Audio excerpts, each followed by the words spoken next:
Hello, hello, can I hear myself on Twitch? I can. Can I hear myself on YouTube? I can as well. That's great. That means everything is working. I did not see that coming in. Hello, Jimmy. How are you?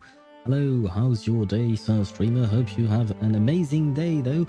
Thank you very much. Let me switch scenes first to my just yapping scene. There you go.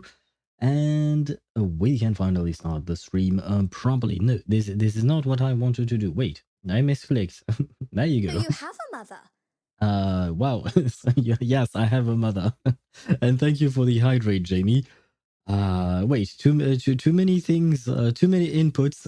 Poor streamer brain cannot compute. Hello, Jigjajit. How are you doing? Hello, Jamie. How are you doing? I hope both of you are doing well. I had a good day, Jamie, to answer what you wrote. My day was okay. I wouldn't qualify it as extraordinary, but it was okay, you know. Nothing major happened today. Except for Jig's post on our Discord server, where she got a triple 6-star pull in reverse 1999. I still can't believe that, but congratulations once again. I pulled for J/Tuesday and got P1 on 30 to 40 pity for Joe. Congrats. I know how much you love Joe, so and his motorcycle. I know, I remember. So congratulations to you on that. I hope that you will have fun. Do you have Miss New Babel, to play off with what do you call that? With Jay? Uh, because I have seen videos of him and her together, and my God, that seems so fun. I wish I could do the same, but unfortunately, I cannot. And hello, Chip. How are you? Walk with umbrella. Need an umbrella. Are you talking about the equilibrium umbrella, the one that what do you call that? That the foundation has created in order to protect us from the storm, or are you talking about the evil organization from Resident Evil, which is a very dated reference now? Now, although I think they still make movies, and they sometimes make remakes of their old games, but never mind. And I still have 61 pulls for next patch. Congrats on that. That is big. Having pulls left for the next patch is a very important thing. Because right now I have nothing left on Honkai Star Rail, right? So I'm kind of sad. Although I did a bit of exploration in Amphoreus for some reason, but I don't know why I started doing that today.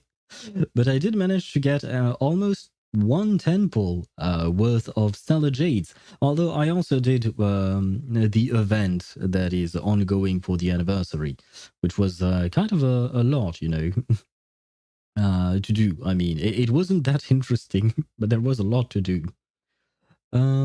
Apparently there is one character I like on Black Beacon. Who is it?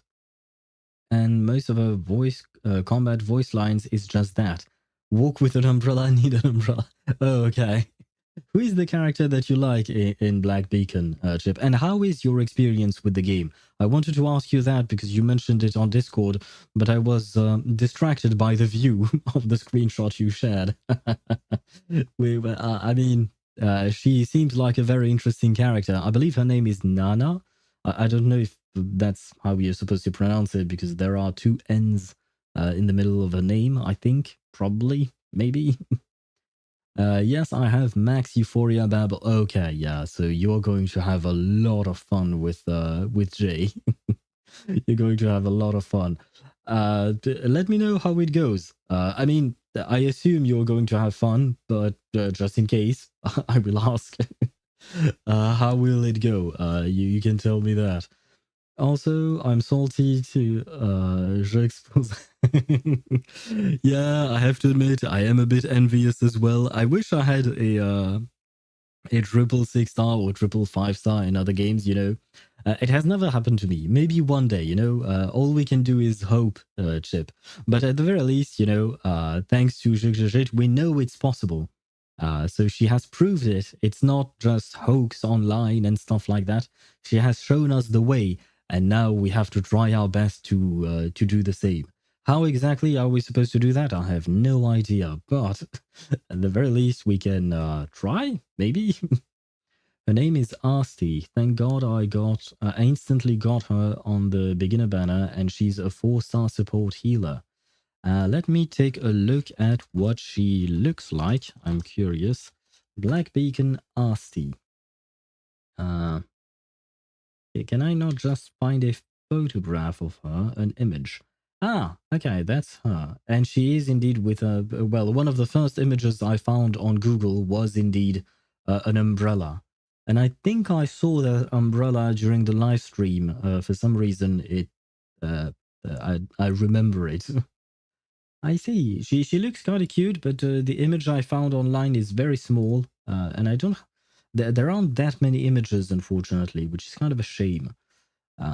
Because the game doesn't seem to be that well known, to be fair. which is also kind of a shame because it looks amazing in my opinion.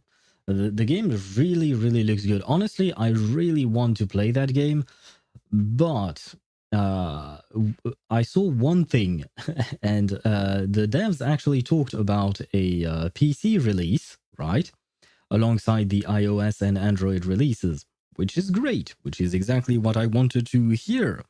But when I went to their website, the PC release version that was clickable was actually a Google Play Games version. So you had to play the game through Google Play Games, which is an emulator, but it's done by Google. It's not done by a third party. Well, I mean, I suppose technically speaking, Google is a third party for the for in regards to the actual game, but it is an emulator done by Google, and apparently it is rather good from what little I found online, or rather, what little I searched online.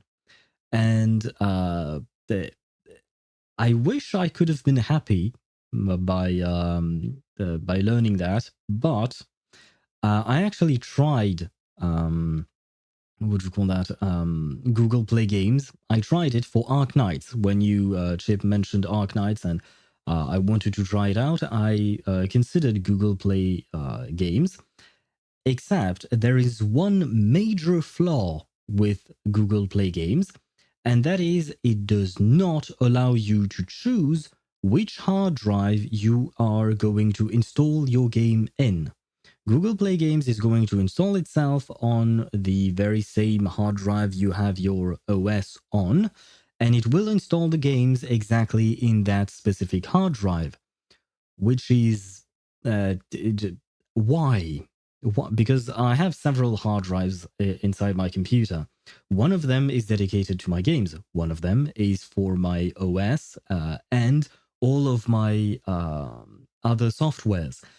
Unfortunately, that specific one is very much bloated, and there is a lot on it. So I don't have that much space, which is why I never install any games on that hard drive. I want to install them on my other hard drive, but I can't because Google Play Games does not want me to for some reason. So that actually kind of pissed me off, but it is what it is, you know? Maybe I'll try it with LD Player, the emulator you told me about, Chip, because I still have it. I haven't actually uninstalled Ark Knights, but I haven't played it in like a week or two. Ever since I started playing Ash Echoes on Global, I kind of stopped Ark Knights. And now I have to build Fatutu and Windsong. I don't have enough things for Psycubes for everyone. Ah, I understand your pain. I understand your pain because it is rather annoying. The resource management for specifically for Psycubes. The rest you can farm, but those LF, MF, and HF polarization thingies, I think that's what they are called. Those things are very annoying to come by. I think the only way you can get them is through events, right? I don't think I've seen them elsewhere. And hello, Tosh, how are you? I think I'm not a good boy, sir. I got jappered even when you said not to. You don't have to listen to me, you know? The only thing I give you are pieces of advice or recommendations. They are not absolute orders. You don't have to do what I tell you to. If you really want a character, then go for it. The advice that I give is given my own experience, because I do have Japad, and what I've seen online and the consensus about the characters in terms of meta. It's not in terms of whether or not you like the character. If you like the character, go for him. If you think that he might be a good addition for your account, go for him. So don't worry, you're still a good boy, if I may say so. Or rather, you getting Jeopard is not making you a bad boy, is what I should say. I hope you have fun with him. Though I will give you a bit more advice. Do put a energy regen rope on him. I tried a defense rope, and I could see that I would struggle to get his ultimate up, which is extremely important. Without his ultimate, Jeopard is absolutely useless. And the only thing he can do is sometimes freeze enemies, which is sometimes, and that's not great. And on top of that, one of the not so good things about him is that unfortunately he does not have a cleanse. Unlike Huohuo, unlike Luocha, unlike Gallagher, unlike pretty much every other sustain, he does not have a cleanse. So you can very easily get controlled when you're playing him. So hopefully you will be luckier and you won't get controlled, but it will happen. Story-wise, it's kind of a bit lore-heavy. They yap pretty much about the tower and still retain at least 25% of the information. I see. So it's kind of a yap fest. I mean, Amphoreus is also a yap fest, so I don't really think it's that problematic. Even though I do feel like Amphoreus' story is rather long, perhaps too long, I still enjoy it, you know? So maybe Black Beacon is still an enjoyable story despite the yap fest that it is. Probably coping for the next patch for the PC release. Do you think they would actually make a proper PC release, like a proper port? I don't know if they would. I don't know how big the team at Black Beacon is. I don't know the company's name. But I don't know how big their team is, and I assume porting a game from one platform to another is probably something that requires a lot of work. Google Play Games is pretty buggy at the moment. Ah, great. So on top of the main issue that I have with Google Play Games, it has bugs. Great. That is certainly not convincing me to try out the game.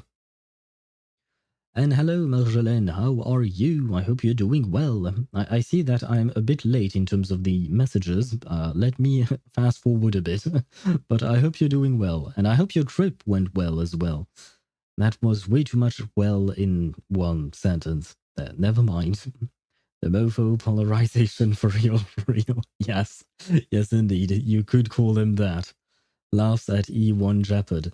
I mean, yeah, that's. I mean, E1 is okay. I laugh at C5 GG. You know, I have C5 GG. So yeah, my standard banner character's luck in Genshin Impact has not been very lucky, very good. You know, but on the other hand, my luck in Honkai Star Rail has been pretty great because I have E5 Bronya. Almost every loss I have has been on Bronya, so you know what? Not gonna complain. I upgraded him to level 63, no books, and 2 main talents to level 8. Just used what relics I had. Well, he mainly wants defense. Defense and energy recharge. That's all he needs. That's all he does, basically. And some effect res would be nice, I suppose. And hello, Accelerator, how are you? What's going on? I am yapping indeed, like Ktosh said. I am yapping as always. And hello, Dom, how are you? I hope you're doing well. If it gains more audience, then it would have a PC release. I assume so, probably, because I do think that there is a place for this game on PC, especially like, in my opinion, for mobile games, it's fine to have tower defense, strategy, and stuff like that.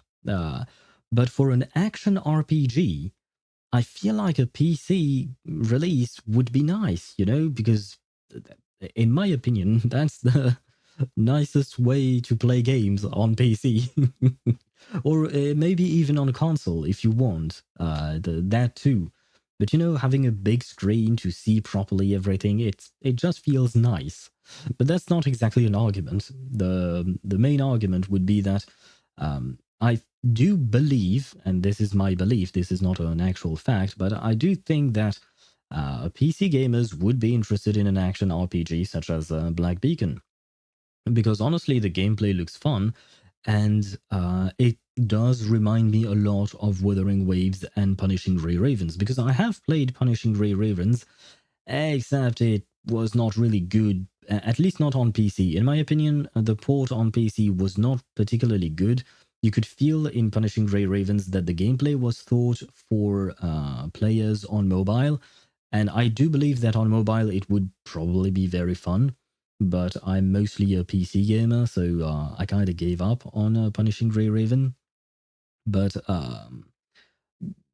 you could feel in Black Beacon that those employees came from Kuro Games, because visually speaking, I do feel like there are some similarities, and in terms of gameplay and what you can see from the fighting, I do think that there are also some similarities, which is a compliment. It's a good thing, in my opinion, because Kuro Games, the gameplay fight in PGR and WUWA, they're both excellent, in my opinion. Like, both WUWA and ZZZ are probably my favorite games in terms of combat out of the gacha games that we are playing right now. Where was I at? Guess who won 3 50-50s in a row? Goddamn, 3 50-50s in a row? Congratulations. And wait, because after that you wrote, I got Fatutu, but did you get 3 Fatutus? But I thought you would stop at 2, but apparently you went to 3-3? Does that even make sense? Still going to jail, I see, Josh. But that's fine. We believe that one day you will come out of jail for some reason, somehow. But congrats on your Fatutu. I hope you will have fun with her. I tried her out in her survey mission out of curiosity, because I wanted to try and understand her kit better. And from my understanding, her kit is basically, she plays around with shells. And shells are nice, because some shells allow your team to distribute the damage they receive. Some shells, the same shells will allow them also to heal sometimes. And there are other shells that she puts on enemies, and those shells allow follow-up attacks or extra actions to deal more damage. That's my understanding of her gameplay. How exactly these shells are maneuvered between enemies and allies, that's the part where I'm not entirely sure. P2 Fatutu on survey, can't relate that. Oh, it is a P2 Fatutu on survey. Ah, I did not even know that. I didn't pay attention. I was actually just trying to focus on the gameplay itself to understand what the hell was going on. Yeah, I guess. Why? Why would they do that? Because that's not exactly the best thing to do, in the sense that most people are probably not going to pull for a P2 Fatutu unless you're Dom. So yeah, I don't know why in a trial version you would give a portrait or constellation or Eidolon's characters. Like, why would you give them that? And hello, Sway. Wait, did I not say hello to Swivy? I thought I did. For some reason, I'm. But if I didn't, hello. I hope you're doing well. I thought I saw you earlier. Did I not? Never mind. No, I was wrong. Sorry. So hello, Swivy. Welcome to the stream. I hope you're doing well. No music? Well, generally speaking, there is no music when I'm just yapping, but I could add some. Perhaps not right now because it's kind of a pain. But generally speaking, there is no music in my just yapping scene. Only on the it was paused on the starting screen. Okay, now I understand. Well, especially since we are done with the just starting. So it's been 25 minutes, I think. But yeah, welcome back, I suppose. Welcome back, Swirly, to the live version of our broadcast. Then I hope you're doing well. Where was I at? I still don't understand it fully, but follow-up attack go brr. Yes, when I tried her out, that's what I noticed.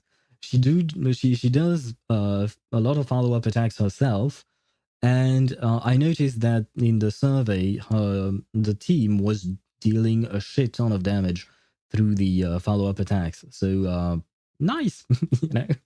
Sometimes you don't need to understand; just know that it's good and be happy.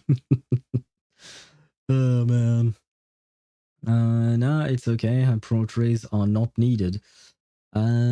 Probably. I have to admit, I did not take a look at her portrait. I did look at her first one, just because my eyes darted towards that area of the website I was on. But I mostly read her actual kit, which was not that easy to understand, in my opinion. You know what? We are going to launch the game because we do have a lot to do. We barely did one mission yesterday in Amphoreus, in Honkai Star Rail, I mean. So yeah, that's kind of that's kind of bad. I wish we had done more. Pulling for Fatutu first. Yes, I am going to pull for Fatutu first, and then we can start the mission back on Honkai Star Rail. Where is Honkai Star Rail? Or Among Us arc in Honkai Star Rail. No, first Fatutu, or F-22 if you want to call her as an airplane. I prefer calling her Fat Tutu. You know, like fat being rather big, and a tutu like the thingy that the dress or skirt, I guess, that dancers wear. So yeah, I call her Fat Tutu in my mind. But only in my mind because out loud, sorry, it's not easy to pronounce Fat Tutu. It's kind of annoying, so never mind. But no, yeah, we are pulling for Fat Tutu first, and then we'll go for the Among Us arc with Anaxa, because I don't know if he's going to betray us or not. I hope not. But if he does, I would be very disappointed, because how dare he betray Aglaya. Aglaya is pretty. You do not betray pretty girls. It makes no sense whatsoever. There is no logic to it. Reverse 1999. There you go. I have to switch scenes. I switched scenes to my... I am a professional. I changed scenes to my just yapping scene, even though I was already on my just yapping scene. There you go. This is reverse. I switched categories as well. I am doing things like a professional. Let me see. There you go. My chat is back. We have everything. Now let me check the record. We have 1, 2, 3, 4, 8 basically. 2, 6, 7, yeah, 8. We are at 8 pity. I do have 200 pulls, so I have more than enough. But if I could avoid having to spend everything, you know, that would be nice. Here comes the oofs. Who knows, maybe there won't be any oofs, and we'll get her in the first 10 pull. Let's see, perhaps Jig's presence here will bring us luck with her triple 6-star. Still can't believe it, but man, it would be nice. Fatutu, why not give us a triple 6-star right now? We are going... just like this. Come on, a triple 6-star. This is first 10 pull, a 6-star, man. Well, where is the oof here? Wait, I am speaking too early. We don't know. We don't know what it is yet. If I lose the 50-50, it would be lovely if I could lose it to Jay. That would be lovely. If he is indeed in the standard banner pool, I'm not entirely sure. But please be Fatutu. That would be lovely. I need mineral. That is not mineral. Hey, life is a gamble. You know what? That's fine. You just sit around and wait for it.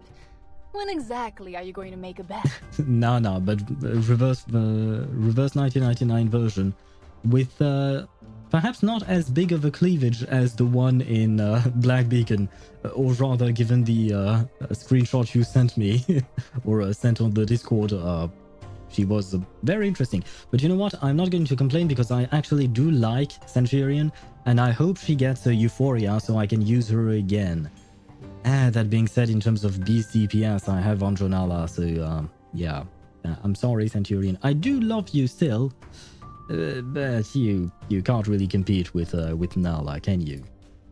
Okay, so I spoke too soon. You can add one oof. Because we did lose our 50-50. God damn it, I lost the 50-50 yesterday and now I'm losing another one today. Why? Why are things going that way these past few days? Why? Never mind. Let's see. She likes shells. I do have some shells at home. So we have that in common. Will that work? Will that bait you into coming home early? Please? Never mind, this is just 5 stars. I do believe I have all of them at P5, probably. One oof. Okay. Let's see if it will be 2 oofs. What else can we say? You come from islands, right, Fatutu? And my family is originally from an island as well. That is another common trait that we share. So, please come home for the sake of the islands. I don't know what that means. Oh god, still a 5-star. Oh, Yenese, I don't think I have her at P5, so I'll gladly take that. Yeah, I didn't have her at P5. Oof, another oof. So we are at 20 pity, just somewhere along those lines. What else can I say? I mean, I'm technically speaking brown in terms of skin color. She's brown as well. So that's another common trait, you know? So would be nice. Support between brown people, I guess. Come on.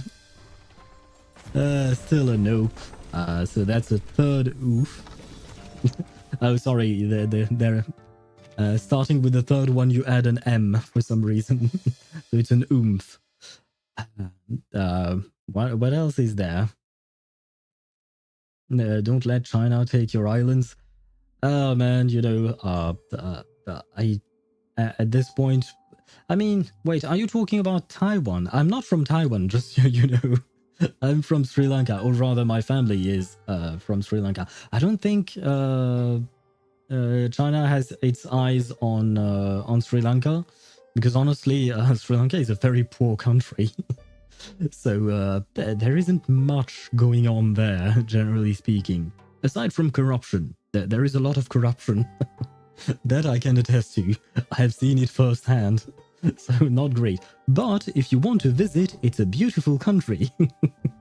There are beautiful sceneries there, but yeah, I would probably not advise you to live there. Not a great place to live, in my opinion. Anyway, what else can we say to try and coax her out, to try and make her come home to us early? I mean, we are already 3 pulls in, 3 10 pulls in, I mean. Yeah, I'm lost. I don't have anything more than that. You have plants everywhere. I do tend to eat vegetables. I like vegetables, so does that work? I hope it works. Come on. Do we like vegetables? Never mind. No vegetables for her. Well, I tried. Didn't Sri Lanka already sell a port to China? Yeah, I have heard of that, but I'm not entirely sure on the details exactly what's going on there, but I did hear something along those lines. Better sign your island mortgage here. Wait, what? Island mortgage? It's not my island, you know? I'm not the leader of Sri Lanka, so I'm not signing anything. Please leave me out of it. I don't want to have to deal with these things. Way too complicated for my tiny brain. Now then, what else is there? And they only recently got out of a debt crisis. Did they actually get out of the debt crisis? Because for me, Sri Lanka has always been in debt. It has always been in an economic crisis for like the past 30 years or so. We were in a civil war for over 30 years, which ended about a decade ago, I think, somewhere along those lines, but it wasn't a pretty end, you know, to the war, I mean. It was kind of brutal, but, well, it was what it was. Fatutu, Noah is dying right here. Come home. Do you mean Toa? You didn't even get his name right. Man, poor Toa. I mean, I did not like him, but please have some respect for the dead, you know. Oh man, press F for Toa. Please come home, Fatutu. Oh my god, still no. Holy shit, she's really going to take us all the way to Hard 50, it seems. How many oomph is there? 1, 2, 3, 4, 5. Okay, so she should be coming either in this sample or the next one. Hopefully this one. That would be nice, you know. Come on, please. For Toa. Holy shit, this is what I get for Toa? A 4-star? Wow. The disrespect for Toa is real. Ah man. Sad life for Toa. I guess I can do singles by now because I should be able to get her. I assume. Probably. We are at 60, right? I remember reading something from the World Bank that the economy stabilized around 2024. Well, that would be a good news because it all went to like it was already pretty shitty before COVID, but COVID completely tanked it, and so it's nice to hear that it's doing better nowadays. Hopefully it will continue to grow better, and because yeah, the country needs it. It needs to be better. Man, cannon fodder's really that forgettable. Oh, come on. Yeah, I mean, he was not forgettable. He was annoying, so he's not forgettable in that sense. Oomph plus you. What's the 4-star rate in reverse? Guaranteed 4-star at temples? No, 4 stars are different because in reverse you go up to 6 stars. The 6-star characters are the limited ones, and 5 stars are kind of the equivalent of the 4 stars in Genshin and other games that we play, right? Let me see. No, it's in details. Let's see. 5 stars. Oh, they don't even tell you the rate for the 4 stars. Oh, never mind. Okay, when you obtain the same 4-star character for the 6th... Oh, no, never mind. This is about the various numbers of copies that you get. So there is no rate, I guess. There is probably a rate because... Oh, never mind. It's here. I'm an idiot. 40%. Yeah. It had the rates. My bad. So there you go. These are the rates. So 1.5 slash 2.36 for the 6 stars, 8.5 for 5 stars, 40% for 4 stars, 45% for 3 stars, and 5% for 2 stars. So I guess 2 stars are really rare, but there are only like 2 of them, I think. So yeah, there you go. Now then, I am going to do singles. So we were at 60, right? Wait, 1, 2, 3, 4, 5, 6. Okay, we are at 60. Doesn't the... never mind. I can do one more 10 pull. She will be coming home right now. I'm too lazy to do singles. Well, I have nothing left to say, Fatutu, so come home right now. This is an order. You shall come home right now. You do not have a choice. I have many follow-up characters who need you, so please be here. I mean, I don't need to ask. I know she's here, since I lost my 50-50 earlier. Thank you for letting me stay here. Well, you're welcome. Hope it's not too much trouble for you. I'll move out as soon as I find a place to settle with my people. Somewhere we can really call home. Really? You're letting me keep the keys? Yeah, well, it was a bit of trouble to get you here, but at the very least now you are here, you know? Not gonna lie, but they had the same rates as Black Beacon 2. They do be taking notes. Yeah, I saw the raids for Black Beacon. I don't remember them exactly, but they did seem really, really good. So that was really nice to see, which is another reason why I wanted to play the game, but can't. Well, it's not a reason why I can't. It's a reason why I want to play the game. Yes, because your homeland has been destroyed. You better be grateful. That's all I remember from the last reverse stream. You are right. Her home was indeed destroyed, but now she is part of Team Verton. So she lives in a suitcase. Yeah, don't ask too many questions, Swiffy. She lives in a suitcase, yes. It's basically kind of like if you've ever watched Doctor Who, you know, the Doctor's spaceship, or time ship I should call it. It's much, much bigger on the inside than it is on the outside. Well, same thing here with what do you call that?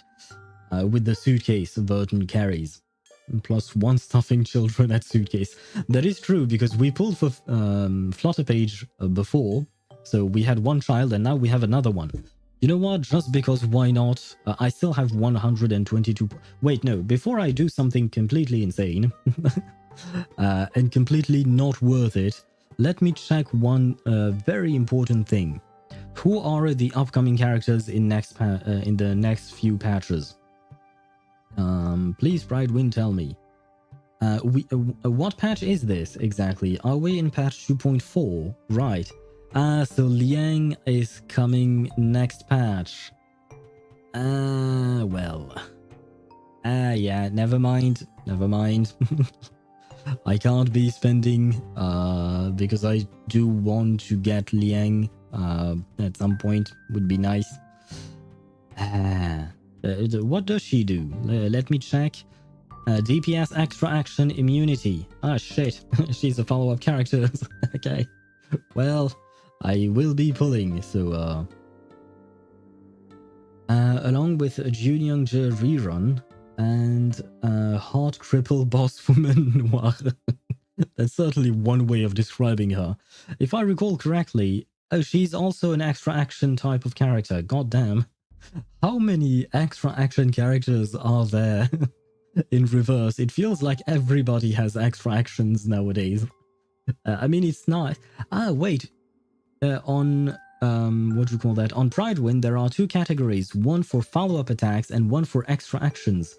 So I guess they are considered differently. Everything's follow-up attack. Yes, even the healer now does follow-up attacks for some reason. Ah, man.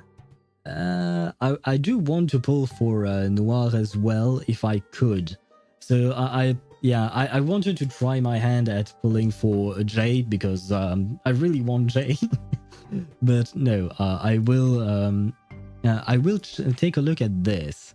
Can I lose my 50-50 to Jay? Yes, I can lose my 50-50 to Jay. Okay, in that case, I will wait until I lose 20 pulls won't hurt. Let me think. How many pulls do you usually need to guarantee a character? Like 160, right? Because the max pity is 80, even though you probably won't get there, so probably 140, something like that. Worst case scenario, 150. And we should get about... but the... wait, no, never mind. This is actually the end of this patch, or rather, it's the second phase of this patch. So I won't be getting as many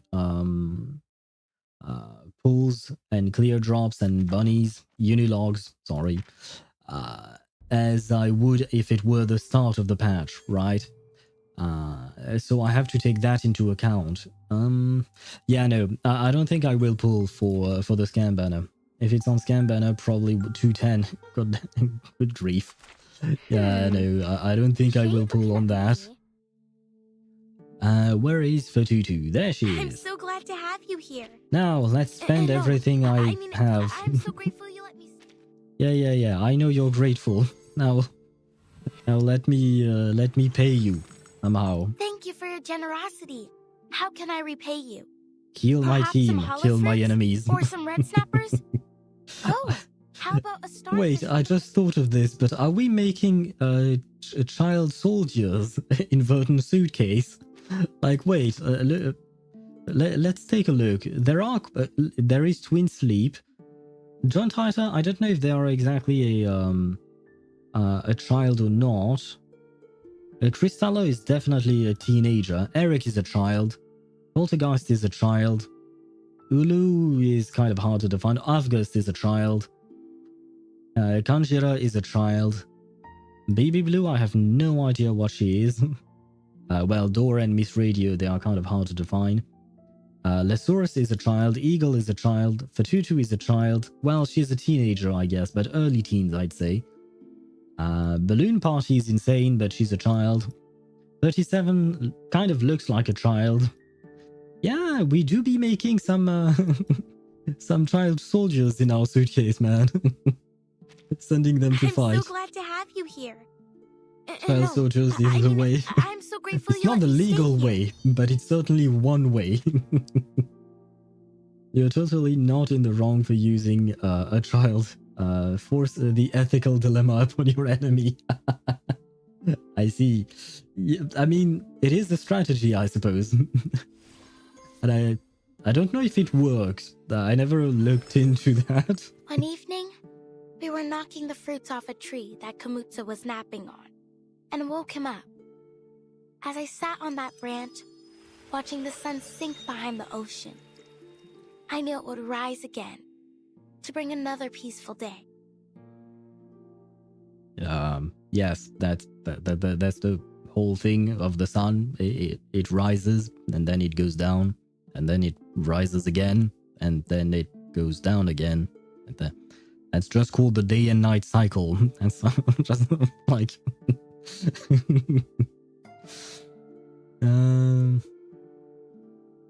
a lot of minors. Yeah, it does seem so. We have a lot of children here, which I'm not really fond of. Well, to be fair, I don't play that many children. Usually they are the exception to how I tend to play my games, but there are some still, because I don't have a choice. Do I have some caskets? No. In that case, I can craft them. Craft them all, yes. Also, when was the Discovery collab 2? I have no idea. Yeah, I don't remember. I have to admit, I do not pay attention to collaborations in general. So, I don't know. Thank you for your generosity. How can I repay you? Well, you were wrong, Fatutu. Another peaceful day. Your homeland is gone. Yes. But she's gained a new home, you know, throughout the story. That's actually what was something to remember about Fatutu, is that at first she was very much focused on her old homeland that got destroyed, and later on she realized that her home was not the place she used to live in, but the people that she used to live in with. So that was the important lesson, you know. Yes. Let's go all the way up to 60. Do not do that. Do not waste your resources just like I did. That's not the way to go, but I do not care. I will refarm all of these resources regardless. I do not have her light cone, her Psy Cube. Can we buy it, or is it gained through an event? Fragment shop. Oh, we can buy it. Great. And that way I can at least give her her Psy Cube and see whether or not I can actually... I'm so glad to have you here. Level it up. No, I mean, I'm so grateful you let me stay here. Yeah, I know you're grateful. Now take my shit. Take all of the shit that I'm giving you and be strong. Because I need you to kick ass. Especially in the Reverie thing. Oh shit. Ah, well... Can I buy some? Oh, I can buy these things. Yay. I forgot about them. MF polarization. Yay. Is there any way we can get more? Please, game. Come on. Can I buy some here, perhaps? I can buy the gold ones. Do I have enough? Oh yeah, I have more than enough. Let's buy the gold ones because they are hard to come by as well. And here is just a drop counter. Okay. Half the suitcase residents seems to be minors. Hell, Verton is still a minor if I remember her age right. I do believe you're right on the money there. Verton is like 15 or 16, I think. And there you go. All of my resources gone. I hope you're happy, Fatutu. Just like your home, all of my resources are gone too now. God damn it. Where was I at? Home is where the people are. Not enough people. Make more people. Whether it be good old baby making or cloning, genetic engineering. I don't think she has the technology for cloning and genetic engineering, so... and given her age, she should probably wait a bit before making babies, you know? It's a bit too early to talk about that with her. Let me guess, the mofo polarizations again. Yep. They hit again, and I now I have nothing left in terms of these things. So I don't know exactly how I'm going to build. What's her name? Liang Yue. I think that's her full name. The next limited 5-star. I hope she'll be an interesting character. Yep, I will use a casket. Thank you very much. And level up. There you go. Yeah, you know, I was doing pretty good before because in terms of resources, because I wasn't pulling as much in terms of characters because I was saving for my P5 Kekania. And then I got my P5 Kekania, and now I'm starting to pull for perhaps not every character, but a lot of characters. And then I have to build them, and then my resources dwindle, and then I'm sad. Let's craft these, please. Yes, thank you. Perfect. Jump into a storm and hope for time fuckery to reset the monthly shop. Yeah, I don't think it works that way, unfortunately, and I'd rather not. Let's use this, and now I have to build this thing somehow. Man, when would I have those amounts of mats? When you save for 6 months for one specific character. That's what happened. I say I didn't use much of my resources for 6 months because I was saving for Kekania. I guess she wants all the attack that you can give her, so let's give her some attack. Yeah, I don't know why I'm doing this. I just wanted things to be symmetrical, but that's a terrible idea. Can I do... we'll try it like that. And we've got one more, we'll see. And I gave her all the attack that I can give her. So what else would be interesting for her? Oh, never mind, we still have a bit more attack here. Nope. Yeah. Yeah, okay. This looks terrible, but I'm sure we can work something out, right? Probably not. Yeah, we can do that.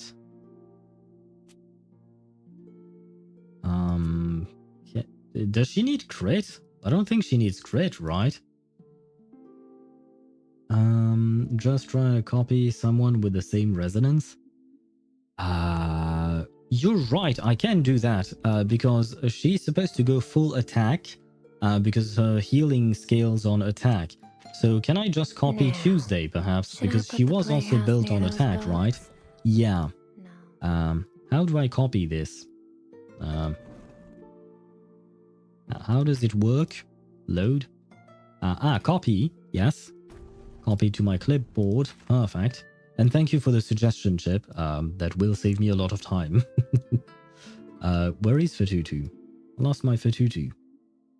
There she is. I'm so glad to have you here. Nope, not the portraits. No. Resonance. And plan. And quick load. Was that it? I think that was it, right? Let me see. Does this give a lot of attack? 354. Is that a lot? I can't tell. I've never paid attention to the actual numbers of the stats of the characters. I do pay attention in other games, but I have to admit in reverse, I've never actually paid attention to this. Paste the code. Wrong button. Wrong button. use this? Ah, so I copied a code, I assume.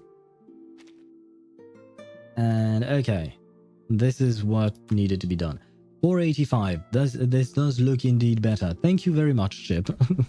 Thank you for correcting my my tiny brain that could not compute properly.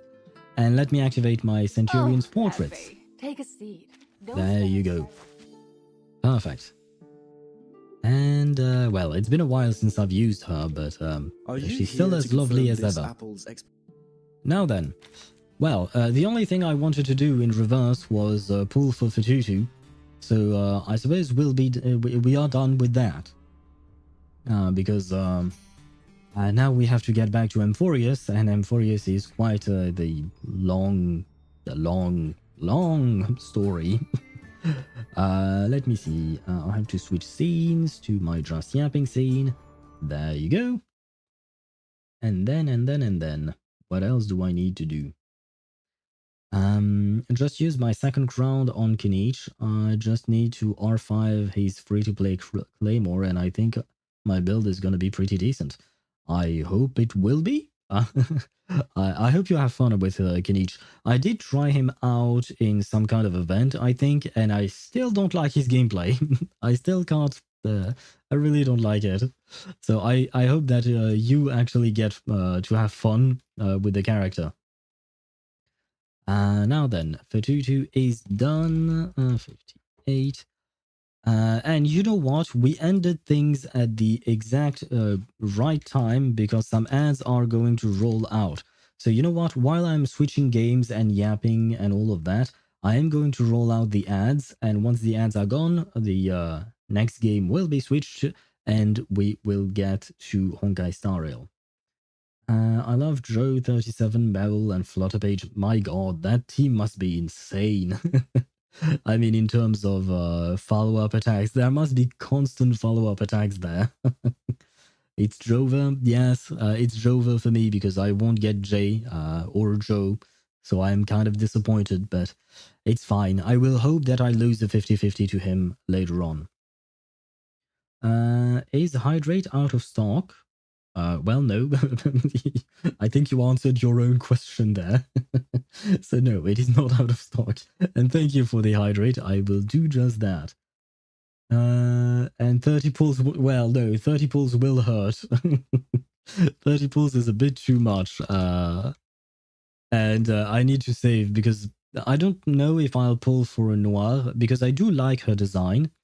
But I will probably want to go for the limited character because they are limited. So yeah, we'll see how things go. Now then, let me run the ads. I will keep just yapping for now. I won't take an actual break, but that way we won't get interrupted when we start the story to see whether or not Anaxa is going to betray us. And I'm kind of afraid. Where is HoYoverse, HoYoPlay? There you go. And after getting Centurion here, I really want to play Black Beacon because of the character that you sent on the Discord chip. You know, what's her name? Nana. I do think she looks really good, and one of the reasons why I love Centurion in reverse so much is because she looks really good. I really like her design. So yeah, makes me want to play the game. Maybe I'll try it with a LD player or some other emulator, and pray to God that the experience is not horrendous with an emulator. But yeah, I'm not really. I'm not entirely sure. Hey, you finally awake? Did you try to cross the border and you got caught? And you're going to be executed by Imperials? Is that what you're talking about, Chip? And, sorry, when you say, hey, you're finally awake, it always reminds me of Skyrim. Professional hater Anaxa. Yes, it is indeed his profession. The dude has no other life than hating on everything, I think. I regret that I was dumb back then. Wait, what? Back 10? and back then, I guess, and I decided to pull for Kinich and not Raiden, but at least he's cool and nonchalant. You really like that word for some reason. I mean, in my personal opinion, I'd say Raiden is probably more useful than Kinich. Kinich is only a main DPS, whereas Raiden, she can be a sub DPS and a battery to the team. Like she can fill out several purposes, unlike Kinich. So the overall pull value for your account, I would say that the Raiden would be better. But you know, EM Raiden cooking. I mean, you can play EM Raiden if you play her in an Aggravate team, and more importantly, in a Hyperbloom team. She's excellent for Hyperbloom, but at the same time, you are going to lack, you are going to lose some damage from her own, from her burst, for instance. But it is something that does exist. I would say if you do want to go Hyperbloom, you should probably consider Kuki Shinobu. She will be much better for that role. And you can keep your Raiden as a regular build, like a regular crit build instead of EM. Also, kind of finally, their UID is Yi as long. Like, wait, is there a dot inside their what do you call that? Their UIDs? Because I assume that's why it has been censored. Or did you censor this yourself? Is the question. I assume it was censored by auto moderation, probably, because I don't see anything in particular. Just bit censored my UID for a bit. Oh, okay. You censored it yourself. Okay, I was wondering. And hello, Timax. How are you? Happy Fatutu Day. Thank you very much. I hope you're doing well. Did you get your Fatutu as well? I just got mine, and we're about to change games.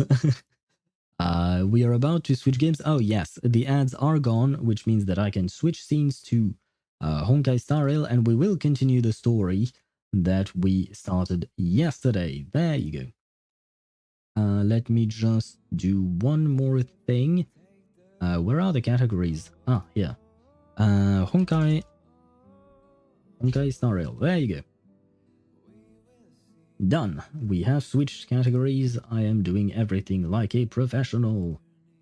And I got my chat back. Great. I did. It was a bit of a struggle, but I got her. Okay, good. At the very least, at the end of the day, you got her, and that's what's important, right? I got a 6-star on my first temple, but it was Centurion. Not exactly the character I was aiming for.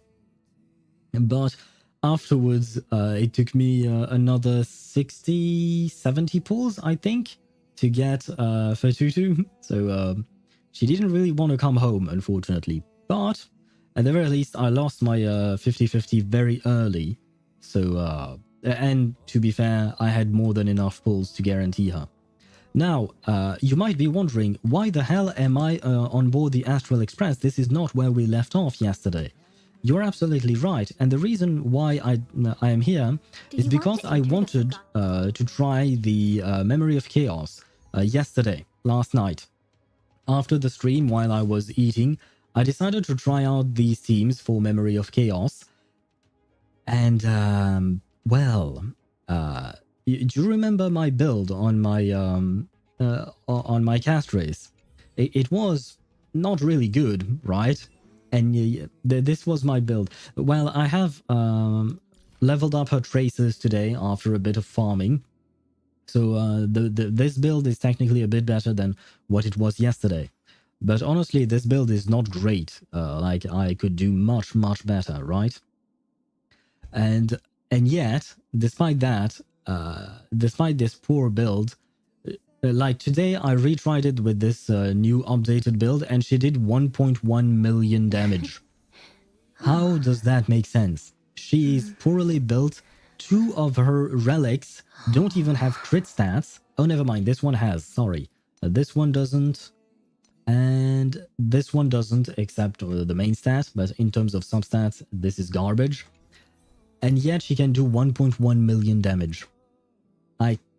How does that make sense? like part of me is very happy because honestly, the team that I'm playing right now, which is this one in the overworld, I mean, it's a very fun team for farming purposes as well. It's a very fun team. I really like it. But at the same time, I'm like, this is just insane. The amount of damage that new characters deal is just insane. The MOC buff is huge for her. That is true. There is that to take into account. The MOC buff is also very big. But even when I was just farming for her materials, she still did like 500, 600k damage, which I think is way too much. Like, I'm glad, but at the same time, I'm scared. Because right now, I have Castorice, I have Mighty, who are two of the most recent DPS characters to come out. I also have Aglaya, if I can find her. There you go. Aglaya is here as well. But if I decide not to pull for a DPS character, will I actually be able to do anything? Because, Firefly these days, I kind of feel like she's useless. Because nothing is has to do with break. Like, even Apocalyptic Shadows, in my opinion, is no longer about break. It's still about AoE damage.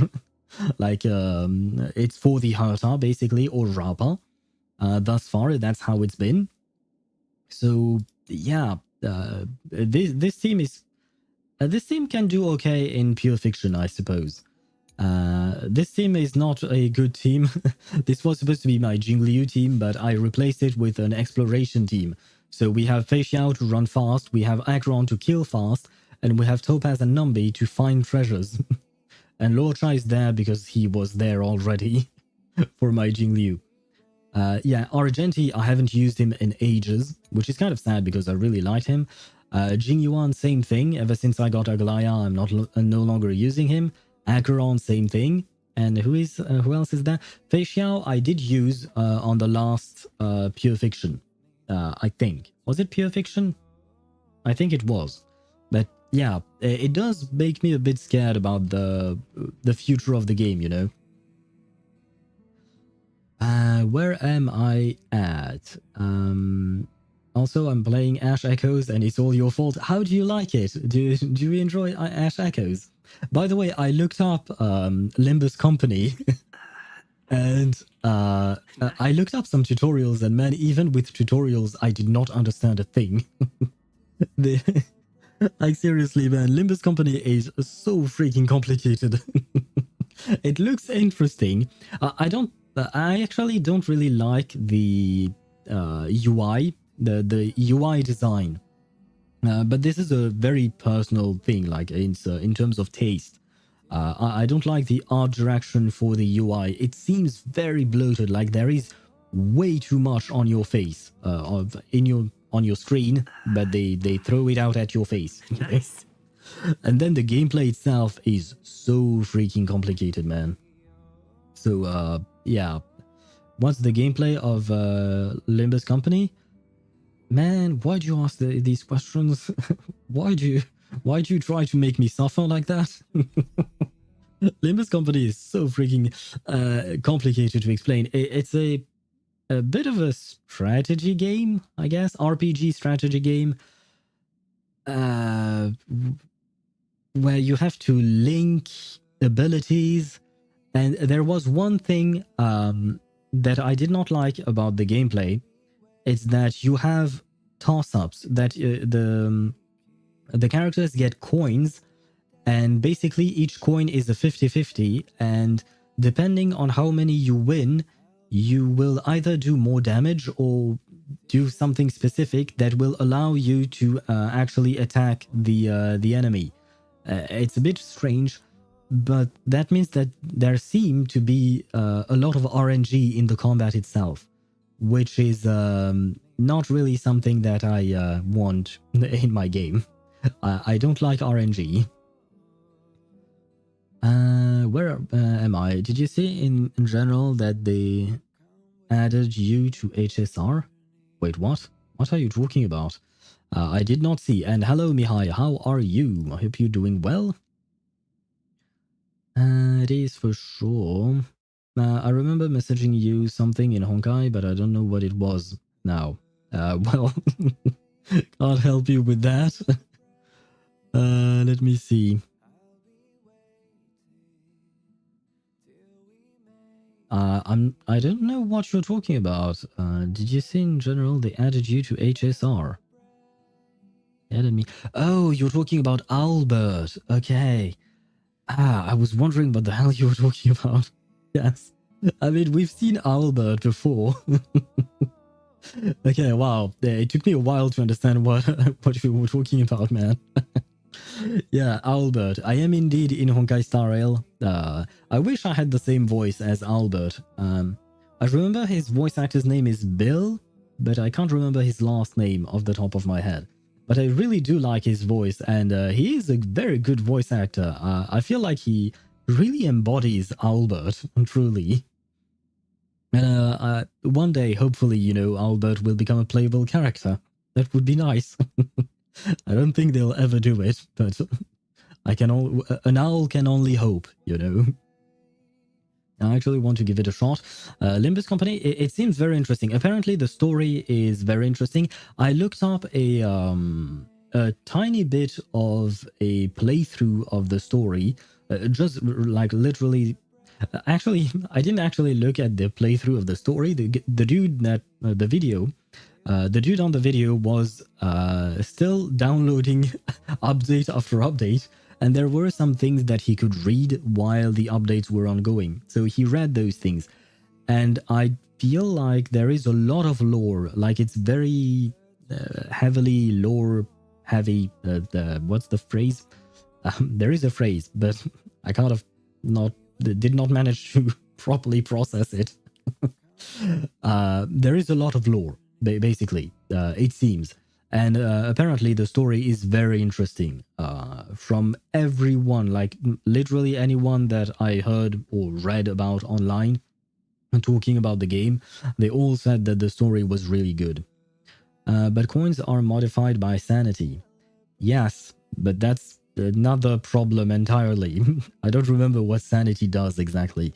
I do remember that it exists, but as I said, it was way too much for my tiny brain, and on top of that, since I didn't have actually the game open because I have not downloaded it, it's a bit more difficult to actually grasp these concepts without being able to actually do them myself. I feel like I lost quite a few messages. What game? Limbus Company. We were talking about Limbus Company. So it's not a 50-50 RNG, but it is still RNG. So you can control the RNG of the coins directly. You can? How do you do that? Well, don't answer that question. It's too complicated. I mean, you can answer the question if, for instance, Chip would be interested in actually trying the game. I'm gonna go well, you have fun, Ktosh. This morning I finished the second act of the prison shit, and honestly, if there was a third part, I would have been that meme with the baby turning into ashes.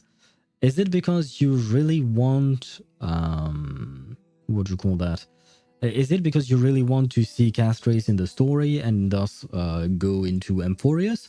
Or is it because you genuinely don't like the prison story? The Warden's Festival. I personally really liked it. I definitely really liked Fei Xiao. But even the other characters were very interesting. I liked Hule as a villain. He was so unapologetically villainous. I liked his portrayal of villainy. Villainry. Is that how we say it? Villainy? Villainry? Who knows? I started the cast race and played it since then up until now. So you just don't like the prison arc? Is that it? By running high sanity comps, it's honestly excellent. It does seem that way. But I have to admit, in terms of gameplay, I am a bit more interested in Black Beacon. Well, not a bit. I am much more interested in Black Beacon than I am in Limbus Company. In terms of story, I don't know much about either, so it's a 50-50 on that one.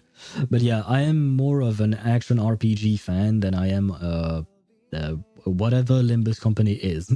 I guess it's a strategy game. Is it can we consider it turn-based? It is turn-based, right? It's just so complicated. But yeah, overall, I do prefer action RPGs in general. I don't dislike strategy games. I mean, I'm playing Honkai Star Rail, which is technically speaking a turn-based game. I don't know if you can call it a strategy game, because honestly, there isn't much strategy. You just use powerful characters and they kill everything.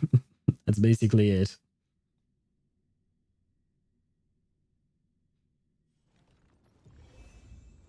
Be grateful for all this clamor. That is the sound of thoughts clashing. Correct. Wait a minute. I think I'm further into the story than you in Castorice's mission. I'm not at Castorice's part yet. Right now I'm at Anaxa's part. I didn't do much yesterday because we did a lot of yapping and a lot of pulling and all of that. So we didn't do much of the story yet. I love turn-based, which is why Ash Echoes caught me, and I also picked up Path to Nowhere. I've heard of Path to Nowhere, but I don't really remember what it is like exactly. Even if Ash Echoes isn't technically turn-based.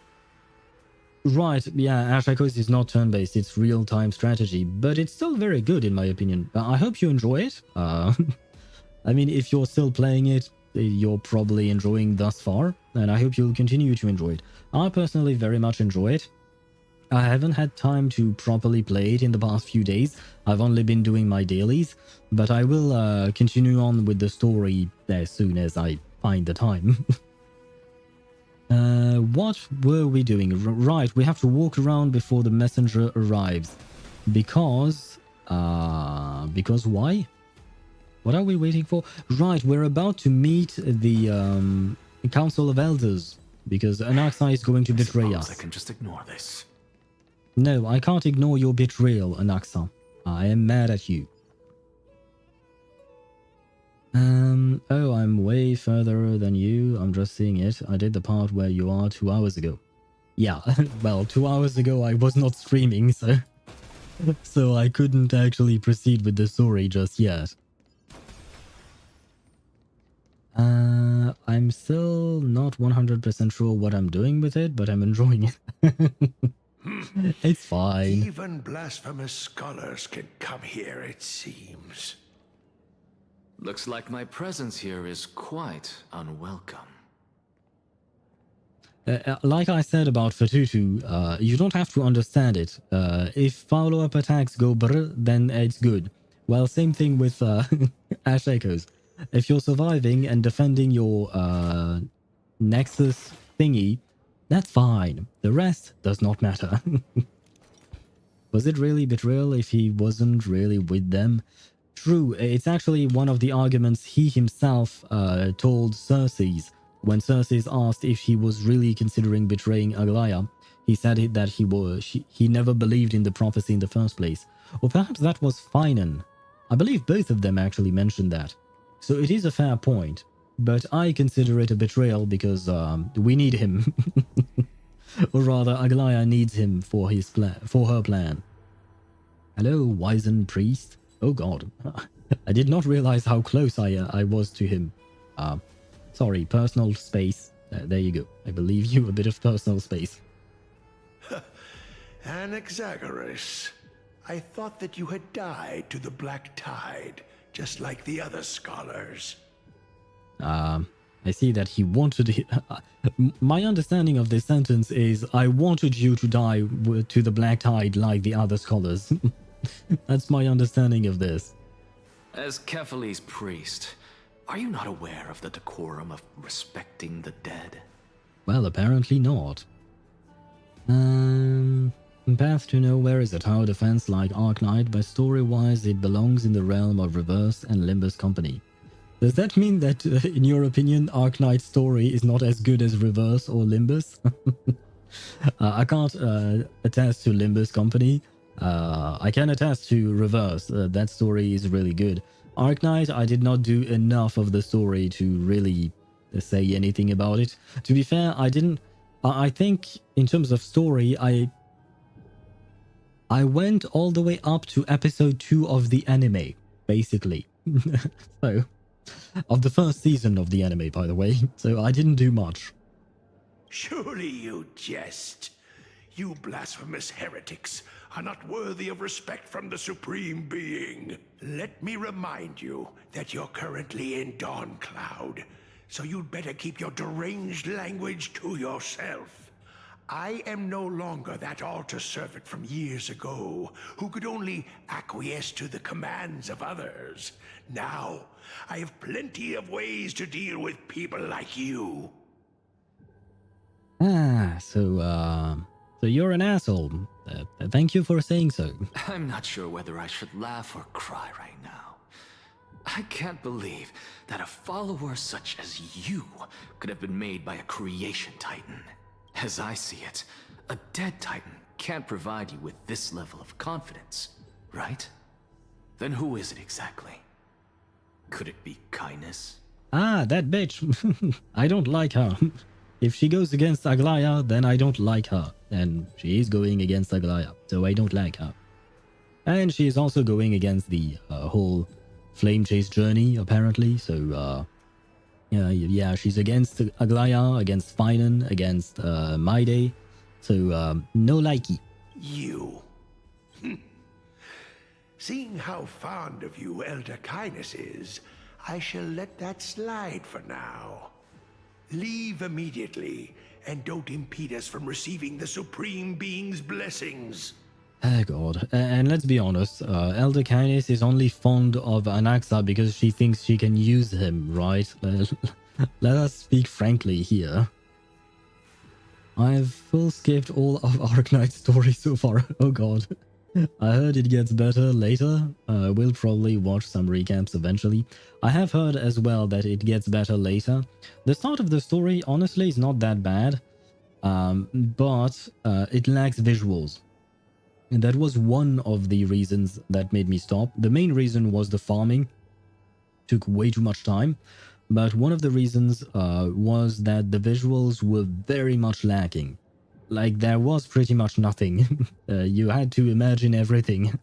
I mean, you saw the characters, but they weren't doing anything. There weren't any cutscenes. Like, even in reverse, even though the game is mainly in live 2D, in 2.5D, if you want to call it that, they still have cutscenes.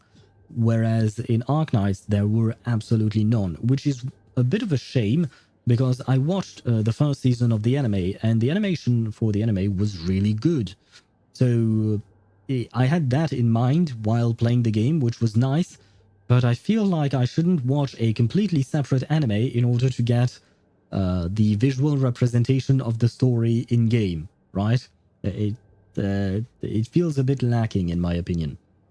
And given how big the game is, it's a bit surprising that they do not have any cutscenes. Or perhaps I haven't reached the a point in the story far enough where they actually implemented it. So maybe that's on me. Path to Nowhere starts really strong with the story. No ramp-up time. Interesting. What is it about? Oh wait, Path to Nowhere. I know I've looked up that game at some point. Does it have a PC client? Does it have an actual PC port, or do you have to use an emulator? Seeing as we were able to hear of this matter from the mouths of others, it seems that kindness is indeed quite sincere toward us. Perhaps this affair will proceed smoother than I had anticipated. Oh my, what a thrilling confrontation. As expected of one of Kefali's followers. Are you praising or insulting him? Maybe a bit of both? Praising him, of course. Oh, never mind. As a believer of the god of deliverance, it is only natural that he detests evil. Does that mean that... Are you... This is why I love my tree waifu. Are you calling Anaxa evil? Didn't you hear me? I asked you to leave. Go as far away from here as possible. Don't mutter to yourself like some sort of madman and disturb my meditation. Yeah. Honestly, I did not want to talk to you, so I'll be on my way. Ah, a puzzle. Never mind. Let's focus on the story. Otherwise, it will take even longer than it already is. And yes, I do have a mother, Ktosh. I currently have to use an emulator, which I don't love, but I've already asked their devs to get it on Google's game app beta, which works really well so far. Well, it works, but not for me, because I mentioned it before, because I was interested in playing Black Beacon, except Black Beacon is also on Google Play's game. And unfortunately, with that app, I can't choose where to install the game.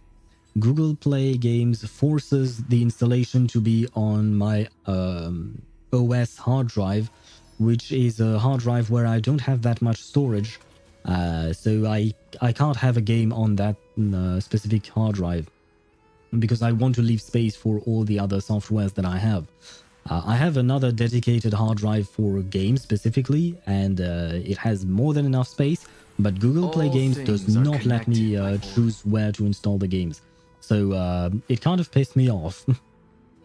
Because it feels like it's such an easy thing to do, like everything else lets you choose where you install your game files, except for Google Play Games. And I'm like, but why?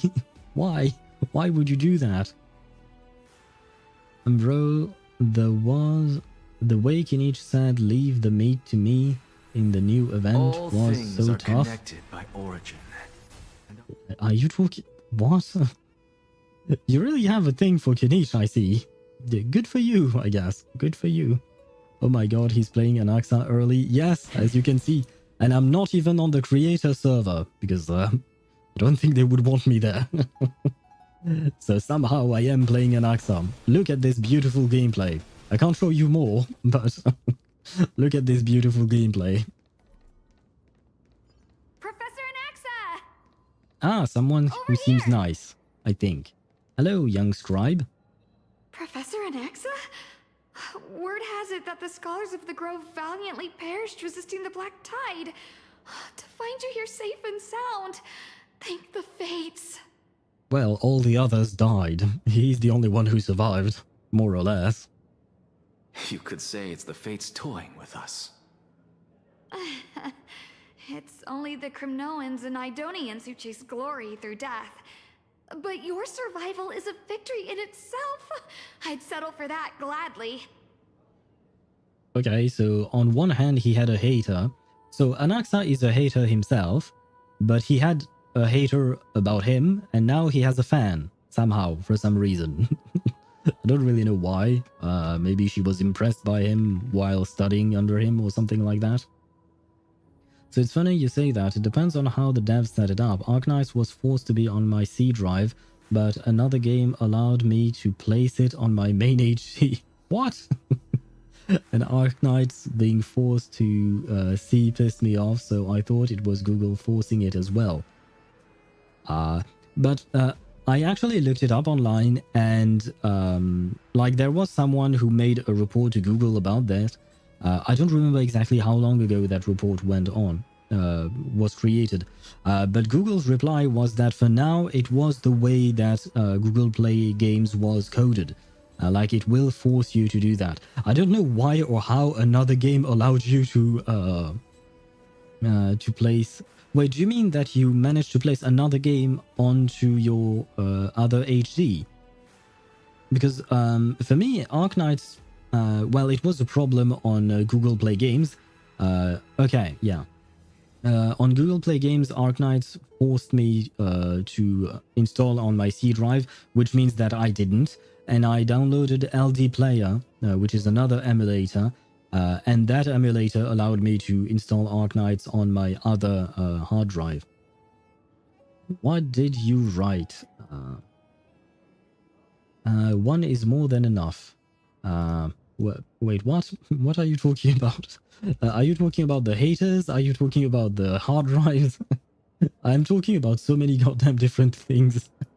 It's kind of hard to keep track of what I'm saying. What did you write? Chicken Rider. Sometimes I wonder why you write things, Ktosh. I really wonder. Where was I at? Right, and thank you for the hydrate, Jamie. So, are you here to report the incident to the council? I heard that after the Black Tide devoured the grove, Akuma would be next in line, even with the demigod of strife standing alongside humankind. Tell me, how much does the Council of Elders know about the Black Tide? An interesting question. Once Kindness and her followers learned of Circe's and Orynyx's fall, they proclaimed in the council that the Flame Chasers could no longer stand against the calamity alone. Wait, because I was reading chat instead of listening to her. I get confused that I didn't understand either what I was writing or not what I was writing, what I was reading or what she was saying. So one thing at a time. So Google Play Games allowed me to choose download directory for another gacha, just not Arknights. Interesting. So it's specific to specific games, I guess. Huh. It's a very strange thing. Why? Okay, why not?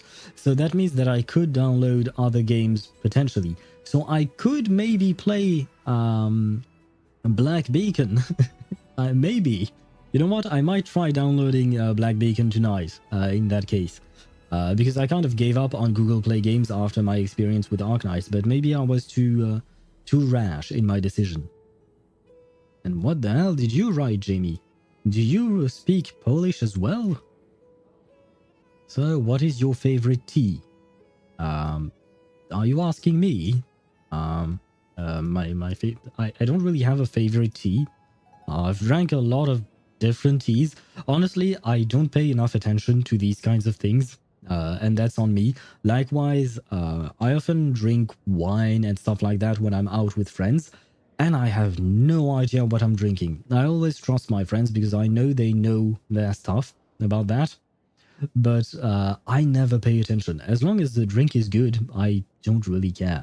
Likewise for tea, I never paid attention. So I unfortunately don't really have that much of an answer. Yeah, my guess is Google has it coded for directly to C, and the games themselves have to give you the option to place it elsewhere. Ah, I see what you mean. Okay. Okay. So the game's code could overwrite what Google Play Games is giving you as an option, I suppose. So let's pray that Black Beacon does that. Because honestly, Black Beacon really looks interesting in my opinion. Like I said, Wuthering Waves is honestly one of my top games at the moment. I really love it, especially the combat. The combat for me feels absolutely amazing in Wuthering Waves.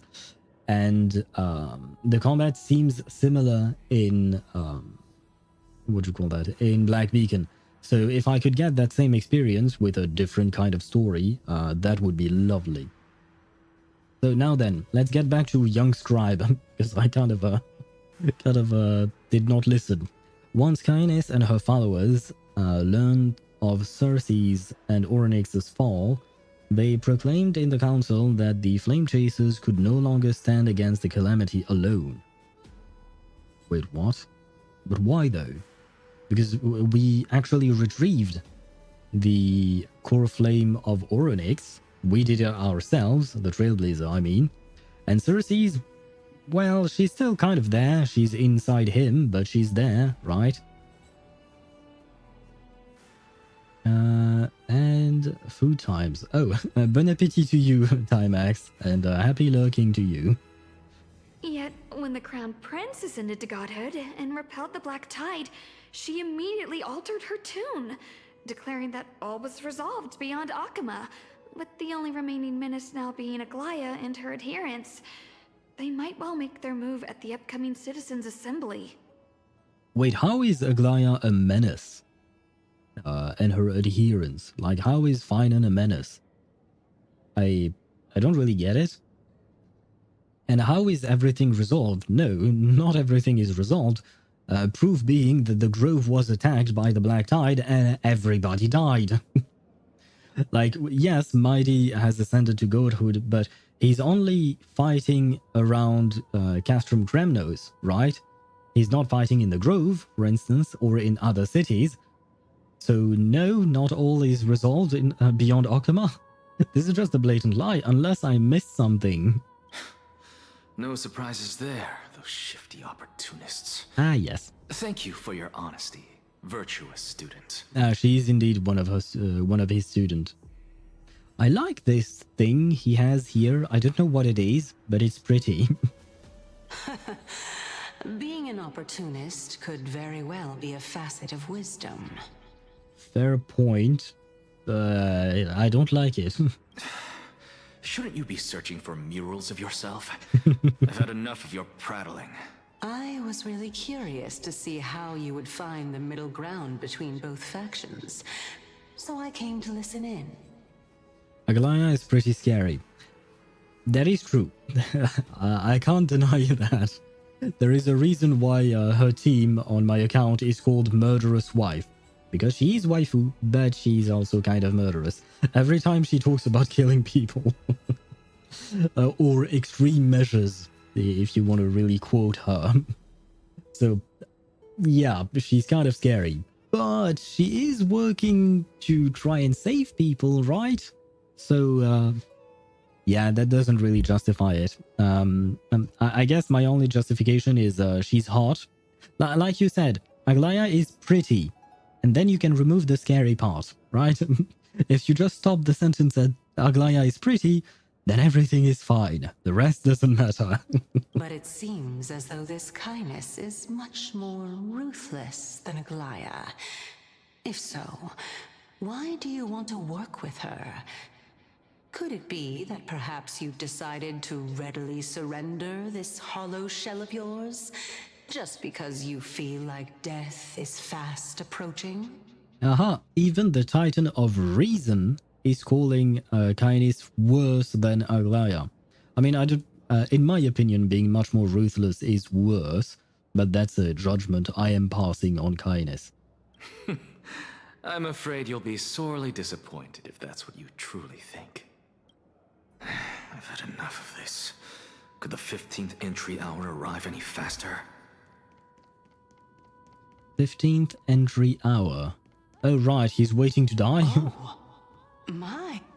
Oh. Every plant, every tendril, no, even every leaf could be the embodiment of Circe's. As a result, mere mortals who did not know what the Titan actually looked like chose to paint them as a giant tree instead. Their wisdom was portrayed as fruit, to symbolize how they shared their knowledge equally among the masses. Such exquisiteness indeed. But she's right there. I guess perhaps they can't see her. Yeah, it seemed that way with the old dude. He didn't seem to be able to see her when Anaxa was there. And Ktosh, you wrote, they call me C. No, they call you Ktosh. It's not the same thing. You have to stop. I assume this is a Minecraft movie reference or something like that. Like I said, I did not watch the Minecraft movie. I don't really intend to watch it. It doesn't seem to be all that great, in my opinion. But since I didn't watch it, my opinion does not really matter. And then you wrote Flint. Once again, I wonder why you write things. Like, they don't make sense, they don't mean anything. Why? This mural is quite abstract. Yes, and it does not represent your true beauty, Circe, but I can see it. I really can't tell whether you are praising or demeaning yourself. Now I'm quite curious whether the Reason Titan has studied figures of speech before. Of course I find such stylistic devices interesting. For all we know, this could be the answer to the question, what exactly are we? I, for one, am not willing to admit that I could look this ugly. Wow, okay. Was this the reason why you failed in your attempt to refine my soul when you were ambushed at the Grove? Since you are aware of this, why did you save me back then? From my perspective, this point alone was enough to separate you from the average person. How do two lunatics coexist in the same brain? Therefore, It seems that your journey to Dawn-Cloud this time is not just to seek protection. What, then, is the intention behind your actions? The entire plan is stored in my memory. So why don't you look there? Then Jamie wrote, Steve is scary, worse than Aglaya. He killed a chicken. I mean, have you never killed a chicken in Minecraft? Still, Steve did not kill the chicken rider. What are you talking about? Well, I can't answer you guys because, as I said, I did not watch the movie. But Steve in the game has probably killed like 1 million or 1 billion chickens at this point. So Anaxa knows he's a lunatic. Yes, apparently so. But that's good. At least he is capable of self-reflection. He can think about himself in an objective view, I guess. Well, is it really objective? I don't really know. But it's kind of funny that he would call himself a lunatic as well. He did, in fact, kill a chicken in the movie, not the chicken rider. This conversation. Then don't mind if I do. 1 year old? 2 years old? Oh my! Even a member of the preeminent 7 sages must hug his droma stall to sleep? How interesting. I have heard that that Anaxa is indeed very fond of droma dolls, apparently. That's enough. I don't know if it was in the live stream or elsewhere, but... How unusual. Strange detail. Your soul is actually trembling. This must mean that behind this toy hides a secret that nobody knows. Since our days are both numbered, I don't mind telling you more about it. This is a present that my sister gave to me. It's a doll that was made to look like our family pet. Wait, he has a sister? Can you... Well, wait, I was going to say, can you introduce us to your sister, but... Given his personality... I mean, just because you're a part of the same family doesn't mean that you will have the same personality as your siblings, but... If his sister has the same personality as him... I'm not entirely sure I want to meet her. Not gonna lie. Yeah, he sleeps in droma pajamas. Well, that's very specific, right? Why would the devs tell us that? How is it relevant to his character? I mean, perhaps we'll learn more later on in the story. Who knows? But it's kind of like, why? Why do we need to know that? Anaxa summon your sister's ghost because she most likely dead due to the tide. Well. I am sorry for your loss, Anaxa, if you did indeed lose your sister. I did not consider that possibility. I forgot that a lot of people died in Amphoreus in general. You know, pretty much every single city has fallen thus far, so yeah, you might have a point there. It's an interesting fact. Yeah, kind of. I mean, it's not really relevant to anything, but it is interesting in the sense that you learn more about the character and who he is. So there are other members in your family, eh? Are they also living in Akama?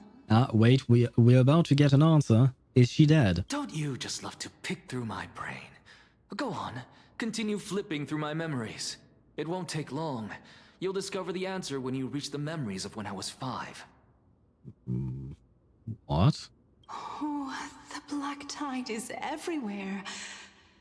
I can't bear to look. Oh god, his sister died when he was 5? Well, let me take back everything I said about his sister.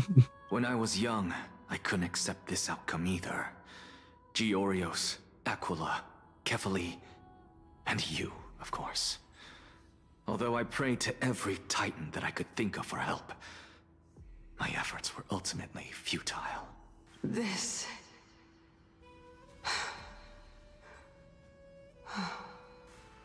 Could this be the inception of your research into alchemy? Indeed it was. Everything started from that verdant courtyard of yours.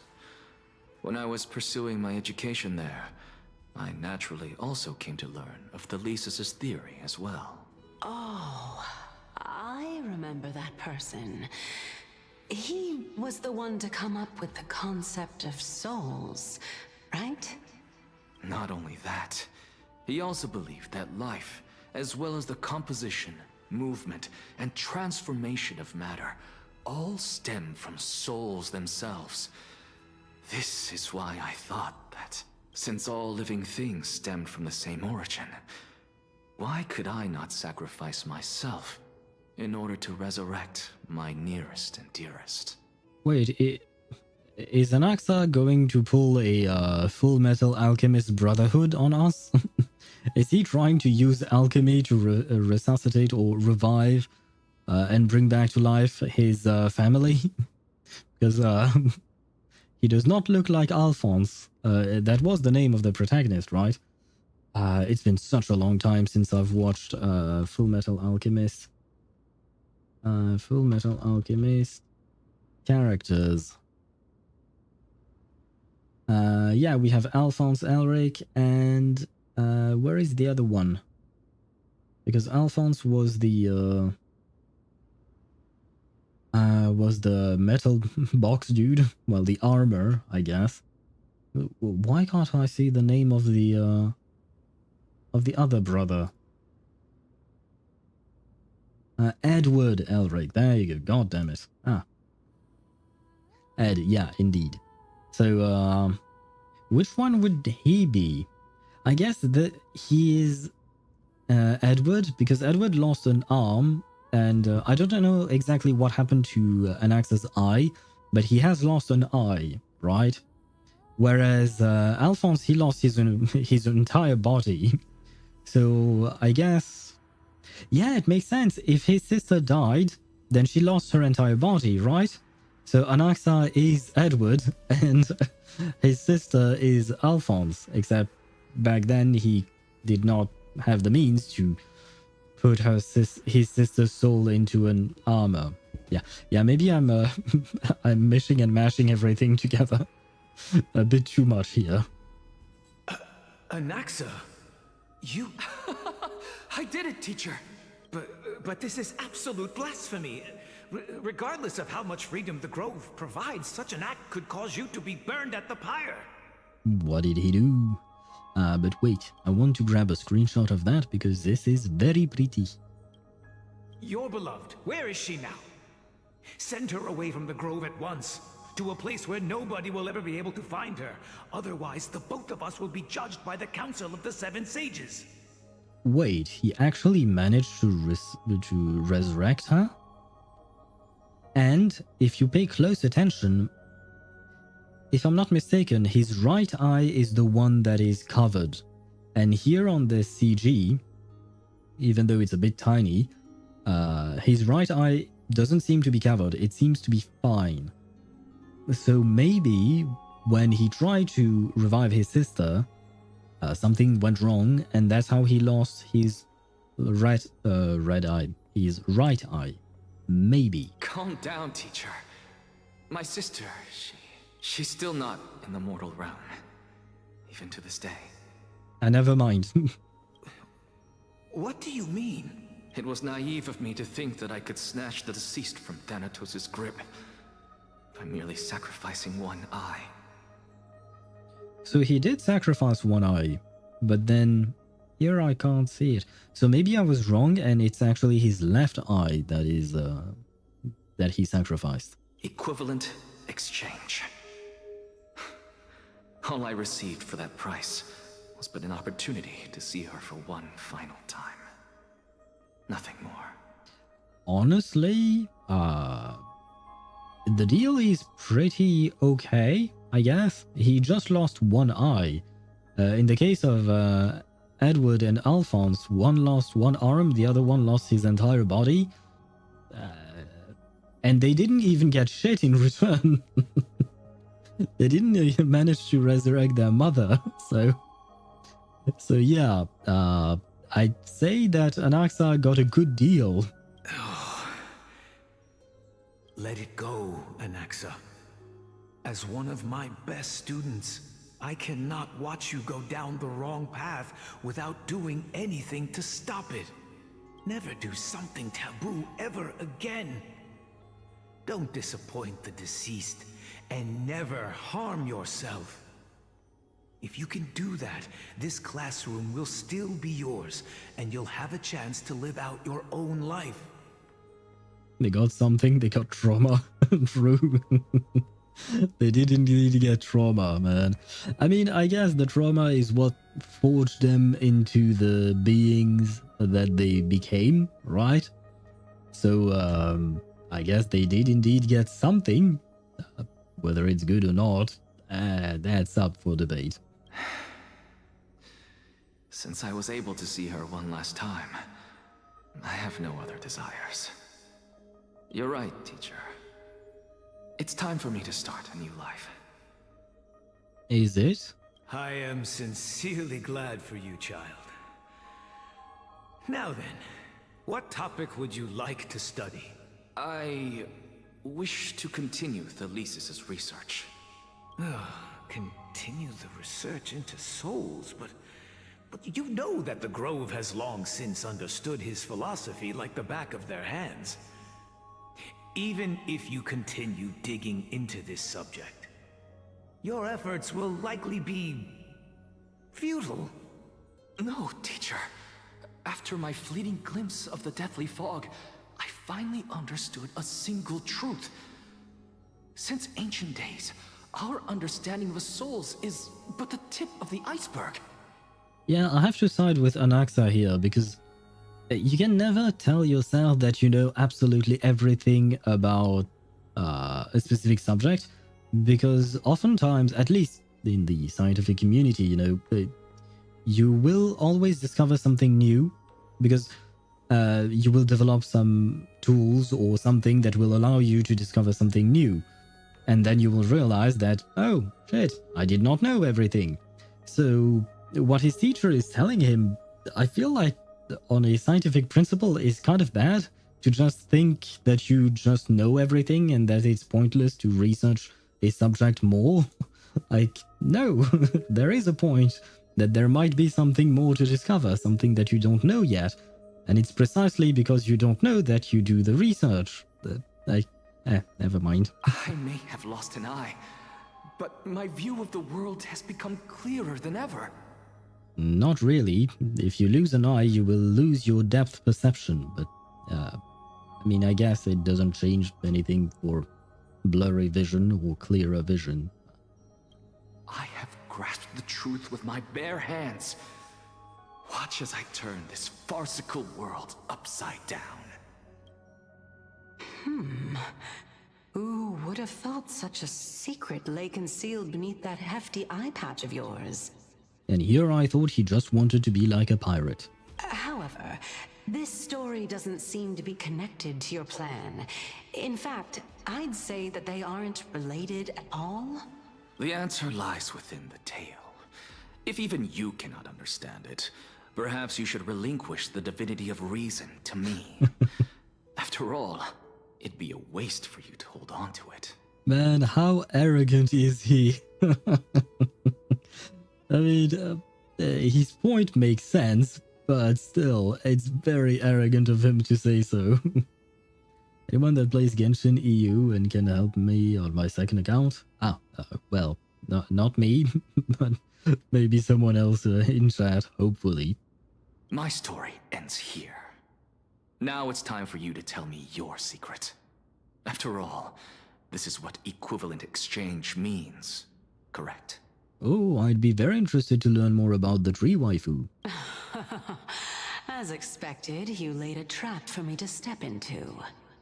Unfortunately, even if I was willing to talk about my past, I may not know more about it than you do. Oh? Are you saying that the renowned Reason Titan is now admitting a lack of wisdom? Your followers are going to be sorely disappointed by this. Well, it might not be a lack of wisdom, perhaps, but a lack of knowledge, which is not the same thing. Child of humanity, remember this. Being cognizant of one's ignorance is the greatest wisdom of all. Now I understand. No wonder you asked me to answer your random, nonsensical questions. Not only that, you're the only one who can shed light on my query. As the saying goes, onlookers see most clearly. Says the woman who has had her eyes shut for the last 2 months. Ever since we met her. So? Lord Anaxa. I saw you muttering to yourself and was wondering whether you were caught in a delirium of reflective thought. I'm sorry to interrupt you, but time is of the essence. I have a message from Lord Lygus. Lady Kindness has met up with the Council of Elders and is awaiting your arrival, so please depart forthwith. Right, I do remember Lord Lygus from yesterday, and I don't like him for some reason. I can't exactly explain why, but it's the way he speaks. I'm not criticizing the voice actor for how they voiced the character. I don't know if it's done on purpose, but it's just a gut feeling that I get when he speaks. He feels very strange to me. It's finally time. Carefully. The one who created the world, and the one who bears the world. It's all because he's not human. No. I don't mind him not being human. That, honestly, I quite frankly don't care. No, or rather, perhaps you're telling me... Are you saying that I don't like him because he's not human? Or are you saying that he speaks strangely because he's not human? It's all because of Freddy. It is indeed because of Freddy. Freddy is the root of all evil. If you truly have not met your end, how will you answer the challenges of those who defy you? I didn't expect you to agree to Lady Kindness's invitation. What a wonderful turn of events. To tell you the truth, there are many people who hold grudges against that Lady Goldweaver. Aha, they have stopped. And there is a reason why I stopped. It's because I can see that ads are going to run in 4 minutes. So I think I will trigger them manually now. That way we can proceed with the rest of the dialogue without being interrupted. And that would be lovely. Now then, where is the ad button? I'm going to stay here yapping as always. But we are going to have to take an ad break. Where is the ad button? Ah, there you go. Then we'll be able to proceed and hopefully learn a bit more. I will have to try... Well, I wanted to say I will try and be faster, but at the same time I don't really know how to. The only way to be faster in progressing through the story would be for me to stop yapping, but at the same time if I stop yapping then what's the point of me streaming? Because you know you can just play the game yourselves and you'll get the exact same experience. So yeah, they won't really work out. The only way I can think of is to try and yap less. Not stop yapping completely, but yap a bit less. Because I do make very long sentences. So yeah, I don't know if I'll be able to do that ever in my life. Probably not. Because even in real life I do yap quite a bit. So I guess this will never change. I have tried in the past, not about streaming, but in real life to yap less, and didn't work. Didn't work. Each and every time I failed. So never mind that. But, yeah, I was actually thinking back to our conversation about Black Beacon. And part of me actually wants to stream it, but at the same time, if I want to stream it, then I'm kind of screwed, because that means I have to wait until we finish Amphoreus, which makes sense, you know, I will finish Amphoreus first. I'm not going to interrupt the story of Amphoreus in order to start a new game. But at the same time, if I have to play it on a on an emulator, I don't know how the experience will be. And to top it all off, I still have to catch up to ZZZ's story, so maybe it's not actually a good idea for me to start streaming yet another game. So perhaps I will just keep, what would you call that? Perhaps I will just keep Black Beacon for my own self. But we can certainly share our thoughts and opinions on the game during my just yapping scenes, or even, for instance, during those times where we have to take ad breaks and I just keep yapping in the meantime. So that could be also a possibility of still sharing something about the game while not having to stream the game, because it does take me time to stream all of these things. Now then, after almost 2.5 minutes of pure yapping and non-stop yapping, I will stop just for a quick second to drink. It does feel good to drink. But, So apparently people are afraid of Agalaya. I mean, I understand, but she doesn't seem so bad once you get past the surface. I feel like when you just look at her from a distance, she might look scary. But if you actually take the time to talk to her and understand her motives and stuff like that, she suddenly doesn't become so scary after all. So maybe they just haven't talked to her one-on-one or something like that. Ah, the ads are gone. We can proceed. Yay! And thank you, military runner. You don't run that fast, to be honest. Kind of disappointing. Isn't that the dromas draped in finery? Oh. Avoid his gaze. I don't acquaint myself with blasphemers. Don't worry. He's too full of pride to pay us any attention. Your nickname is Dromus as well? You must really like those creatures.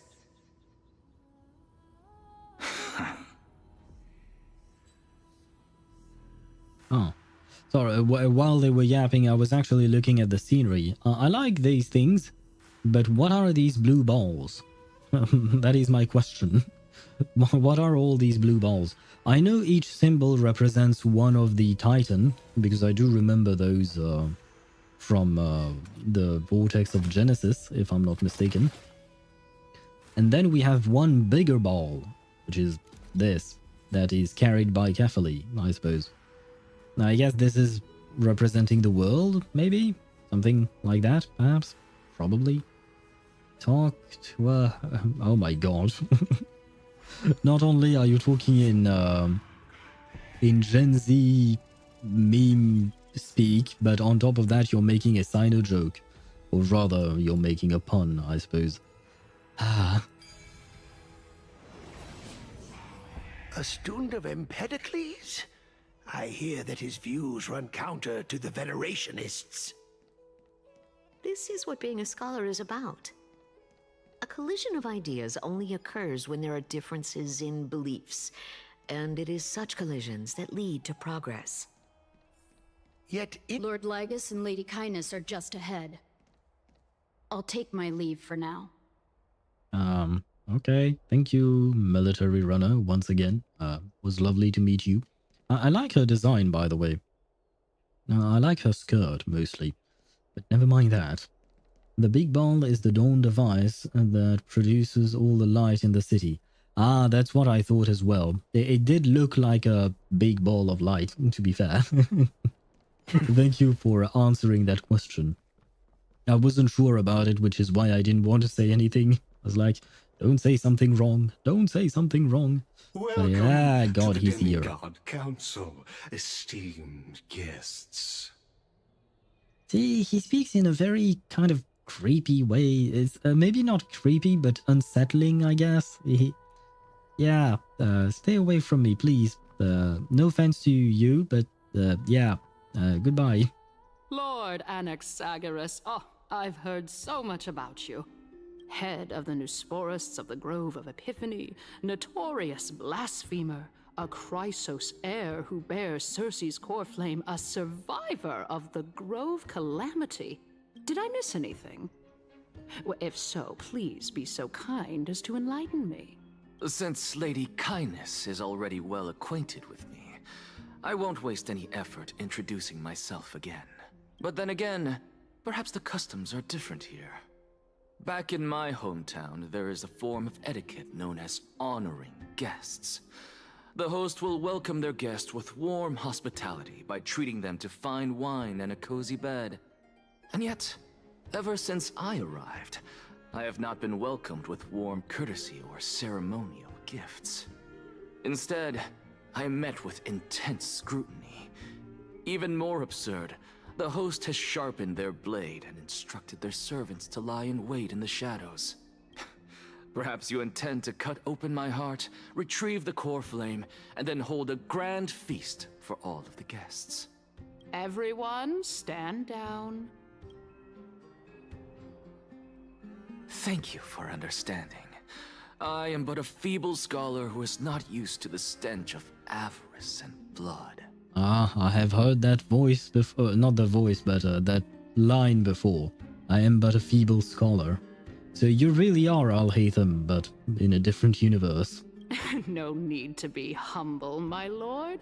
From my perspective, your courage and gumption are worthy of the reputation of the Seven Sages. Your bravery is more than adequate to accomplish our perilous endeavor. Bullshit. I mean, true, because, I was going to say he's the only one who survived the Grove, but at the same time, he only survived because Circe saved him. But still, if he was just such a feeble scholar, I think he would have just died, like he would have been one of the first ones to die. And yet he's still here. So, you wish to start a war? Well, since the Chrysos heirs are calling for war, we will respond in kind. Conflict is inevitable. Since Aglaya endeavors to suppress the virtuous commoners with blood of gold, we will not hesitate to display the rights and mettle the citizens of Akama are so entitled to. I'm not sure I understand what her beef is exactly with Aglaya. Like, what did Aglaya do wrong to make her pissed off? Because she says that Aglaya endeavors to suppress the virtuous commoners with blood of gold, but it feels vague. I need a more precise and detailed way of answering that question. As to your question of whether peace is still a viable option? Well, to that, I can only say this. Everything hinges on the next citizens' assembly and whether they have a sudden epiphany amid the clamor of the masses.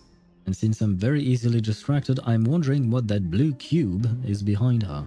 It's very pretty, but it's very strange as well. And since you, as a Chrysos heir, accepted our invitation, you have indeed given us a glimmer of hope. What brazen arrogance. What you're saying right now is worlds apart from what you were saying before you retired your cleaners. I don't deny it. After all, they're responsible for cleaning up any threats, and just a moment ago, you were on the side of the Chrysos heirs. No, but I thought you invited him to discuss things. Usually you don't kill the people you want to talk to. But now that you're an ally of ours, we can continue talking somewhere else. As you know, these walls have ears. Ah, so either you ally yourself with her or you die. That's, well, I don't really want to be an ally to a person like that personally, but apparently Anaxa wants to. Maybe. I was fortunate enough to have the opportunity to discuss a treatise about the Venerationists with your teacher, Empedocles. Yet, it seems you subscribe to the Nusporists instead, Lord Anaxa.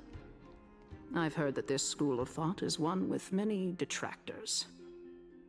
It's normal for ideas to have supporters and dissenters, just like how there are two types of people in this world, geniuses and dimwits. Ah. I think I know which one, in which group I belong. I don't think it's the first one. Welcome back to the hub of the Demigod Council, Lord Anaxagoras. Surely you remember that countless eloquent orators have stood in this spot before and emerged victorious by stoking public sentiment with their words. And yet there have also been innumerable blasphemous philosophers who set themselves up for failure because they refused to defend their actions. This tiny stage is the most profound embodiment of Akama in centuries. In 15 days, this site shall also become the most important, as well as the final turning point in Akama's history. Wait, what else is happening in 15 days? Because I know that Anaxa is going to die in 15 days. But was there something else? I feel like I forgot something very important there. And what is this thing? There is something in the middle of the cube. I saw it earlier, but here we can get a clearer picture of it, kind of. And, well, just as soon as I say, there you go, it appeared again. And there is some kind of symbol on it. May the both of us carry out our duties with honor and lead the masses back toward the Erechrysia, a golden age with no death, strife, or trickery. The trail for the Trailblazer to find death is in 15 days also. Right, yeah, there is that, but these feel personal in a way. Like personal to the Trailblazer and personal to Anaxa. But I was wondering if there was something happening to Amphoreus in general within those 15, well, not within those 15 days, but at the 15th day mark. Oh my, 15 days and nights. That aligns perfectly with the date of your demise. Could such a coincidence truly exist? Oh, I guess it is what she is explaining, but I still don't get it. So once again, I do believe that I am part of the dimwits and not the geniuses of this world. Well, to be fair, I'm not part of Amphoreus, so maybe I'm a bit in the middle ground, hopefully. Using death to prove myself fits my intentions perfectly. What strong conviction you have. As expected of the hero who dared to stand up to the Gold Weaver. As expected, she misunderstands you. That's enough, Lady Kindness. Dispense with the niceties. I only accepted your invitation so that I can serve the commoners alongside the members of the Council of Elders. Don't test my patience with such superfluous formalities. Well, she is trying to butter you up in order to take advantage of you. Well, you say that now, but surely you also require my aid as well, so that you can stay alive even when being pursued by the Golden Thread? You worry too much. She won't show her hand too freely, as she still needs to garner support from the masses at the Citizens' Assembly. Even someone like me can tell that only a sliver of her humanity remains. Surely you're not asserting that she will definitely act in a rational manner. She seems very rational to me. I mean, when we talk to her, and let us remove the beautiful bias that I have. Yes, she's pretty and all that, but in all seriousness, when we talk to Aglaya and listen to her, she seems very rational to me, and perhaps even too rational. In the sense that, they say that she loses her humanity because of, technically I think it's because of her powers and the way she sees things. Slowly she's becoming actually more and more rational and less emotional like a human is. So I feel like these two statements kind of contradict each other. As you're no doubt aware, Aglaya covets the core flame that I possess, which makes it the bargaining chip that allows me and the rest of you to negotiate with her. However, in return, I'll need the Council of Elders to support me as much as possible. Naturally, this includes the guards as well. I wonder exactly what he's planning. And I love the fact that she's just there, listening to everything.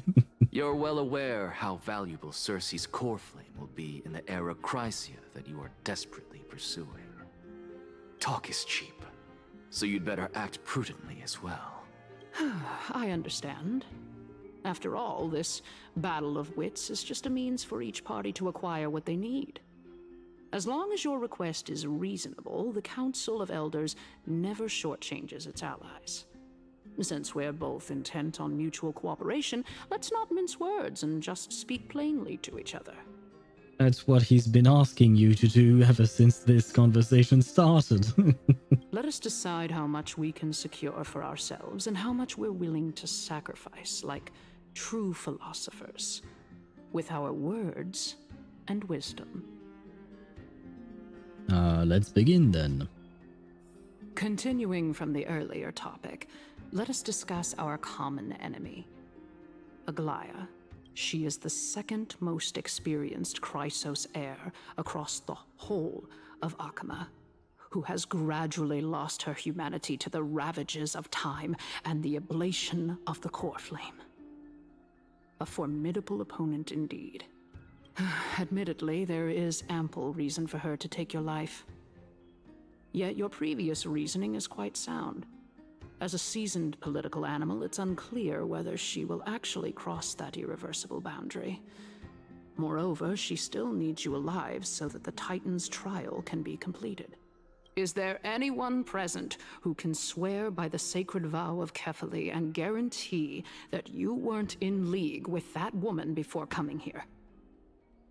Are you just trying to pull the wool over our eyes and aid her in her savagery? What does that mean, in her savagery? What has he done? What has she done that was so savage? Then this is still something that I don't get. Why does she view Aglaia in such a hostile manner? I don't get it, man. Exists. Yeah, I guess so. She exists and she has power over Akama. I guess that's the problem Kainis has. That's the only explanation I have thus far. Because Aglaia's actions, in my opinion, you can criticize them all you want, but I don't feel like they would instill such hostility in others. So yeah, I don't really understand Kainis other than if she actually just wants to grab power and that's all she cares about. I'm back and I bring bad news. What is the bad news? And welcome back, Timax. She just needs vassals who will do her bidding without question. I don't think that's true. She's prepared to execute me. That might be closer to the truth. I mean, in my opinion, like, it's kind of like what we've been through in, I believe it was in the 3.0 story, not the 3.1, but 3.0. At some point, we broke our promise with Aglaia, and she asked Castorice to stand behind us, and she would take one step up once if we answered the question wrong, right? And if she grew too close to us, she would kill us, and all of that. And after that, Aglaia had a conversation with Tribi, and she mentioned that she wasn't actually going to kill us, even if we replied poorly to her questions. So, yeah, I don't think that Aglaia would actually execute Anaxa. She might take drastic measures, but I don't think death or execution is actually on the table. But that's just my opinion, I suppose. Black Beacon gave me no option as to where to install. No, how could you do this to me? I guess I might try the game with another emulator, but yeah, does feel bad, man. Why? Why does it have to be that way? But thank you for at least bringing me news. Even if it is bad, I will accept any and all information. It is actually a sad day now. Well, I'll go with she's prepared to execute me because I feel like the other one is kind of wrong. Well, both of them, but I believe you're aware of Castorice the Executioner. Long before I returned to Akama, Aglaia had already dispatched her to monitor me. If I weren't able to reach this place in time, I would have been forced to meet Thanatos first. As compared to a comprehensive plan with uncertain results, if you decide to cut open my chest and remove the core flame, wouldn't that settle her nerves even more? Everything is in place. She just needs the right timing. I understand what you mean. At the very least, the both of us agree that this tyrant who wallows in extravagance and greed is the greatest threat to achieving peace in Akama. The Council of Elders is willing to defend your right to live, just as we defend every oppressed citizen. How is she a tyrant exactly? How has she oppressed anyone? Once again, I still don't get it. Maybe I missed something, but I haven't seen Aglaya oppress anyone. If anything, she has always given people the choice. She does have her own objectives, of course, like pretty much anyone, but at least in regards to the Trailblazer, she never pressured us to do anything, as far as I can remember. And wallowing in extravagance and greed? Why do you have to speak in such vague terms? These things mean nothing. I mean, they do mean something, but given what we know of Aglaya, I don't see how these words can be used to qualify her, like to describe her. What is wrong with you, Kindness? Or what is wrong with me, perhaps? However, I regret to say that sentiments in favor of the Chrysos heirs and Aglaya are only growing in magnitude. The peace that we are aspiring toward, as well as everything that we hold dear, will be destroyed completely. The city will be burned to ashes, and the citizens' blood will be shed. Well, yeah, that's the thing. Your world is doomed, apparently, right?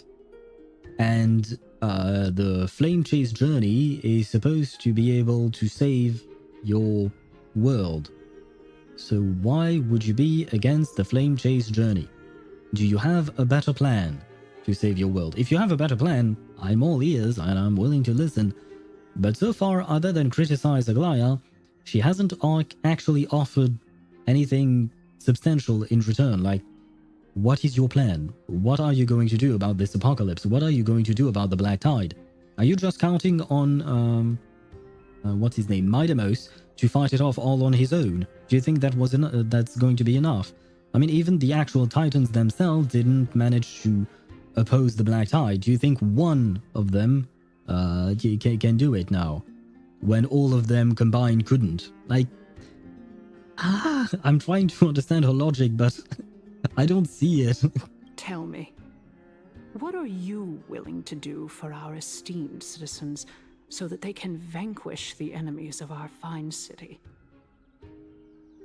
Garnering my support is equivalent to garnering the support of the entire Grove. I will be the one to shatter Aglaya's self-righteousness. Huh. I don't know if these choices actually mean anything, like, does it change anything in how Kindness views us? So I will still consider carefully which one to choose. I guess since she seems to hate Aglaya so much, I'll go with the second one. I will be the one to shatter Aglaya's self-righteousness. Because honestly, at this point, for Kindness, either she just wants to grab power, or she has a personal grudge against Aglaya. That's the only thing I can understand from this story. Aglaya's authoritarianism, conceit, and arrogance have granted her unfettered control for the most part. Yet these traits are also her greatest weakness. If I can render her helpless by forcing her to experience the agonizing pain of betrayal, I am certain she will never recover from such a setback. Surely you don't believe that such a tiny betrayal will be enough to push her to her wit's end. What's more, there are many who remain silent, merely watching to see how much chaos I can unleash. Not to mention, You know full well that the Chrysos heirs have never been a united front. Have they not? The Chrysos heirs that we've met are Aglaya, Tribi, Finan. Well, Finan is supposed to become a Chrysos heir, but he's not yet. And Maidemos. And Anaxa, I guess. The only one who doesn't seem to share the same view as Aglaya is Anaxa. The rest seems to be on Aglaya's side, so I guess he's lying to try and convince her, probably. In the name of Kefali, Akama thanks you for your sincere and valuable thoughts. You're welcome, I guess. At this stage, it's clear that you and I understand the benefits to be won from this discussion. Let me put it plainly. The Council of Elders has always been renowned for its fairness, and that fairness is built on a foundation of sincerity. Finan is an heir because he has the golden blood. Right, okay, so he is actually a Chrysos heir. He doesn't have a core flame yet. That was the distinction I wanted to make. But I do believe that you're right in correcting me. So thank you. But yeah, but there still remains the fact that they're all with Aglaya. You know? So yeah, I'm lost with this conversation between Anaxa and Kindness. The Council of Elders has vowed to all citizens of Akaba that it will always remain loyal to them. As for you, my lord, how will you guarantee that you will be able to live up to such earnestness and will not betray Akama's indomitable citizens when the opportunity presents itself? Just as you now betray Aglaya when it suits you. I mean, I do understand Anaxa. Now, I feel like Anaxa is just trying to play Kindness. He's just trying to take advantage of her. And he has his own plan. I don't know what it is exactly, but he has his own plan. That's my feeling. Kindness, on the other hand, I really don't understand. Yeah. Because, like, for instance, like here, she talks about the Council of Elders has vowed to all citizens that it will remain loyal to them. That still does not answer the question of what exactly do you guys do? Like, what is your purpose? I mean, I know they are supposed to lead the city and all that, or they are supposed to because Aglaya holds more power than them at the moment, or something like that. But what is your plan to save the citizens? Because you can be as loyal as you want. If all of your citizens are dead because the Black Tide has taken over your city, then your loyalty means shit. So, once again, what is your plan?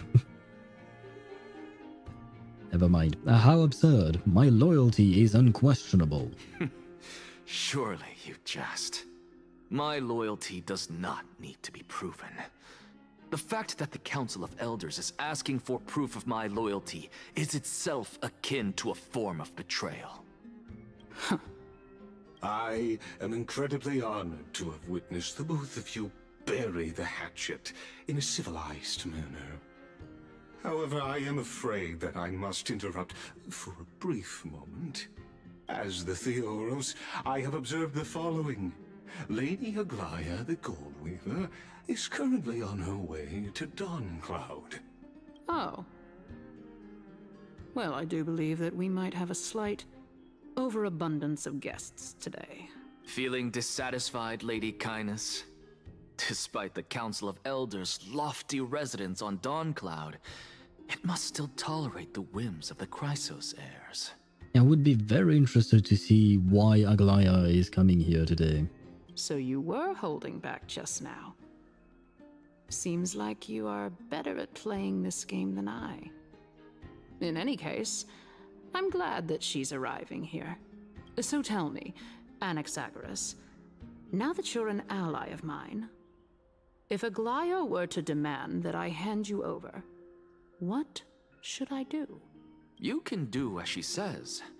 Tell her that the Council of Elders merely wished to chat with me and had no intention of offending her.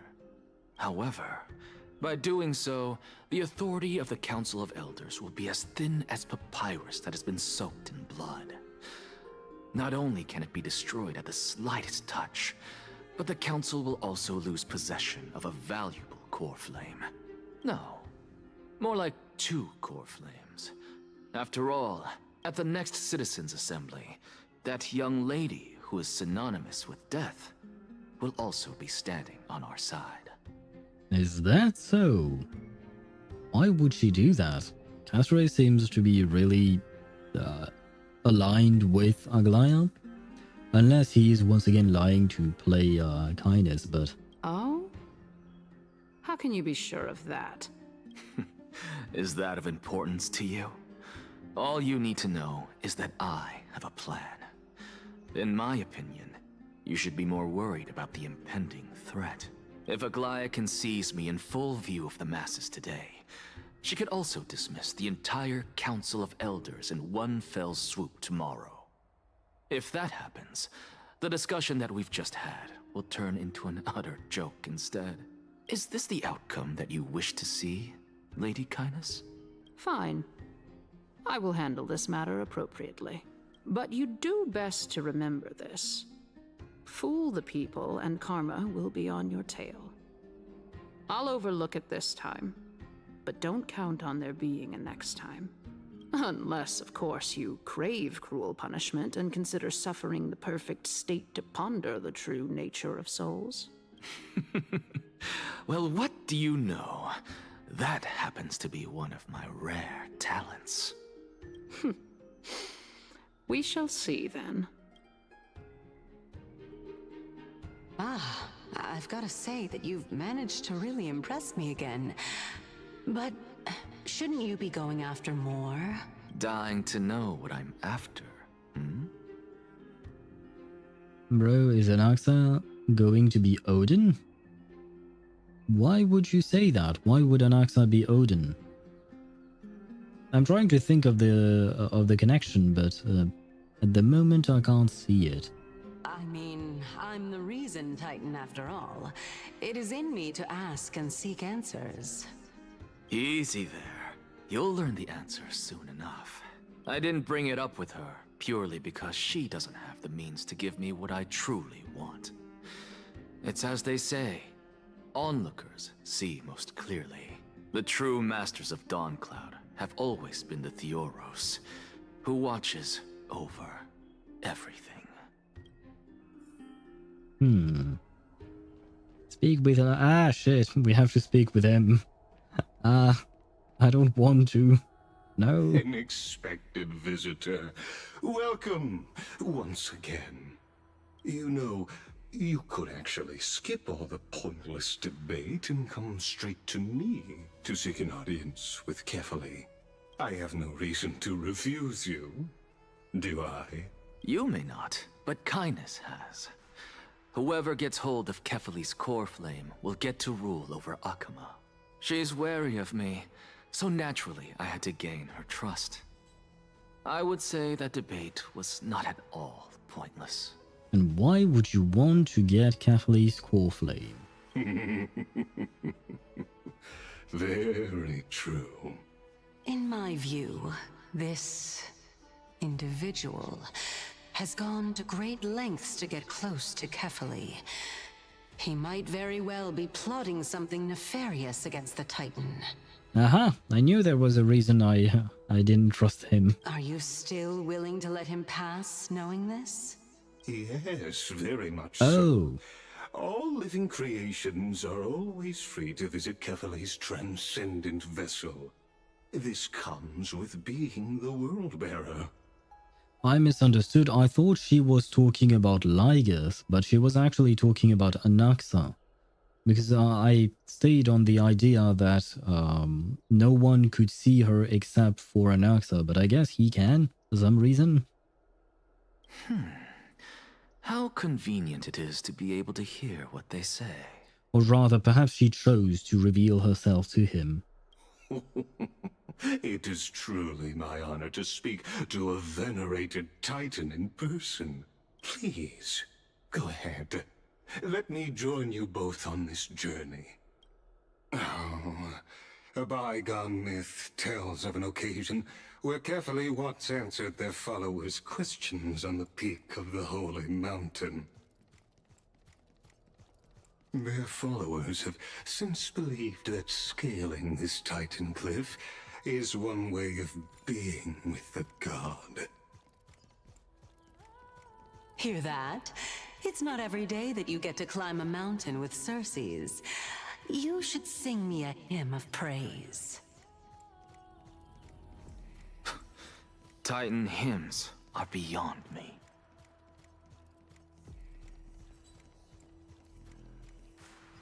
No, his species can see on the soul's frequency. That's how he can see her. Ah, you're right now that you mention. No, Go on the ahead. chest. Take this Yanis shortcut, and the long pilgrimage stairway will be waiting for you at its end. Man, the chest. I wanted to get the chest. Why, game? Why must you do this to me?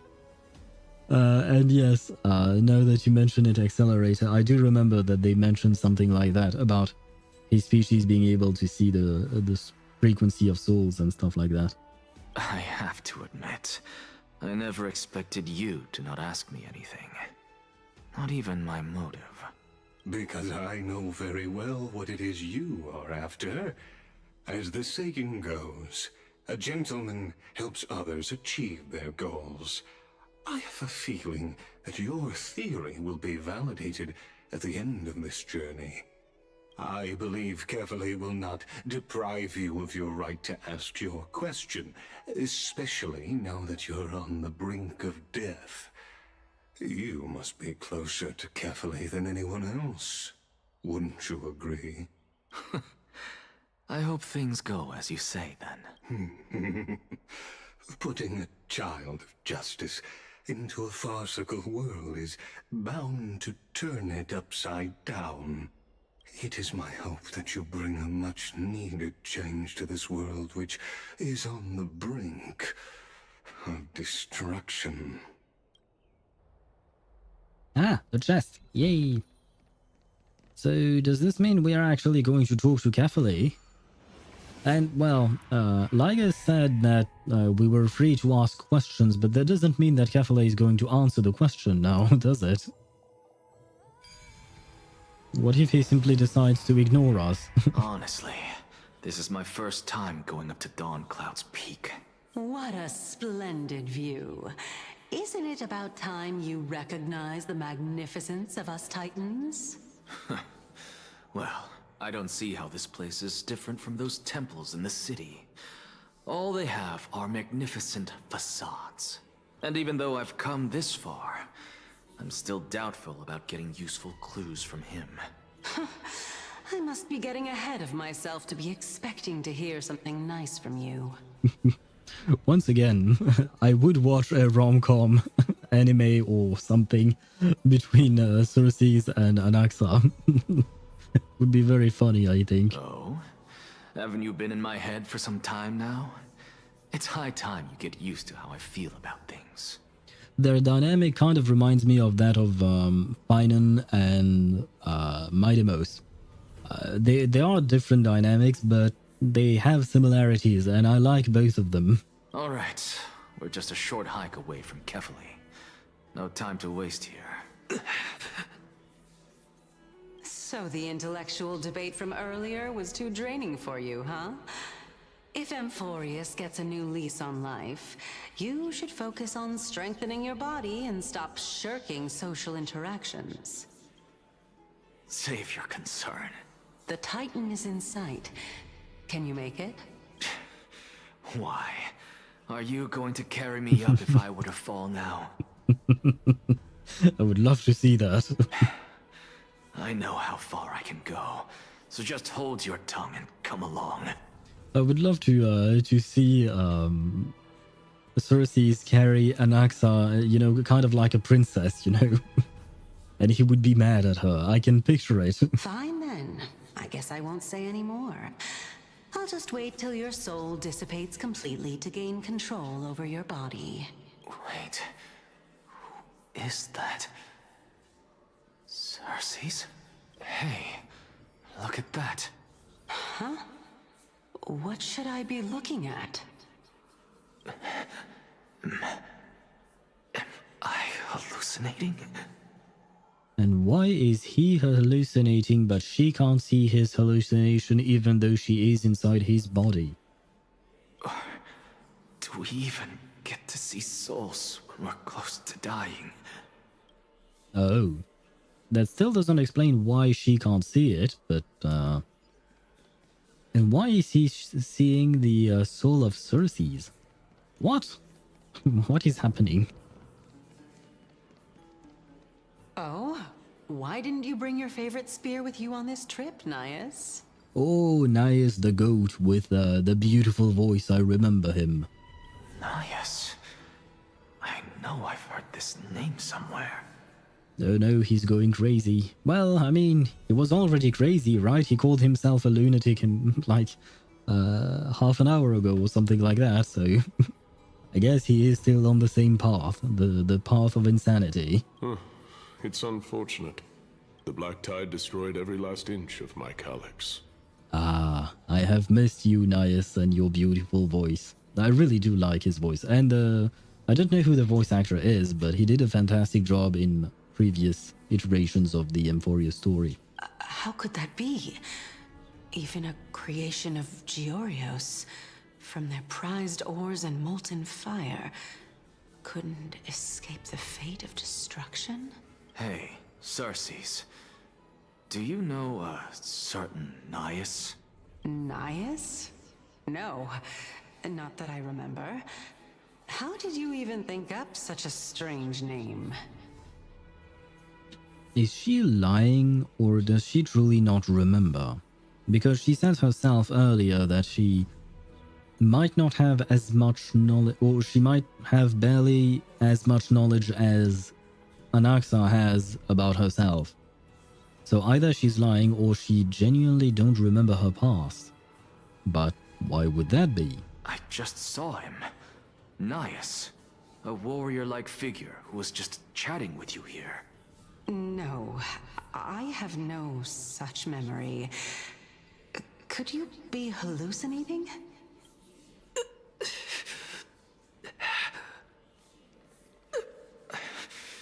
This is a departed spirit?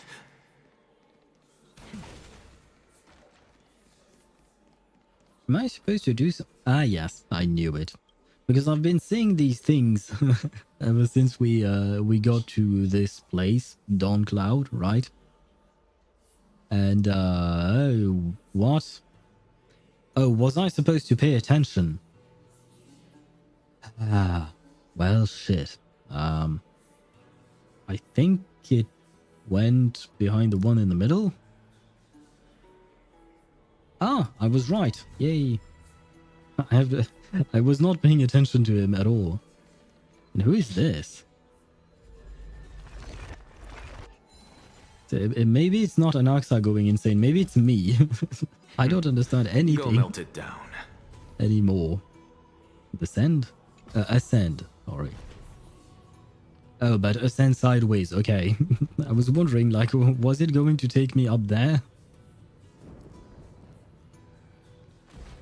Aha, more Nias. Ah, shit. Enough about me. Did Kaos ever reply to you? Well, regrettably. Seems like the price of becoming a demigod is a lot heftier than we thought. Kaos. Demigod. I'm trying to think and remember whether or not that name rings a bell, but it doesn't.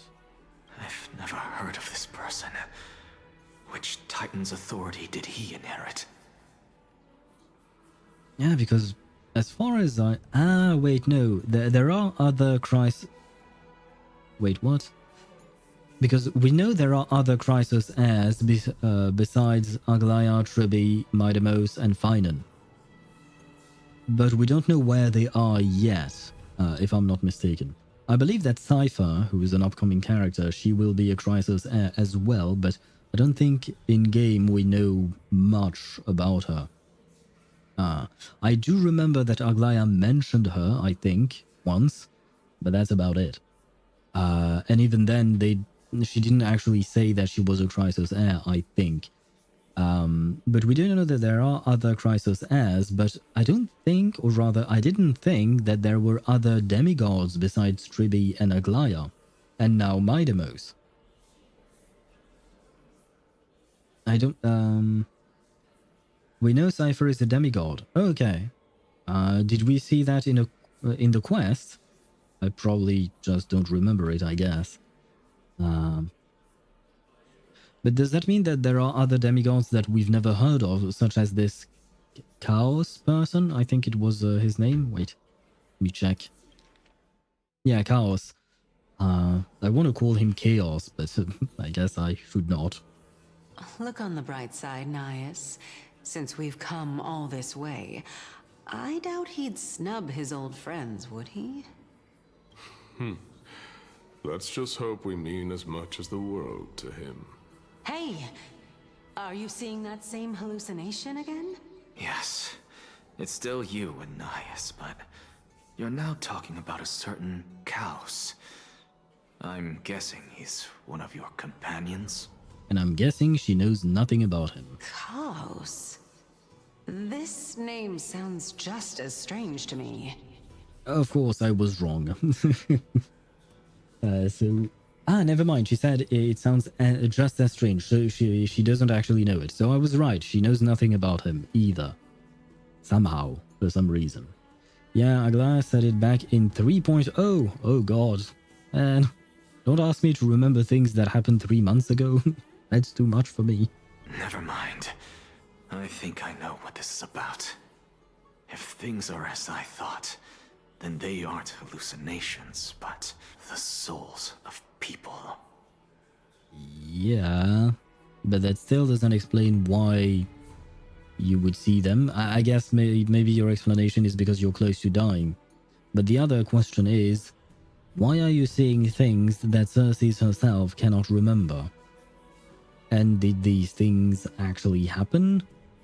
Or are they the pure inventions of your own mind?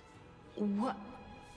But if those are the souls of the dead, then what am I? That's actually a good question. Beats me. For all I know, you're just an illusion I conjured up in my dying moments. Let's just keep going.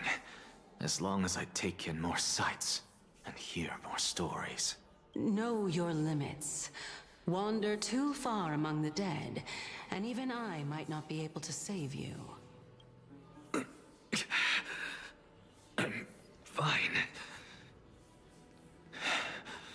If this is indeed as I thought, then this will be very amusing.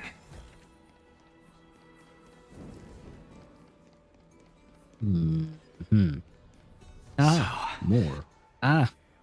Keeps sprinting past the voice lines. Why are you making strange noises? Can you keep going? Of course. I'm just... If I knew we had to climb a mountain, I wouldn't have come along with you. Girl, you're floating. Are you like Paimon and you somehow get tired with just floating? I mean, I guess I don't know how much effort you need to put into floating. But, yeah. Feels kind of like, why are you complaining? You don't actually have to use your legs. I guess this also counts as one aspect of the world-bearing burden. If Amphoreus does have a next life, you may want to get your body in shape. Wait, I have to know, who the hell is the voice actor for Nias? Nias HSR VA. Hunter Peterson. I see. Well, unfortunately I have never heard of him before, at least I don't remember. I will keep that name in mind. I will try to look up other stuff that they may have done, because I really, really like their voice. Keep your sarcasm to yourself. I'm not getting anything of value from them. I would sooner throw myself off this cliff and hit rock bottom than exercise even a little. I am Calypso of the eminent Seven Sages, after all. Training would make me no different from those Helcalithist barbarians. Calypso? Calypso. She's one of the Seven Sages. A member of the Grove? But why does she look like Cersei's then? No, she can't be. I would know her name if she really were one of the Seven Sages. Hey, Cersei's. Does the name Calypso ring a bell? She's going to say no again, isn't she? Cersei's? Well, I guess not being there at all is one way of saying no. They're gone. Doesn't matter. I can do this myself. Oh, beautiful old world. Where are you now? Oh, legendary era Chrysia, return to the mortal realm. Splendid gods once walked the paths we walk. Alas, all that's left of that warmth is a hazy mirage. Why are you chanting that too?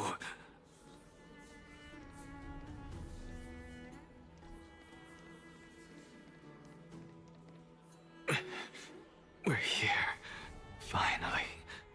So, I don't get to ask the Titan my question, but all of you make for a pleasant surprise, nonetheless. What? Very well then. Let me uncover the truth for myself. Did I still fail to make it in time? But isn't he supposed to die in 15 days? It's a bit early. So, I'm back here again. I can hear it. I hear it from the depths of the tides, behind the closed doors of the void world. A voice ready to tell me something. This time, the voice is a lot clearer than before. Since we've come this far, let's just wait. Never mind. If she's sitting, that means maybe I was wrong. She's not floating around all day. I mean, I guess perhaps Cersei's is floating around, but Calypso is not? Lord Nias and Miss Calypso, are you both here to visit Chaos too? Is that Castorice? Yes, and we've been waiting for quite some time now. Regrettably, he hasn't answered us. The worst-case scenario is that he's already been overwhelmed and crushed by the world-bearing burden. Wait, the world-bearing burden, that's the one that Kefale is burdening himself with, I guess. Or bearing, however you want to put it. So Chaos is Kefale, Calypso is Cersei's, Nias is, I forgot the name of the actual Titan, but he's Strife, right? And this Castorice-looking girl, I assume maybe is Thanatos then? Just because Castorice has a link to Thanatos, but maybe she has nothing to do with it. So does that mean that all the Titans were not Titans at some point, and they were actually humans? You're overthinking, Lord Nias. I can still sense Chaos' soul in the area. Nicodor, thank you, Accelerator. Right, his name was Nicodor. And I said humans, but I guess she's an elf or something. I don't really know. I don't really understand the races in Honkai Star Rail. Some are elves, some are not, for some reason. And I don't know why you're kurukuruing, but the kurukuru is always appreciated, Ktosh. And besides, we both know Chaos' nature. A deliverer like him wouldn't fall so readily, much less give up on all that he holds dear. Isn't that so? Okay, what is a deliverer exactly? Because I know it's been said before, Finan is a deliverer, but what exactly does he deliver? Like, does he deliver your food like Uber Eats, or what does he do? What is he supposed to deliver exactly? And why would Chaos slash Cathale be a deliverer as well? Does that mean that Finan is destined to get Cathale's core flame? Because he still hasn't found which core flame he's supposed to grab, right? If I'm not mistaken. Yes. I have faith in him. That reminds me. Why are you making this trip alone, Polixia? Oh, who? Polixia? That's a completely new name. Never heard of that one. Oh, my sister needs more time to make sure the flowers are fine. Ah, so she's Castorice's sister, I assume. Because she does look like the character that we saw in Castorice's trailer. Or I don't remember if it was her trailer or her PV, because I watched both of them back to back. But yeah, there was another character that looked like Castorice but wasn't Castorice, and it seems like Polixia has died or disappeared. At the very least, Castorice seems sad about something regarding that other character. Such a pity. Both of you have hearts kinder than anyone else. Yet you are born only to take over Thanatos' divinity.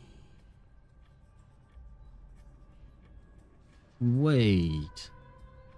So maybe I was wrong, and maybe these people are not the Titans themselves. Maybe they were the previous Crisis heirs? Is it some kind of cycle that repeats itself, like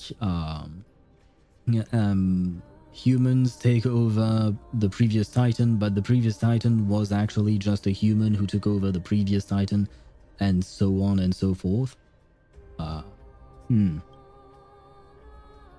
Everything that I see and hear this time has left me shaken to the core. But then if Polixia, I think that was her name, right? Polixia, yes. If she knew Circes and Naias, I assume Castorice knew Circes and Naias as well. And I do believe that in the previous quest, Castorice interacted with Circes. She was with us when we went to the Grove. So she would recognize her, I think? Or rather, she would recognize Calypso. What may seem like a mundane conversation is in truth a once-in-a-lifetime exchange that has revealed the ultimate answer to Circe's question. The conjecture has taken shape and must now be solidified into a theorem. Next, I only need to seek verification from Kefali. By doing so, I can answer Circe's question and reclaim my body. But no, I will not do that. That isn't important. Wait, what? It is important. I am curious. Please satisfy my curiosity. Oh, God. What is important to you, then? Because another one of my conjectures, one that I have always dreamed of proving, has been proved right this very instant. Fusing a mortal soul with that of a Titan to replace said Titan is not a ludicrous idea after all. Okay, so it's kind of what I said, in the sense that, yeah, the human replaces the Titan. So kind of like Mightymost right now has become Strife, and perhaps in 1,000 years, if Amphoreus survives that long, he will be known as the Titan of Strife, and no longer as just Mightymost, the Chrysos heir who took over the divinity of Nikador. And then Nikador would be completely forgotten, I guess? Yeah, that's my best guess. Why didn't Flatter Page just kill Freddy? Because she's not a murderer, she's a child. Switching to Don Hong's POV. Oh, wow. Oh, and he's with Hyacinth? No, wait. There we go. What are you thinking about? Hello, Barbara. Just amazed at how this towering tree is Cersei's divine body. It's a majestic sight. Yes, I can agree with you, Dunhung. Cersei's body is a majestic sight. Oh, you meant the other body. Is that so? You don't look the slightest bit amazed, though. Plus, you seem to be strangely familiar with the city around the Great Tree. Merely something from the past that I won't go into. Events of the past, huh? I was also a child when I looked up at Cersei's. Their leaves and branches reflected the sparkling stars, and their trunk was like a pillar that supported the sky and ground. If you say so. I stood at this very spot back then, imagining the day when I could climb to the top of this tree, because I would be the closest I can be to the sky at that spot. Okay. Why are you telling us this? And what are these big red balls? This Amphoreus is very focused on big balls for some reasons. Or rather spheres, but, you know, it's just another way of saying things. Cheap viewers like in real life or stream? I assume stream, my dude. Like, do you want actual viewers like people just watching you when you're performing your everyday task? That would be very creepy. And by the way, I was kind of too focused on the story and I missed out on the fact that ads are going to run in 5 seconds. So we will be taking an ad break. I should have stopped the dialogue before that. I'm sorry about that. But I will be actually taking a proper break this time around since it's been 3 hours now. I do need a bit of rest and a bit of stretching. So we'll be right back. The ads have started. Hopefully you can still hear me. Probably not, but I will be switching scenes, leaving you with a bit of music, and I shall be right back.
And I am back.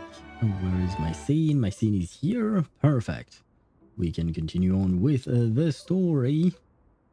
And I forgot to stretch, but that's fine. I went to the restroom, so I had to walk for like 2 meters, but I guess I'll take that as stretching, I suppose. Anyway, let us continue this very strange conversation between Hyacinth and Dunhung. Oh, right. He does not speak. You're a sky priest, yet you study at a place that is home to the Reason Titan. That's rather counterintuitive. Don't read too much into it. I mean, can mortals even hope to reach Aquila's realm? They're a strict and draconian god. Nothing like Circe's. Reason is willing to share what is theirs with others, but Sky only expects people to revere them. That does not sound nice. You get what I'm saying, right, Danny? Danny? After all, the titan that imprisoned you and Grey here in Amphoreus is none other than Aquila themselves. Wait. Back up a second. When did we get close enough to call that you would call us Danny? No one has ever called Dunhung Danny. When did that happen? Did I miss a budding relationship between Hyacinth and Danny? I mean, I call him Daniel, but that's just because his name is Dan Hung, sure. But there is Imbibitor Lunae, so it's kind of like Daniel, but Daniel. You know, like a more standardized name, I guess. So, but okay, well, I mean, why not? Why not? Perhaps Daniel has managed to pick up a lady. No, good for him. Good for him. I hope his love life goes well. I know this has nothing to do with love life. It's probably just a cute nickname, I guess. But I do wish there was a bit of romance in these games. You know, it doesn't have to be the central focus of the characters, but it would be interesting. That being said, I know that romance in gacha games is not really something that is done usually, because some people can't stand to see their favorite character being in a romantic relationship with another character. But don't get me started on that. Hyacinth looks like an actual gum wooey. What is a wooey? I was thinking of a woolly, the sheep-looking thing that Encore has in Wuthering Waves. But yeah, she does look like bubble gum. Definitely. It's the color scheme, I guess. I wonder why they went with such a color scheme. I mean, the colors themselves are pretty and they do go well together. And I very much like this red here. But it is also very pink. It's very just bubblegum-y. Zaddy? No, not Zaddy. Danny. Not the same thing. She does that with everybody. Oh, okay. So she just gives nicknames to everyone. Kind of like Triby calling us Little Dre, I guess. Probably. Danny getting raising up the remembrance healer so she can heal his loneliness. I mean, you know what? That's often the story, you know, that you see in a lot of rom-com animes. You see one protagonist is a loner, and the other lead character is someone a bit more bubbly, kind of like bubblegum, you know. And they meet, and the loner is less alone, and all of that. So, you know what, Jamie? I think your theory is actually valid. It makes all the sense. I swear I'm gonna kill a guy that thought Kanish x Molani is a good thing. I don't really see it. The Kanish x Molani, I don't think they really make sense, but that's just my personal opinion. But honestly, if you want to ship them, that's fine. Like, it doesn't really matter, man. Just like, I mean, there are plenty of ships that the fandom creates, and it really doesn't matter because number one, it's not canon, and number two, who gives a fuck? Like, seriously. Like, if people enjoy the idea of Kinich being with Mulan, why not? The only ship that I think is valid is Zhongluc. Well, I would tend to disagree with you, but especially because we've never seen any kind of interaction between Zhongli and Diluc. But I know why you're saying this, but you are free to think that. If you think they would go well together, that's fine. I mean, we have one guy who is very silent, being Diluc, and we have one guy who yaps too much, which is not me, but Zhongli. So I guess they compensate for each other. So maybe it works. Shipping is fine if you don't fight over it. Yeah, just respect each other's shipping and just enjoy the game. There is no need for constant bickering and fighting. Just enjoy the game. Enjoy it however you want. And right now I'm shipping Daniel and Hyacine, and previously I was shipping Cersei's with Anaxa. Just because I think it would be a very funny rom-com, you know? But it's nothing that serious. But there will always be people who dream of soaring towards the sky. The Grove has a wealth of research on Aquila, and that is exactly what we are here for. So I think I now have to keep playing Black Beacon. You really enjoy the game? That's actually good news, right? Gacha is taking over my life. You should not watch my streams because I often recommend games or talk about AI games and stuff like that. So yeah, and likewise, if I start playing Black Beacon, I might not have a life anymore because I'm already playing way too many gacha games at once. So yeah, this is going to be a problem, isn't it? I got proof that I did not even try upgrading Himiko and Yanqing from my team after finding out about Castorice. I upgraded both Huohuo and Sunday to 80 while Himiko and Yanqing are 60. I just went into a fight in Castorice's act and only Sunday and Huohuo survived because they kept each other alive. Oh wow. Well, perhaps it is time for you to upgrade your other characters then. Poor Himiko and Yanqing. I mean, yeah, if they are underleveled, they will...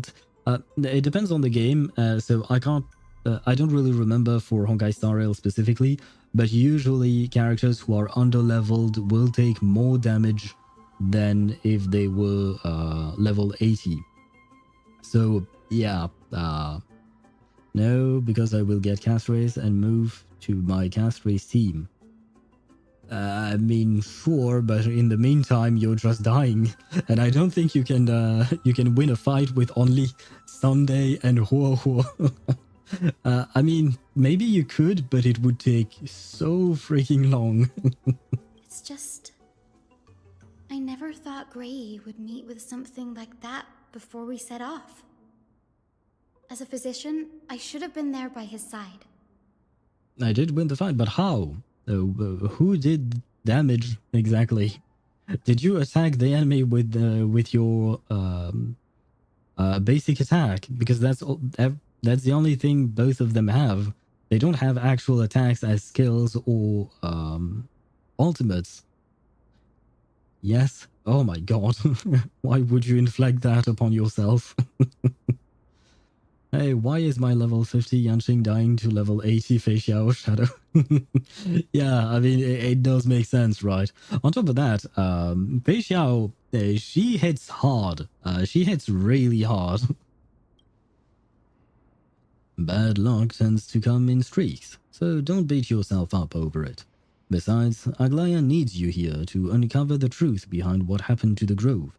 Let's just make the most out of this trip and keep a lookout for any documents related to the Death Titan. They could be useful to Happy Owl.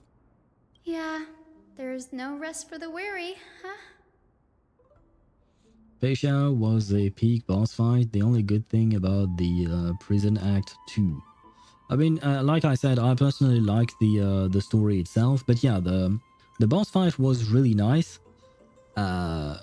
When it was difficult, like when it first came out, it was a tiny bit more difficult than other bosses, and it was enjoyable because it did offer up a bit of a challenge.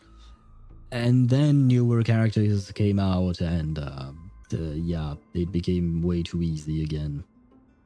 HoYoverse buffed up Sunday by Sunday to do the amazing 500 damage basic attack. Yeah, I mean, technically speaking, HoYoverse buffs attack, right? With her ultimate, she regens energy and buffs attack, so could be a thing. In any case, what we're looking for could be anywhere in this enormous grove. Let's split up to cover more ground. Danny, with your skills, I'm sure those monsters born of the Black Tide will pose no threat to you anyway. Depends. If you're talking about regular Daniel, then no. If you're talking about Imbibitor Lunae, then yeah, probably. What about you? Will you be alright on your own? Have you forgotten that you're talking to the chief physician of the Twilight Courtyard? Have more faith in me. I'll be just fine. Does that mean that she's going to get beat up, but since she's a healer, she can heal herself up and survive? Is that her point? Because being a physician does not mean that you're good at fighting. I mean, physicians can be good at fighting, but one does not imply the other. Yeah, I'm pretty sure it was difficult for me since my main source of damage are underleveled by about 20 level or so. Yeah, I mean, that's another thing entirely. But even when she came out, she hit pretty hard back then. And the thing is, what really changed, because we didn't get that many sustainers since Fei Xiao came out. I don't think we even got one, right? The only thing that changed was the fact that our DPS characters would deal much more damage, which wouldn't give Fei Xiao the opportunity to actually attack us because she would die first. Levels are usually useful for just getting HP. There is max HP, but there is also attack, because you do get base attack, right? Which in turns is what your percentage attacks are calculated on, right? So you do get some benefits. A lot, actually, of benefits. My name is These. Please fall for it. It's worth it. It's not a Disney jokes, I swear. What is the joke then? The silence in here is near deafening. With the vast amount of knowledge it holds, this academy is akin to a labyrinth of information. Even the cleverest of scholars would easily lose their way in here. I should gather my thoughts before heading in. Ah, so I have to gather my thoughts, I see. And I guess you wanted me to say my name is These, so there you have it. I said it. Now you can get your joke out, but I'm not very confident in how good it will be. How to leave Amphoreus. In the myths, Aquila, the titan who reigns over the domain of the skies, is a colossal bird that overlooks the world beneath them with 100 eyes. As long as they continue to soar above the clouds, the people of Amphoreus will remain trapped on the ground. Hyacinth's forebears were... Shouldn't it be forebearers? Like, it's missing an E and an R here? Or do I have to relearn English? It could be the second case, but who knows. Hyacinth's forebears were priests who worshipped Aquila. Nobody is more familiar with the taboos of the sky titan than her. Seeing how Aglaya has sent her here as a guide, it's possible that she plans to have Hyacinth take on the trial in the future. Yeah, that makes sense. I did think about that as well. Amphoreus' Titan mythology. In Amphoreus, Titans are a common topic of discussion. People create myths that, in turn, conceive Titans. It's a tricky task to keep an objective view when among the people of Amphoreus. Is there a way to step out of the situation and look at it from a different perspective?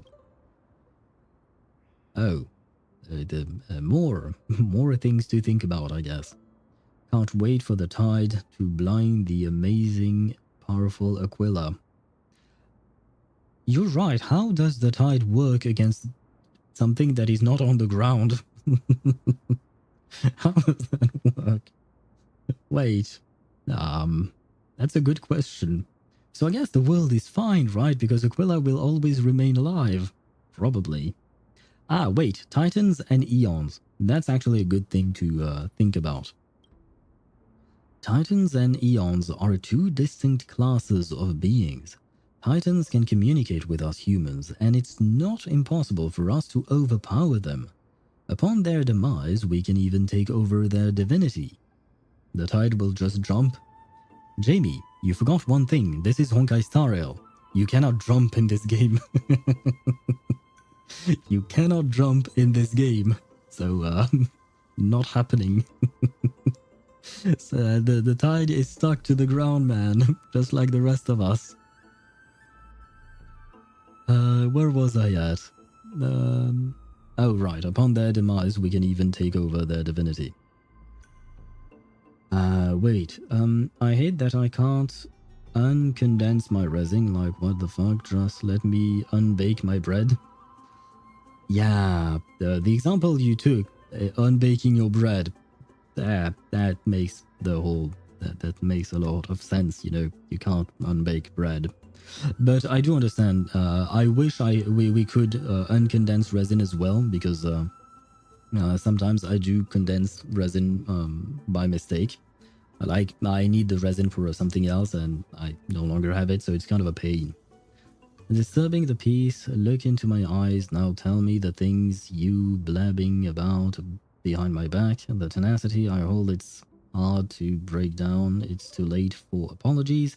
It's going down now. Yes, it's a Persona 3 meme. Well, I did not know because I've not played Persona 3. I've not played any of the Persona games. Instead of these nuts jokes, it's a Persona 3 jokes. Well, the problem is that I have no idea what the joke is about.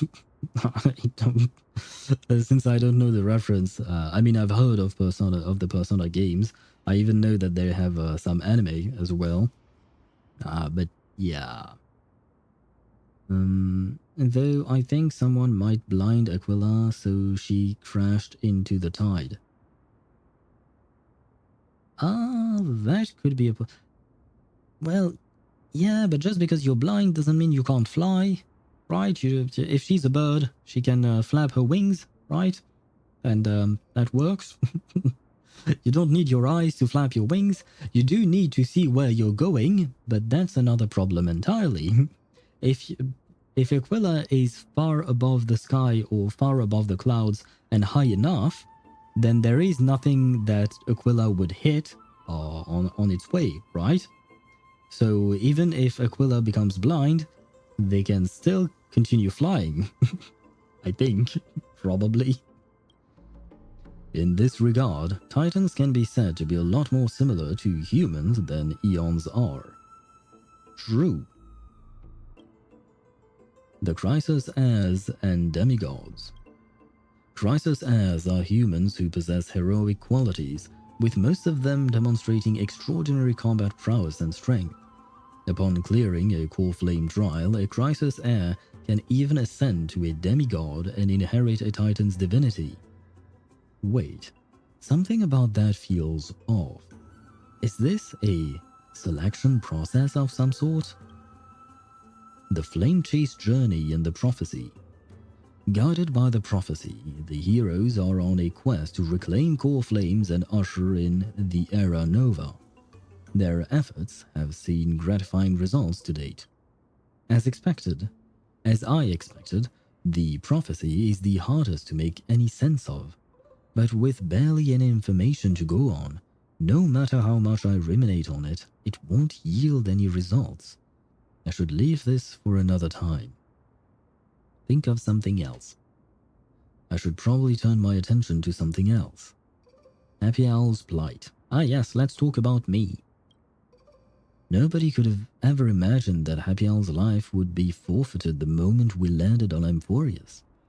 I should have done more to keep him safe. But it's not too late. We still have a fighting chance. The unique rules that govern life and death on Amphoreus might just work in our favor and save him. The Grove is a veritable library of knowledge. Maybe they'll have records of something similar? Or on a similar case?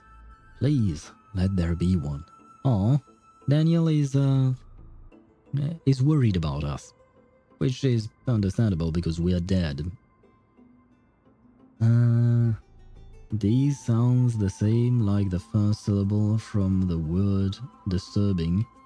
So when a person says these, you can start singing the joke and turn it from a Disney joke to a Persona 3 jokes. True Sino level here, I just explained in full detail my joke. Yeah, but I still don't get the joke part. A joke is supposed to be funny. Where is the funny part of the joke? Because this is just a long ass sentence, or I guess it's a song, probably. And do you really think that I'm going to learn this by heart just to reply to Ktosh? Because basically, there is only Ktosh making, what you call that? These not jokes. Other than him, most people just don't do that. At least on my stream, I mean. Enough musing for now. It's time to move. The clock is ticking. I should search for clues as I move. The night sky feels unusual, now that I've gotten used to the eternal light of Akama. You won't say anything else? Okay, cool. Very well. Where the hell am I? Is this the place I know? No, it's not a place. Never mind, it is a place I know. If I've already gotten 16 treasures. Or does this count other areas, perhaps? I can send in general a video for an example. Sure, why not? I don't think I will watch it right now while I'm on stream because I would like to focus on the story here. But I'll try and watch it later, at least to understand what's going on. Sino is everywhere. Sino is in our hearts. Oh god. As long as I don't have to build Sino, I'm fine. Because I refuse to collect the scarab things for him. I did it once for Ridesley. I'm never doing it again. And to be fair, I'm not particularly interested in Sino as a character, so I have even less of a reason to actually build him. Which is why I don't actually have him, by the way. So he can remain in our hearts. Just please don't get in my roster of characters. That would be lovely. Never mind, I have been here. I have explored this place. But I think I explored it during the day and not during the night. Black monsters are twisted in form, and their life has turned to ash together with their souls. It's impossible to figure out their form when they were still alive. These are the remains of a black-tide monster. It does look different from the Titan kin from up close. What's underneath it? A scroll? The scholars' debates. 1. Oh god. A recorded debate between venerationists and nusporist scholars. Most of it is illegible, leaving only fragments of dialogue. The venerationist scholar says, "We all recall that state that dared touch the sky. But what were they really? Just blind masses manipulated by ambitious politicians who dared challenge the Titan's authority? A completely meaningless attempt, an absolute mistake. Newsporus responds, You Venerationists have bowed to the Titans for so long you've forgotten a scholar's true purpose. Making a mistake does not mean the act was meaningless. Even those students new to the Grove understand this form of basic logic. Oh, this from basic logic lessons. An entire city-state reduced to ashes proved the skyship's construction was a mistake. To me, that's precisely the meaning they achieved through sacrifice. The Venerationist responds, Am I hearing this right? Such a statement. Are you converting to Venerationism? The Newsporus responds, No, I'm simply examining the matter from another perspective. So, they built a ship, and I guess Aquila was mad and Aquila destroyed the city-state? That is what I'm getting it. I think that's what I'm understanding from it. That's a really nice name, Venerationist Scholars and Newsporus Scholar. Yeah, I guess they don't deserve names. As expected, the Grove doesn't forbid discussions about the sky. It's a debate between two scholars about the sky ships. Oh. I was wondering why we would have a kuru-kuru right now. Welcome back, Shik, or perhaps you were always there. I don't know. But, why are you kuru-kuruing? Are you okay? Aglaya also made mention of the ships when she interrogated us. A memory I'd rather forget. I'll hold on to this for now. With any luck, this journey won't leave us empty-handed. Well, not gonna lie, I don't think we learned much. At least not with this. I finally cleaned the floors. Wasn't this the discussion we had like 2 weeks ago? I think. But I do remember that discussion. And congratulations on cleaning the floors. Now you are finally done. So everything is over, and now you can just enjoy your Fatutu 37J. No, never mind. Fatutu was not in that team. The 37J, Miss New Babel, and someone else, Flutterpage. You can enjoy this team without having to worry about cleaning. Oh no, it's Herta. She opened the door to Kurukuru and Amphoreus. You know, Herta, she Kurukurus everywhere. There is no stopping her Kurukuru. Well, except when you just don't put her in the team. That's Hyacine. Why is she surrounded by so many monsters? As much faith as I have in her, it's probably a good idea to help her out. Really now? This is way more trouble than I could have asked for. Need a hand? Or you could sit back and watch. Well, okay, I guess. I can't tell if you're serious or not, but being hard to read isn't without its perks, I suppose. I'm kidding, Danny. Lend me a hand, pretty please? Alright, now let's get him! Ah, finally! Guys, it only took us... Wait, I've been streaming for 3.5 hours. I think I switched games around the first hour mark. So I've been streaming Honkai Star Rail for 2.5 hours. Yesterday I streamed it for like at least 4 hours, I think. So I said 4, and so it's been 5.5 hours. And this, ladies and gentlemen, this is our first and only fight this far in the story of Amphoreus. This was our only fight. I mean, it's nice and all, but still, you know.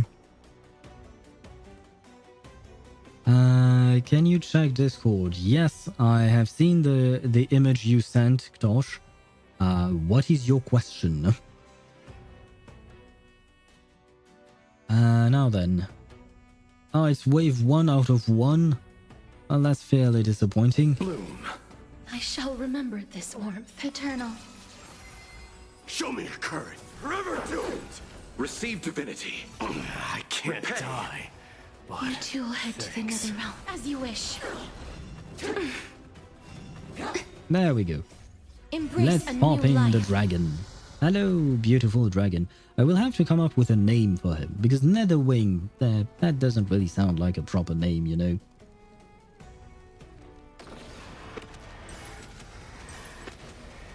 Ah, he puked on everyone, just like a tiny baby, you know. He's cute and all that.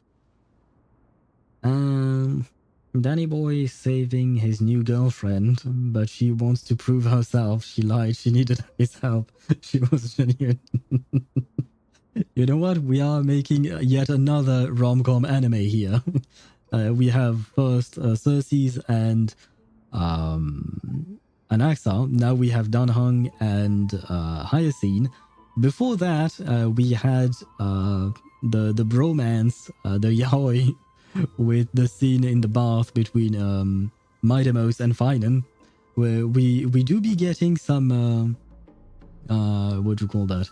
Some romances in Amphoreus. But I retract my previous statement. We do have some romance, just in our heads, but still, you know. Xianzhu, Luofu, but orange.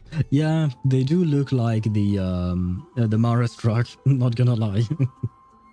Calm down your panties, Haviel. It doesn't get any better. Next story obligated fight is in 3 hours. Well, in 3 hours I will be asleep, hopefully. So, you know, I probably will see that tomorrow. And hello, Bologna Boat. Welcome to the stream. Full name is Netherwing Pollux, if Pollux is easier. I mean, it's not about being easier or not. And yeah, I do remember that there was Pollux in its name. It's just not a cute name, you know? I want a cute name for our new baby dragon, who pukes on everyone. Because, you know, babies puke, so we have to give them cute names. But I'll have to think about that later on. I do wonder where the name comes from, though, exactly. I do remember, well, I remember there was a story about Pollux in Greek mythology, but I don't actually remember what the story was about. So that would probably be, you know, a good clue to understanding the name. Polly the Nice Wing. You know what? Polly works. Why not? Polly is at least a bit cuter than Pollux and Netherwing. So you know what? I'll take that, at least for now. If we don't get anything better, Polly will work fine. I asked you last stream what quest gave the Aranara quest vibe in length. I think this is in great competition with the Penacony one. I mean, I still think that Amphoreus is more interesting than the Aranara quest or the Penacony quest. And don't get me wrong, I liked both of them, both Penacony and the Aranara quest, but overall I am more interested and more into the Amphoreus quest. I'm lagging again, wait, shall wait then. This place is practically in ruins. What happened? There shouldn't be this many monsters here. The black tide is remarkably quick to detect the light of Amphoreus. So or rather, the blessings of the Sky Priest in me, might have unknowingly called them to me. So she's a beacon for monsters. Well, that's good to know. That's great. Wow, well, I guess Danhong's new waifu is about to die. Or she's going to die very soon. Not saying by how interesting it is, I mean by how long. Yeah, probably. I'm trying to consider it, but at the same time, I can't properly judge Amphoreus. I could properly judge Penacony, and I think I would agree, but I can't properly judge Amphoreus because I'm playing it while streaming it. If I weren't streaming it, it wouldn't take me as much time. It would still be long, but would it be as long as what it took me to complete the Aranara quest? I don't know. Because that's something else to consider. Because like I've noticed usually, you know, when I do story quests for characters, it usually takes me an entire stream, so like about 3 to 4 hours. But recently I completed a story quest for I don't even remember the character, but I did. And it barely took me 2 hours, but I wasn't streaming it, I was playing just on my own. So yeah, streaming time is definitely very different than when you just play. Hey, at least it's not a black screen like in Penacony. True. At the very least now we get to see things, you know. It's much better. Remember I started this quest at 2 p.m. and it's 13 p.m. 13 p.m. does not exist. It's 1 a.m. I guess, is what you're trying to say. Because the AM and PM versions, they only go up to 12. 11, okay. Okay, now that makes more sense. And I'm still playing it, and I don't yap like you. I fully lock in. Well, yeah, but I mean, you're not streaming, are you? I don't see the point in streaming while being completely silent. Unless people like that, probably, but for myself, I don't see the point. But when I play on my own, I also just lock in and play the game. And that being said, I usually don't play from 2 p.m. to 11 p.m., you know. I have other things to do in life. New World, 13 a.m. and 13 p.m., 26 hours. It's a new day, indeed. It would be interesting to have 26 hours in a day. Sometimes I would need that. So I've been playing this quest for 9 whole hours and it's still not over. Yeah, but the thing is, if you go through the quest in one sitting, it will feel even longer than it actually is. Which is why, in my opinion, it is much better to do it in shorter sessions rather than in one big sitting, because otherwise you will feel the length of that story even more so. Anyway, never mind that for now. Here, you might want to have a look at this. I found it around here and thought it might be of interest to you. I love how she just deflected. No, not never mind that. Don't never mind the very fact that you're a beacon for demons that are going to come and kill us. It's kind of important, you know, if we want to survive. Ah, more debates.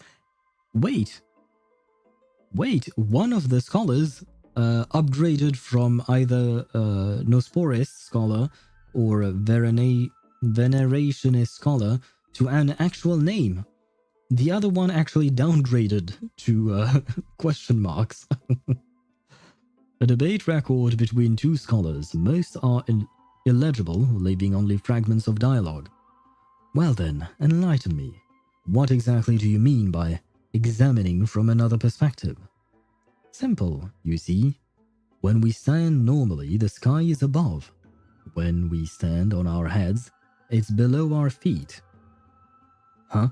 I don't even want to know what kind of situation inspired you to make such an exalted theory. By the way, I have a student who loves to write satirical comedies and once wrote a book about a fool who could not figure out a question no matter what. As I said, there is no reasoning with you venerationists. You're like dromedaries, huge yet always gazing downward at the earth, while I want to be the wasp that stings the dromas. Why would you want to be a wasp stinging a droma? That's mean. What if that state tyrant's defeat simply proved that among all paths to Aquila, the skyship was the wrong one? Anaxagoras, you impious blasphemer, mark my words, you will eventually answer for your sacrilege. I doubt your students or that young teaching assistant girl have any idea what secret research you're truly conducting. I see. So this whole scholars debate is between Euthyphro and Anaxa, right? I assume. Probably. Wait, I missed quite a few messages, I think. I like doing long stories like Panaconi and Amphoreus in parts of 2 hours sittings instead of doing it all in one sitting. Yeah, likewise. Same thing for me, Jamie. Yeah, I think it's a better experience in my opinion. I used to like doing things in one sitting when I was younger, and then I grew out of it, I guess. And hello, Decaf. Happy lurking to you. Hope you're doing well. And shit, why are we welcoming the world of numbers and why are we rocking a baby? What's going on? Too many sound alerts at once. What is the baby doing here? I don't think we talked about a baby. I talked about the dragon who was kind of like a baby. I talked about Netherwing, Pollux. So I suppose, yeah, there is that. The baby was mentioned. Hi? Question mark and Euthyphro. Hope you're having a nice debate, but the question mark is Nesporis and Euthyphro is Venerationist. Yes, indeed. From my understanding at the very least. And hello, Grim Zhao Toti. We'll call you Grim if that's okay with you. Welcome to the stream. And is E1 cast race good? I assume so. Probably. I believe her E2 is better, but she works perfectly fine at E0. That would be my answer. I don't know if it is worth it to just get her E1. I feel like it's probably more worth it to get her E2 as well. I would have to read both of these Eidolons. I don't remember them by heart right now, but usually, E2 is, you know, what's the best. The only exception that I can think of would be Aglaya. She really wanted to have her E1 to sort out her energy issues. But other than that, usually the best constellation to stop, Eidolon to stop at would be E2. I'll try and look up the actual Eidolons. I just have E1 and I have 0 crystal. What are crystals though? But if you have E1, then yeah, it's good. I mean, E1 is better than E0, so at the very least, if you have that, that's good. So did you check Discord? Yes, I did. I saw the image you sent, Ktosh, and my question to you is, what is your question? Why did you send that? I mean, Anaxagoras.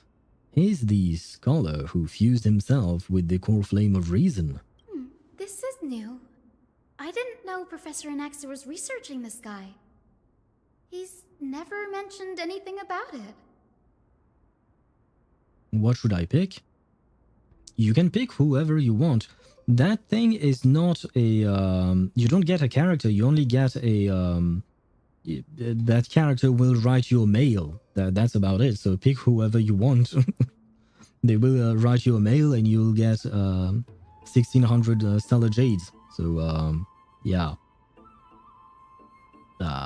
Pick whoever you want. At least remember, there is a world where you didn't get a Castorice. What? What do you mean? I mean, I guess that is true. There is... Technically speaking, I didn't get a Castorice at first, and then I managed to get it. Took a bit of time, but eventually it happened. I ask you that because I don't know E1 do. Oh, well... I don't remember the details either. I didn't pay attention to her Eidolons because I knew it was already kind of a long shot for me to even get her. So I wasn't, I was never going to get her E1, so I didn't pay attention to the details. Einan said Anaxa might be opposed to the Flame Chase journey. I can read about it once we are out of the dialogue, though.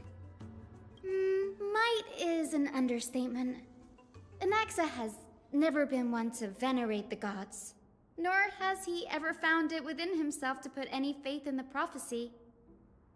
People have come to think of him as a heretic, even in a place as liberal as the Grove. Yet, it is also this very Blasphemer that Circe's favors. Fate sure works in mysterious ways. Didn't she favor him just because he was the last man standing in the Grove? And she didn't really have any other choice? I guess perhaps he wasn't the last one, but, you know, it's not like she had that much of a choice here. There's a world where you're a god too. There is a world where a world is a world. There is 3 worlds. And more, I'm unable to understand what I'm saying. Not gonna lie, you lost me as well. There's a world when we all come in a circle to dance, by the way. Probably, but we are missing ether. We need ether dancing, of course. I picked up a scroll on my way here too. It looks like it may be related to the one you're holding. Oh? Let me have a look. Hycene combines both records together. By the looks of them, these scrolls are records of 2 conversations that took place in the same setting. One after the other. Thank you, Hycene. Yes. I kind of figured that one out, you know. Sorry, but she's stating such an obvious fact. Like, yeah, makes sense, I guess. I certainly saw that one coming. I did not see the fact that she would voice it. But yeah. There is still much I don't know about the Grove. Do you mind if I ask you a few questions? Sure, go ahead. Who are the Venerationists? The Grove of Epiphany is home to 7 schools of thought. While all 7 schools are founded on the ideologies of Thalesis, the first scholar, each is unique in its own way. Among them, the Venerationists revere and worship the Titans the most. The Grove of Epiphany is home to 7 schools. Kind of reminds me of the academia. And they weren't such good people, were they? Or rather, the leadership was not so good. Drinks water. Hey, you're drinking water. Yep. That's kind of the same, yep.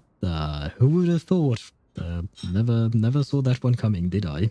As the sage of the Venerationists, Euthyphro has always been at loggerheads with Anaxa.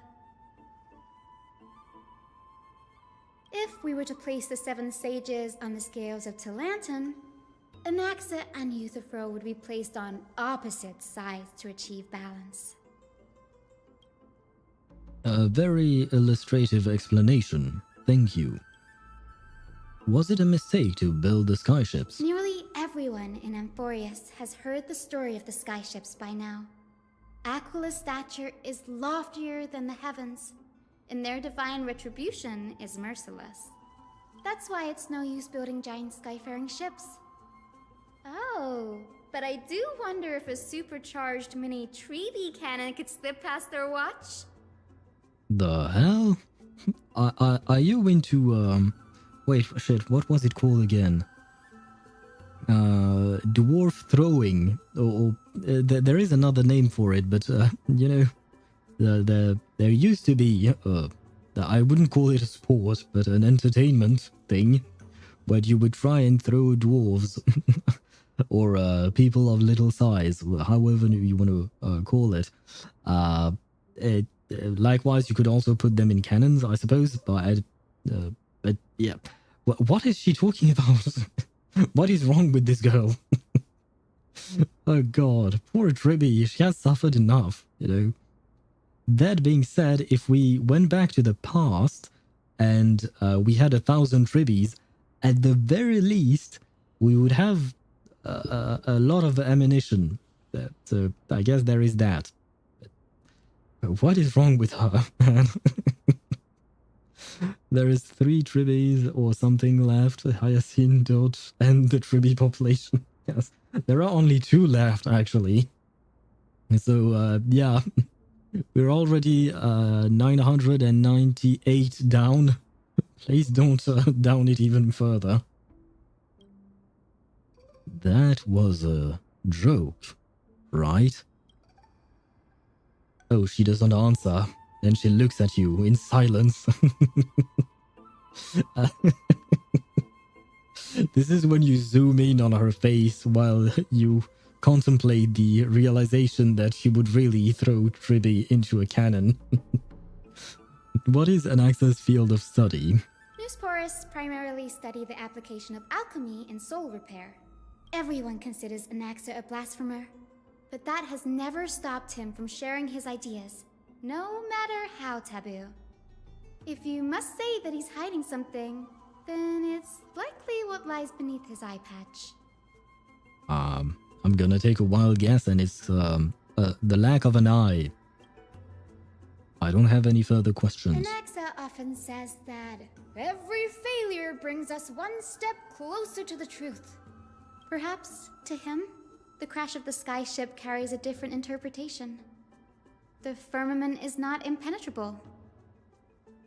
On the contrary, it was precisely because the skyship represented the first step toward breaking free from the shackles of the earth that it provoked the wrath of the Sky Titan and brought divine punishment upon itself. Well, it kind of sounds like a bit much, you know? People just wanted to go visit countries faster, like for tourism and all of that. It wasn't to anger the Sky Titan. Probably. Who knows, actually. In just a single Tribby cannon, I will shoot down Aquila. I seen said before kidnapping one of the 2 Tribbies left. I mean, I guess that is one technique. We were wondering how the Black Tide would actually affect or attack Aquila. Now we know. Hyacinth is working for the Black Tide and she wants to use the Tribby cannon to take down the Sky Titan. That's her plan. It's a shame that the majority of the Grove's research on Aquila was headed by the Venerationists, with sacrificial rituals making up a predominant part of their findings. Discourse about more esoteric subject matters in relation to Aquila dwindled even further after the skyship incident. So much so that even this scroll is completely new to me. So I guess she's talking about sacrificial rituals here. So yeah, the Tribby cannon is real, I guess. Don't worry about it. We'll just collect everything we can find on the Titans for now. There is something else that's caught my attention though. This says that Anaxa is conducting secret experiments of some sort. That's what I'd like to know. What are these experiments he's involved in? Even I, the assistant lecturer, know next to nothing about them. I have a bad feeling about this. Could there be more to what happened at the Grove? Now, I can finally read that Eidolon. Let us see. When the enemy target's current HP is 80% or 50% of max HP or lower, the damage dealt to it by Bone Claw Doomdrake's Embrace, well, every attack, basically, is 120 to 140% of the original damage, respectively. I mean, no, I can't do the math off the top of my head. And even if I were to do it in my in a spreadsheet, I wouldn't know where to begin with. I mean, I guess, yeah, it is a bump in damage.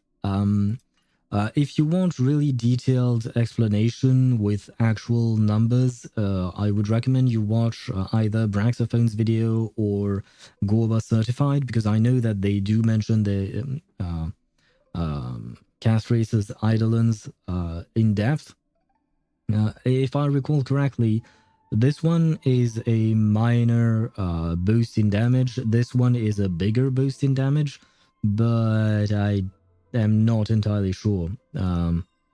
So overall, E1 is good, but it's not like you are going to do anything differently. It's just going to add more damage depending on the enemy's HP, basically. I wonder if Aquila is jealous of people stealing her nice sky. I guess so, but there is so much sky. I mean, the sky is indeed nice, you know, but there is so much of it. Does she need to hog all of it for herself, right? She seems kind of a greedy titan.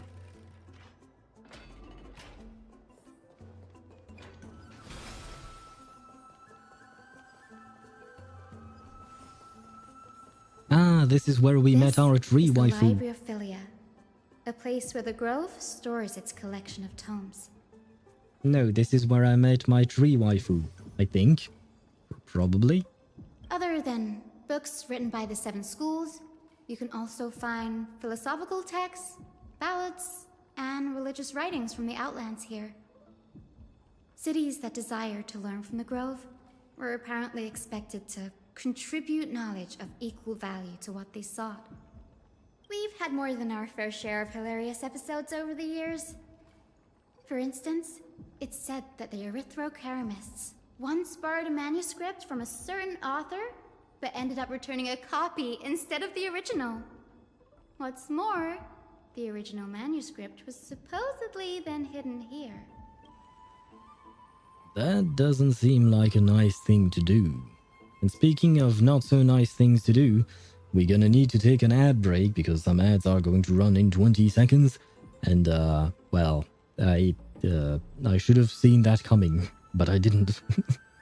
So, I guess we will have to pause in the middle of this very important dialogue about the, I guess, life at the Grove is the best way I can, I can say it. And there you go, the ads are going to roll. I don't think I'm going to run, run ads. Yes, the ads are going to run, no. I don't think I'm going to actually take a break myself. I feel more or less fine. There you go, the ads are rolling. I'm just gonna yap for a bit while the ads do their thing. And no, I did not see that. Well, I kind of saw it coming, but I was kind of focused on the dialogue as well and on answering that question Grim had about the Eidolon. But, I mean, if you already have the Eidolon, like I said, it doesn't really matter. It will just add more damage to your cast race. If you don't have the Eidolon, I don't know that I would recommend it, by the way. I hope that you can still hear me, otherwise what I'm saying right now is kind of pointless. But the point is that if I recall correctly, content creators on YouTube advised people to, if you had to choose between E1 and S1, you should probably go for S1. Especially because at the moment there aren't any actual good, what do you call that? Free-to-play light cones for her. If I recall correctly, her best light cones would be her own first, of course. Then it would be Midemosa's light cone. Then I don't think Bailu's light cone comes third, but it is up there. And then it would be the Battle Pass light cone. So none of these options are free-to-play, especially not the Battle Pass, because you do have to pay for that. But other than that, the other light cones that you can slap on her are... They really fall short in comparison. And even the Battle Pass light cone does fall short quite a bit. So yeah, her light cone is probably the best, especially because we don't actually have that many Remembrance light cones, which is why even Bailu's light cone is recommended. It's because it has a very high base HP. And you can't take advantage of any kind of buff from the actual passive of the light cone. Erythrocheramists. Why would you write such a complicated word for me to read? Why did you do that, Jamie? Bailu's light cone is just a decent slap on if you have a leftover.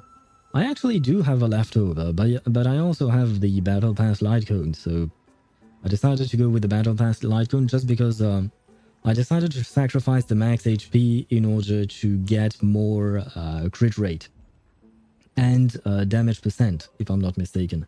There is both damage percent and crit rate on the Battle Pass Light Cone. Because I already have like 7,500 HP on Castorice, I feel like that's good enough, I guess. No, it's enough, probably. I assume that the more HP she has, the better it is, of course, but the crit rate and crit damage, or damage percent, rather, crit rate is always very difficult for me to get, just because, well, you know, I have to roll the dice on my relics, and, well, do I even need to say anything more than relics? I think it encompasses everything I need to say there. Relics are a pain. Anyway, I can see the ads are gone, which means we can get back to Daniel pondering over not so nice things. Nice? No need to hold yourself back, Danny. You can just tell it like it is. Their behavior was no different from bandits. Did you know Papyrus specialize in philosophy? No, don't you read it? Don't you like reading that? Oh god, my brain died for a second. I think because of the name, because of the word, my brain overloaded on words, but I eventually managed to understand what you wrote.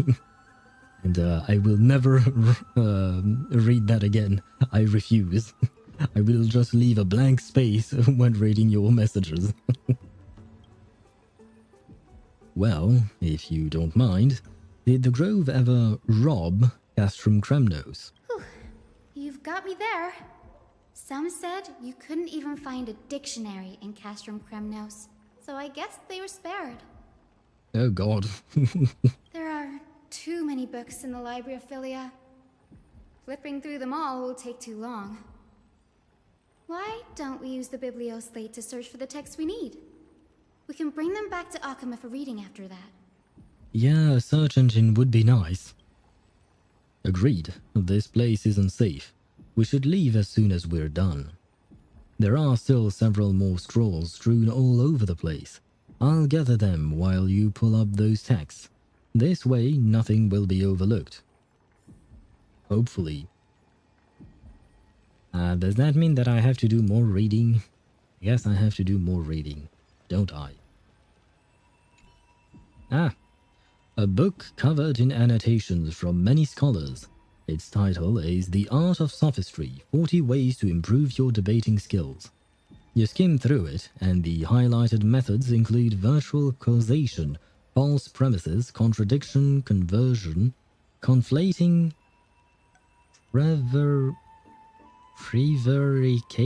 prevarication? I don't know that word, so I don't know how to pronounce it. And reality, misinterpreted punctuation, misattribution, and generalizing specificity, among others. Amidst it are scholars' exclamations, a true eye-opener. The art of language knows no bounds. If I can't master sophistry, I can at least learn to defend myself against them as an honest man, and so on. Last resort is, when all else fails, employ brute force. Is that written by Kremnoan? This isn't going to be of any help, that's for sure. Thank you, game, for telling me that I've been reading something completely useless. Fine. I'll go to the actual quest objective. These are complaint letters from the scholars about Anaxa the Blasphemer. There's a thick stack of letters. Based on the dust accumulated and the perfectly intact seals, the complainee did not even bother opening them and just chucked them aside into a corner. This is about Anaxa. I should read this. Hyacine, you should come have a look too. Ugh, it's so dusty dusty in here. Whoa. Are these all complaints about him? Why is it dusty? Didn't the city, the grove, fall like a couple days ago? Maybe a week at most? I can already see what they must have written. Anaxa has no respect for the gods. His very existence undermines order in our society. They're probably all things like that. Yeah, probably. I'm sad Anaxa is a Neusporus instead of something else, so that means not much something else screen time. Yeah, that is kind of sad. The Erythrocamarists, if that is even pronounced that way. But you won't get me again. Does Anaxa hold that much influence? Why else would they call him the Great Performer? When Anaxa established his school of thought, the first thing he apparently did was read his own work to everyone. Ah, well, I see that arrogance continues with him. Are the Titans truly an accurate reflection of what humans think gods should be? Worlds created by gods are indubitably perfect, but what of Amphoreus? Only foolishness and insensitivity everywhere you turn. Well, actually, it depends on your definition of gods. If your god is flawless, then indubitably your world should be perfect. But if your god is not perfect, then the world it creates can also be imperfect. So, yeah, it depends on how you define a god exactly. An uncanny impersonation. What happened after? They marched him straight to the seat of judgment before he could finish. Though what he took on in the end was more of a debate than an actual trial. He had to address every one of the scholar's allegations, or face expulsion from the grove. Oh god, that must have been a joyful time. The first allegation was... Do you agree that since the Titans created the heavens and earth, so the mountains, rivers, and seas must likewise be their creations? Probably, I guess. Am I supposed to put myself in Anaxa's shoes and answer that? I mean, Anaxa seems to hate everything, so I'll go with no. Based on the history of the Flame Chase journey, humans have the potential to take over the divinity of Titans. Anaxa said the same thing then. That does not answer her question. Like, not one bit. Needless to say, his critics didn't take kindly to his answer, so they followed up with a second allegation. I think you read it. Yeah, you know that doesn't help, right? And I'm not going to read it again. You claim to be studying souls, yet you are, in fact, defiling them and committing acts condemned by the gods. Do you admit it? Has he been punished by the gods? Like, how do you actually know that the acts he's committing are condemned by the gods if the gods didn't do anything? I mean, if he's still alive, that means his transgression must not have been so grave. That's a serious allegation. Did he really do that? Anaxa always wears an eye patch, never removing it, even when alone. Some say he used one of his eyes as an alchemical ingredient. Yeah, but that was his own choice. Every being in the world owes their safekeeping to Kifili, and this is even more so for the Chrysos heirs who have divine blood coursing through them. If he has really done something of that nature, then it'd indeed be sacrilegious. Wait, first of all, she says that the world owes their safekeeping to Kefali. How do we know that exactly? How do they know that exactly? I understand that they have this belief that Kefali is bearing the weight of the world and doing something. But, number one, what is it doing exactly? Number two, do we actually know for a fact that what Kefali is doing is in fact protecting the world? Like, Kefali might be doing something that has nothing to do with protecting the world. Maybe that's just human interpretation. and we simply don't understand anything about the Titans. So, yeah, I have many questions. Curse you, Tide, why did you eat the sages? Because they were yummy? Probably. I don't think that that would be the case, but yeah. I would not recommend eating sages, by the way. Don't. just so you know. Maybe Kefale is making that Tide? Maybe because he's tired of these idiots constantly bickering with each other because they can't. I mean, disagreeing with each other is fine, but there is, like, how can I put this? A disagreement is okay as long as you are able to acknowledge the disagreement and move past it. You don't have to agree on everything.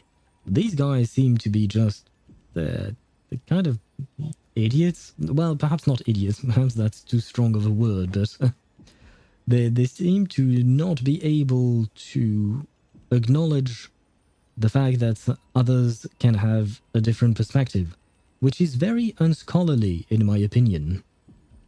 So, yeah, maybe Kefale is making that Tide in order to eat the sages, because the sages are not so sage after all. Thankfully, they had no way to prove it, so it amounted to nothing more than an allegation in the end. One by one, Anaxa engaged in wars of words against those who would challenge him. Toward the end, a scholar asked him, "Anaxagoras, have you any respect for the gods?" It was only after a brief silence that he answered, "I have never denied that Titans are meant to be noble constructs." Why does he call him constructs, though? What he didn't say, that the Titans are not noble, rings louder in this case. Yes. I'm not sure how that controversy was eventually resolved. But what's for certain, at least, is that Anaxa was allowed to stay in the grove where he continued his research, despite being regarded as a heretic. Speaking of, I just thought of something, but the first phase of this patch is dedicated to Castorice, right? And yet, thus far, we've spent more time talking about Anaxa than we've done about Castorice, which is kind of a shame. I assume a specific part of the story will be dedicated to her later on, but still, I do wish we learned more about Castorice as well. By the way, this stack of complaint letters has reminded me of a place in the grove. We may find clues there that aren't on the teleslate. I'm talking about Anaxa's alchemy lab, hidden between the cornerstones.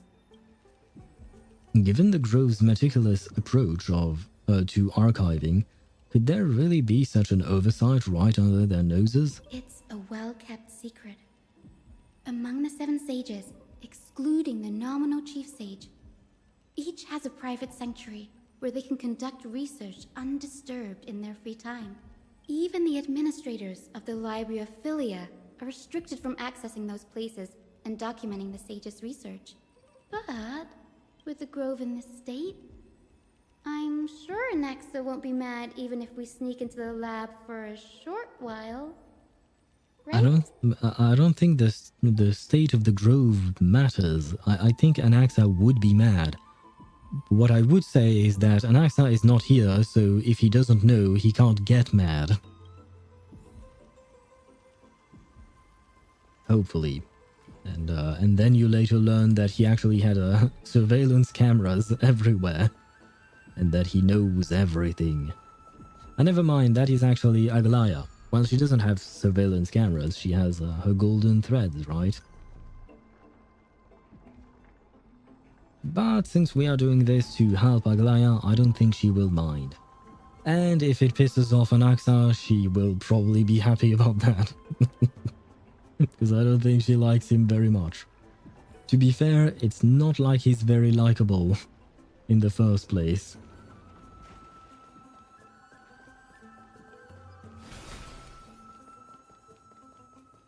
Now, where is this secret lab of his? This is the place. But where is everything? Isn't this the place where I read a story about an old man looking at for erotic magazines or something like that. When everything was about to be destroyed, there was an old man looking for erotic magazines or something like that. I remember reading that dialogue thingy. It was something that happened in the past. You had to activate a special a special crystal, and it would show you blue souls of people. And I remember reading this, and I think this was the place where I found him. Materials for alchemical experiments, matrix diagrams, and even the seal to the lab. They're all gone. Did the Black Tide destroy it all? No wonder we didn't see any defense mechanisms along the way. Have you ever been here before? No, not even close. Not only are alchemy experiments high-risk activities, but Professor Anaxa also has a penchant for using bizarre materials. Students often saw him walk in looking right as rain, but come out covered in soap with his hair singed. Naturally, no one dared to come near this place. Huh? That bookshelf over there seems to be the only thing still intact. Don't ask me why I repair these things, I have no idea, but I just do it. Yeah, this is the exact place where that old dude was looking at erotic magazines. I remember it perfectly. These materials are requested by Anaxagoras. Documents from various fields have been compiled in one place, including Titan creations, the universality of the soul, alchemy doctrine, and so on. Most of the materials look to be within the research domain of the Nosporis school of thought. However, a document titled A Study on the Chrysos Air's Background is mixed within. A hastily written journal 1. These appear to be quick notes examining the background of Chrysos Airs. The Holy Maiden of Yenisopolis, Tribi, Trian, and Trinon, descendants of the Holy Maiden from the Temple of the Three Fates. Gold Weaver of Aglaya of Arkema, from the Nestia priestly family. The Prince of Castrum Kremnos, Hyacinth of the Twilight Courtyard. All of their ancestry have varying degrees of connection to the Divine Titans or their divine authorities. Does the golden blood come from the heritage of priest families or royal bloodlines? Anaxagoras, I myself show no such connection. Cathale, the creator, what criteria did they use to create the golden blood, to shape the Chrysos Airs? Yet Castorice, the servant of death from Idonia, her lineage is neither Titan priest nor demigod, but she has walked this earth for at least a millennium with the power to grant death to humans. Where did this power come from? Another text speaks of the dragon legends of Styxia. The alchemical extraction of soul ripped from dragon corpses is intriguing. Dragons appear to be the Titans' creations. Perhaps there is a way to reverse the process, using alchemy to refuse human souls with Titan creations, increasing the purity and divinity of golden blood toward the absolute? This theory must be tested, experiments to be arranged. Wait, he wants to fuse dragons and humans to become more like Titans? That his plan? Okay. What's going on? Anaxa is conducting research on our friends in Arkema and... me? Yeah, he's a weird dude, man. This journal contains several intriguing points. Creation of Titans. From the Abyss of Fate to Castrum Kremnos, I've seen many a Titan creation during my time in Amphoreus. Life forms created by Circes can also be found in the Grove, but fusing them with human souls through alchemical means, I can't even begin to imagine. The Chrysos Airs. Anaxa seems to hold special interest in the divinity coursing through the Chrysos Air's veins, and has even conducted a thorough investigation into the hero's backgrounds.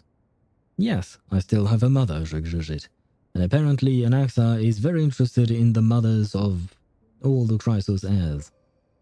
Wait, why is he interested in their mothers? What does he plan to do with the mothers? It wouldn't have been so strange if he had focused only on Cassie, given her own curiosity about her origins. Plus, considering that the Newsporists have crafted omnipotent medicines capable of curing diseases, it also makes sense that he would conduct research on immortal Chrysos heirs. But now, it seems Anaxa's objective was never to create medicine, but to identify the origin of the golden blood and figure out its inner workings. Well, I mean, it is an interesting question. Anaxa's research. Through alchemy, Anaxa aims to refine the golden blood in the Chrysos heirs to a degree of purity equal to divinity. This must be what he means by close to true purity. But treating both Titan creations and the human body as materials to be used in alchemy experiments? That's rather extreme. Danny, look at this. I have a bad feeling about this. Oh god. A hastily written journal too. These documents appear incomplete. Judging from what's left behind, the important alchemical formula have been taken away. Only the author's reasoning remains. The previous approach has flaws. Fusing human souls with Titan creations does not purify golden blood. Even pure Titan creations are contaminants to the Chrysos heirs' golden blood. Soul fusion between humans and creations merely repairs impurity of the souls, or maintains a connection to dying souls. While creation myths tell us that Chrysos heirs and other creations were all made by Titans, their nature differs fundamentally. The Titans' creations are no intermediate products of an alchemical process, and the Chrysos heirs are closer to the Titans than the creations. In other words, I should not have considered Titan creations equal to Chrysos heirs. The hypothesis I should focus on is one pointed towards the Titans themselves. Such rare chances to study Titans demand a meticulous selection of research subjects. Living Titans prove impossible to restrain, and dead Titans offer no insights worth pursuing. But dying Titans, they are the perfect research subjects. Only by understanding the fundamentals of creation can we ensure perfection at the moment of everything's birth. Through my own hands, I will melt a Titan and reach the true essence of the soul. Ah, so he wants to melt Kefale? I don't think the people living there would take it too kindly. Like, I don't think they would agree to that. I see. But why exactly does he seek to understand the fundamentals of creation? What does that help him with? Is it just out of curiosity? I mean, I understand I myself am curious about the subject, but don't the Amphoreans or Amphoreus people, don't they have like bigger issues to solve? Because right now you're not facing creation, you're facing destruction, so I think you should probably focus on that. Unless understanding the fundamentals of creation can help you face said destruction. Maybe. Fear. It's come true. After going through his notes, I think I can piece it all together now. Anaxa was carrying out experiments on soul transmutation. Which means? Do you mean he's trying to reconstruct human souls alchemically? Wait, so he's still trying to revive his sister? Is that it? Yes, this is what he was secretly conducting research on. Something he had to keep hidden from others. compared to his public speeches, this is the real blasphemy. Oh, I just thought of something. What's wrong? Do you remember when the Black Tide was approaching? The Grove had planned to send Circe's core flame to a safe place. But an accident happened along the way, and Anaxa lost his life in the process? Yes. Oh, so is he trying to just revive himself then, maybe? But Circe took over his body and resurrected him, which led to the situation we're in now. That's right. But what if Professor Anaxa's fusion with the core flame of reason wasn't an accident? You mean he planned it? What do you mean? Put yourself in his shoes. Knowing that the Black Tide was closing in and your time was running out, what would you have done? I'd put my theories to the test, no matter the cost. Exactly. When the Black Tide came, the true reason Anaxa headed to the Luminary Throne was to transmute and fuse himself with the Titan's core flame. Did he succeed? No. Judging from how he reacted after the event, the results came as a surprise. Maybe he failed to consider the possibility that Circe would make a similar decision. The manuscripts detailing all the alchemical formulae have been taken away. His research is still ongoing. So he's still trying to fuse himself with Circe's. We're getting closer and closer to that rom-com I keep mentioning. Could he have taken them for other purposes? Like what? There's only one Titan left in the world now. And never mind, is he trying to introduce a third person in my rom-com here? No, I really hate love triangles. They're annoying. But does that mean that he wants to fuse with Kefali as well?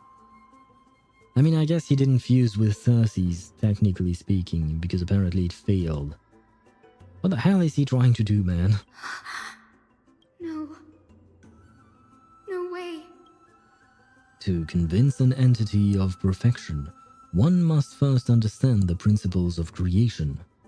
If Anaxa is an Archima now, then that means... He's after Kefali. Dun dun dun. Sir, this sky above us, it's not real, is it? Of course not. This is just an image from a projection device used for educational purposes. A simple trick. The day-night cycle has been lost to this world. So that students like you may still learn about the night sky, astronomers have harnessed the Titan's miraculous power to manipulate the light, projecting the nights of the past here for you. Much like how the sky above the Holy City is also illuminated by Kefali's dawn device. But how do people live properly if it's always sunny, basically? If it's always daylight outside? Doesn't that mess with their circadian rhythm? Because, you know, we, what do you call that? It is advised for you not to use any kind of device, whether it is a cell phone or computers, any kind of screen is not recommended before going to bed, because the light from the screen will mess up what's going on in your brain, which will induce sleep later on. So if it's day, if daylight is ever present, how do people sleep? Can they just? I guess they have curtains, probably, to help with that. But even then, it does feel strange. Like how are these people still alive without sleep? How does it work? So, the skies of Akama are fake too. Wait, does that mean that Amphoreus is Tevat? Because we know that Tevat's sky is fake as well. You mustn't conclude that, Anaxa. You should know that only a child would expose a trick and be proud of it. Often people know more than they let on. They simply choose to feign ignorance because they have no other choice. Does that mean that the people of Amphoreus know the sky is fake, but they choose to ignore it? Then they're just deluding themselves. People believe in Kephales's tale of Genesis, accepting wholesale whatever the priests preach. But we're different. We've already walked out of the firelit cave of ignorance. We have already realized that we live in a world where Titans make the rules. Even when we look at the sky, we're only seeing what they allow us to see. Rather than gazing at this mockery of a night sky fabricated by them for the rest of my life, why shouldn't I be the one to take control of the projection device instead?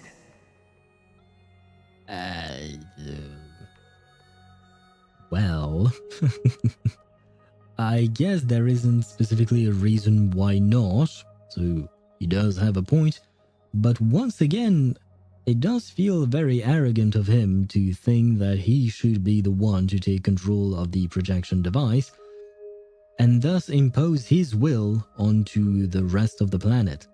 So much time has passed since you sowed the seeds of doubt in my heart, child. Many a night, I find myself penning down all my theories and wild ideas, only to burn them to ashes when I open my eyes in the day. Like, what makes him think that he would do a better job than the Titans in showing or restricting humans to whatever the Titans are willing to show? I'm not saying that the Titans are doing a good job right now. I honestly don't know. But it is kind of arrogant of him to think that he could do the same thing when he actually never tried. And he does not possess the kind of power that the Titans actually have. So, yeah. Why? Because we'll face death by burning if word gets out? As a sage of the Venerationists, my soul has already become inextricably linked to the great tree. Every word I say and every move I make is certain to influence every leaf, every branch, even the tree itself. I did not realize that Empedocles, I guess, I'm sorry for butchering your name, but I did not realize that he was part of the Venerationists. But I like him because you can actually have a proper discussion. Like Anaxa, he's considered a blasphemer and all of that, and it seems that usually people just jump to, oh no, he's a blasphemer and he's bad and all that, whereas Empedocles seems to be willing to have an actual conversation, and I do find that interesting. But above all else, my days are numbered. Instinctively, I have my doubts about the golden blood and the human soul, yet I have no means of verifying them. The golden blood in my veins is woefully thin, and I am loath to waste what little time I have left obsessing over a hypothesis that cannot even be proven in the first place. You don't know that it can't be proven in the first place. You assume that it can't be proven in the first place because you haven't figured out a way to actually prove it yet. But if you don't do the research, then you can't find a way to prove it. So it's kind of a self-fulfilling prophecy. Because you think is not going to happen, it is not happening. But if you try, at the very least you have the possibility of finding a way. But if you don't try, then nothing happens. But I can, sir. I can do it for us. The time is right. Give me all that I need, and I shall accomplish this grand feat on your behalf. Once again, that is arrogance speaking. You don't know for a fact that you can do it. You can try to do it, but it doesn't mean that you will succeed. It doesn't mean either that you will actually achieve the result that you're hoping to achieve. That's the whole point of the scientific process. You are trying to prove something, but sometimes while conducting an experiment, you are actually going to prove yourself wrong. And that is valuable knowledge still. The way he speaks, he does not speak like a scholar, or he does not speak like what I would consider a scientist, right? He just speaks out of his own sheer arrogance, in my opinion. Which is fine, I guess. I mean, why not? You're right. I shall do just that. In the next meeting of the sages, I will spare no efforts fighting for the rights you deserve. Go. Establish your own school of thought. Find out what we are. Become the one who conquers the ultimate truths of the world. Child of humanity, you didn't go to such lengths for an audience with Kefali. Just ask him a few questions. So, you figured it out. If I were as foolish as a Dromus, perhaps I'd throw myself down and prostrate before their greatness, begging for the gods' prophetic wisdom. Well, sorry to disappoint, but I'm no Dromus. Alas, I am a human, standing tall on 2 feet, possessing both intellect and pride. You sure do have a lot of pride. A lot of intellect as well, I suppose, but a lot of pride. Before such power, does it make any difference whether you're a human or a Dromus? I'm sure you're familiar with the story of the Styxians. When the raging waves threatened to swallow them, they didn't just give up and become sitting ducks. No. They constructed a dam that kept the roaring tide at bay, chaining down the mad Fagusa. They call me a blasphemer, Circes. But that doesn't mean I deny the existence of gods. As I see it, Titans are simply a force that mankind has yet to find a way to tame. It is once again very arrogant, but I mean, technically speaking, there is no reason indicating that we couldn't, I suppose. But the real question is, should we? Oh, if power that rivals the Titans is what you crave, why not conform to the prophecy and brave the trial? Why stop at harnessing the power of the Titans when I can do so much more? The source of life is what I wish to grasp, to understand what makes up the soul, and to learn what we really are. Thanks to you, I've had the chance to personally verify, in more ways than one, that the soul indeed ceases to exist in death. But where there is death, there is life. And where there is an end, there must also be a beginning. If the soul indeed ceases to exist in death, shouldn't you have learned that when you tried to say goodbye to your sister? And doesn't that mean that you wouldn't have been able to say goodbye to your sister because she was already dead after you performed your alchemical thing? How then is a soul born? That was the only unknown variable left in my calculations. And by the sound of it, you have already formed a conjecture. No, I have already drawn a conclusion.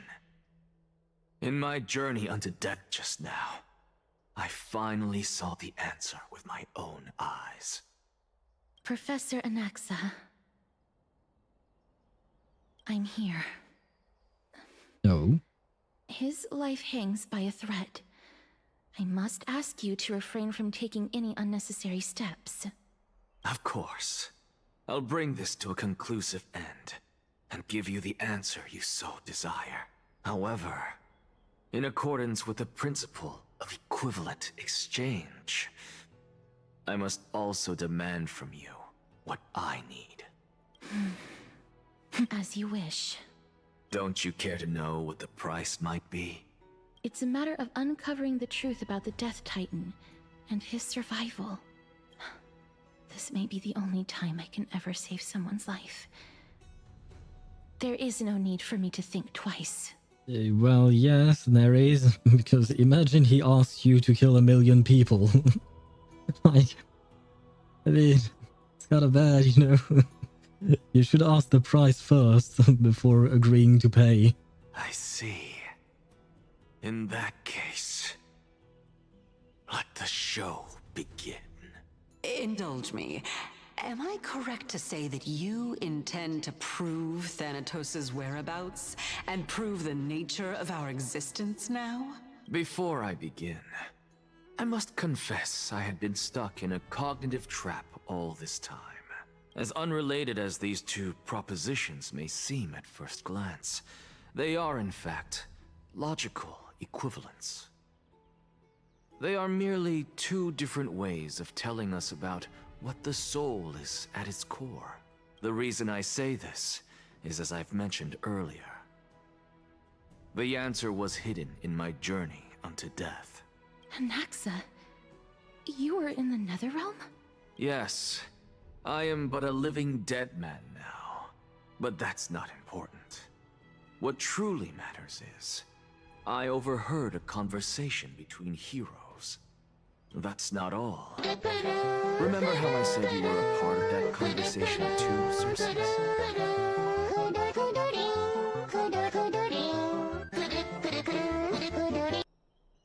Yes, Anaxa is certainly kurukuruing. He's doing the work right now, just like the little Herta is doing when she's kurukuruing in combat. And I've told you that I have no recollection of such an event. That was likely just an illusion conjured up by the mind of a dying man.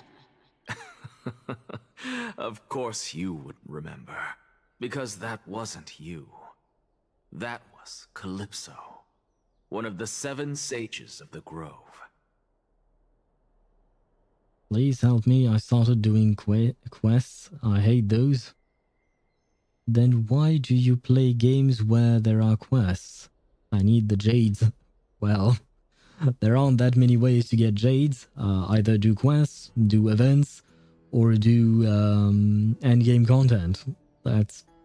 Or explore the map and open up chests, I guess, and resolve puzzles. Calypso? Huh?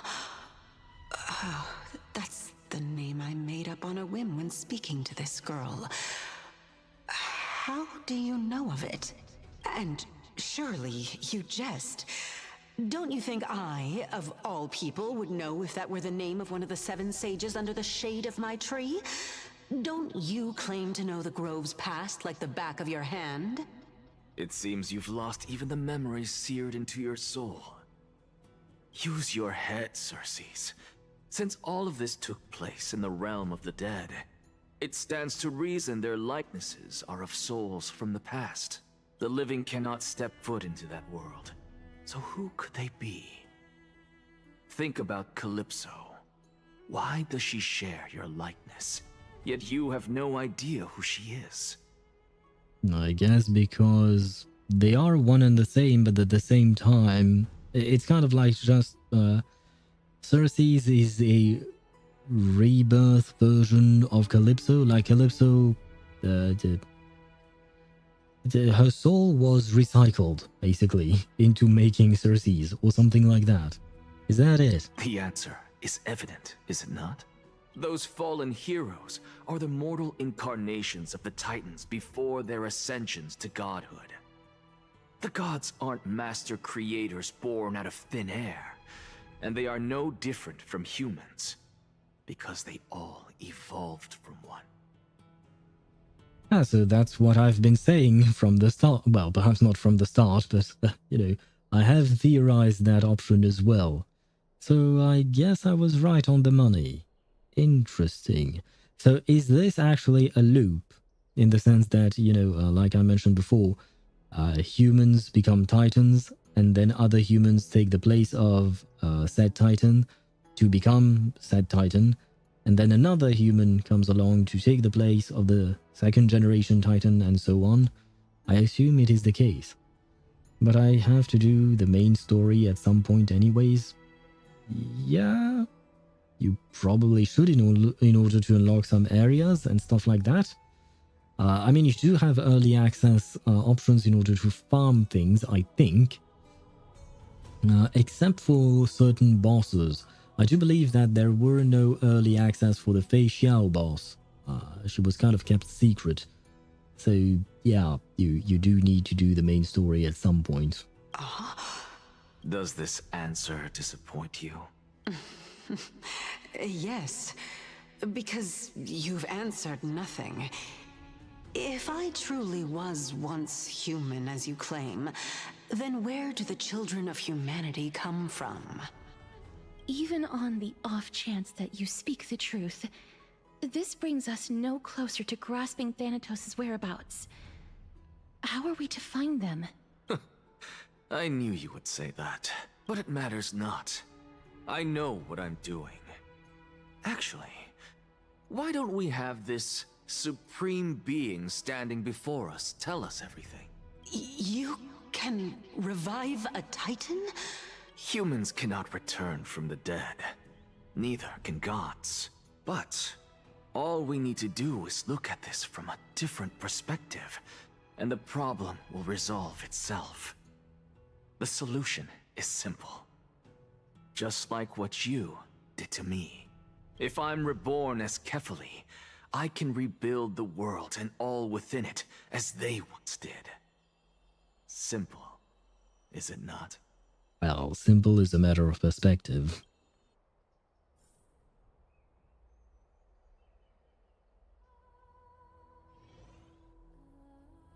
In the meantime, I have news from Hyacinth and Dan Heng. Anaxa might be trying to do something with Kefali's divine body. Kefali? But what could Anaxa want? Is the Council of Elders going to sit around and let such a sacrilegious act unfold? That is not possible. He is indeed the great performer, capable of fooling anyone and everyone with his tricks. I'm sorry. No need for guilt, for this is good news to us. The Council of Elders has found themselves a traitorous ally. Anaxa's ambitious desires will be something we can exploit. What we should be doing now is to keep our eyes peeled for whichever trickery Kindness is up to, and react accordingly to thwart her plans. can I throw her off the ship? Does that work? Kind of like what I wanted to do with Toa. Kind of what I wanted to do with Freddy as well. Can we do that? Being Akima's political center, the Demigod Council holds just as much significance as the Vortex of Genesis. Someday, after my duty is over, this site will take the place of the battlefield where you hunt gods. Become the next challenge you ought to overcome. Till then, it's best to get used to this place as soon as possible. We will be waiting here for your good news. Come find us anytime you need something. Yeah, sure, come find us if you need something. It was lovely seeing you, even if it was a brief moment. Preposterous! The Christos heirs only have their standing because of the Council of Elders. How dare they trample over it? Whoa, those people are shooting daggers with their eyes. It's been a while. Oh, hello you. Hello, Oleg of Amphoreus. Come on, don't call him that. But I do remember Oleg from Balabog, right? He was what we thought was the leader of the Balabog underground people. I don't remember the name of what Zila is a part of and what Natasha is the leader of. We thought for a second that Oleg was that leader, but he was not. Anyway, I do remember him, if I'm not mistaken. Have we actually met Kratos? I don't think so, but we've never met. That's fine. I recognize you. The young lord has nothing but good words about your courage. It has indeed been some time, Lord Kratos. What brings you here in such haste? Shh, keep it down. Be more vigilant. See those duplicitous dogs over there? They do the dirty work for kindness. I've already ordered my people to hold them back, but we should still lay low. Unless you're itching for a bloody fight to get a workout in. I would not mind it. My bad. So, did something happen? Did you hear thunderclaps last night? Not really, but Sure. Hooray, it's Acheron. Someone's coming to save us. It's actually quite a funny reply. It would be hard not to notice thunderclaps in broad daylight. Thunderclaps are beacon signals of strife. They are a message from the young lord. He threw a spear bearing several words at Akama. Watch out. The Flame Reaver is back. Ah. Shit. Well, I guess it is indeed time to fight then. I guessed as much. We didn't actually kill them back at the Kremnos Arena. I figured this is something you would want to know. We Kremnoans never back down from a fight. So if you plan to take that thing down in a battle, reach out to me anytime.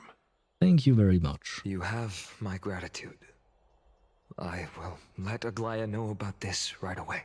Remind her to be on her toes while you're at it. That vicious kindness has been unusually active lately. Those lackeys she keeps under cover have been going in and out of the city a lot more frequently these days. Some even seem to be getting Kremnoans to defect to the council. That's... Looks like you can see it for yourself. We should get back. Thank you for the intel, Lord Krateros. Okay, finally. Man, I've been waiting for this. I think... Oh, wait, when was it again? I think it was like 25 minutes ago or something like that. When... Oh, look, Polly's here. She's come to say hi. Isn't she lovely? And she kind of looks like the baby. She is purple after all. So we do have the baby even in Honkai Star Rail. The baby follows us everywhere. But yeah, what I was going to say is that I was waiting for a moment in the dialogues to stop because I wanted to put an end to the stream at some point, you know? It's been almost 5 hours now. So I am getting increasingly tired and most importantly, I am hungry. But goddamn do the dialogues just keep on going.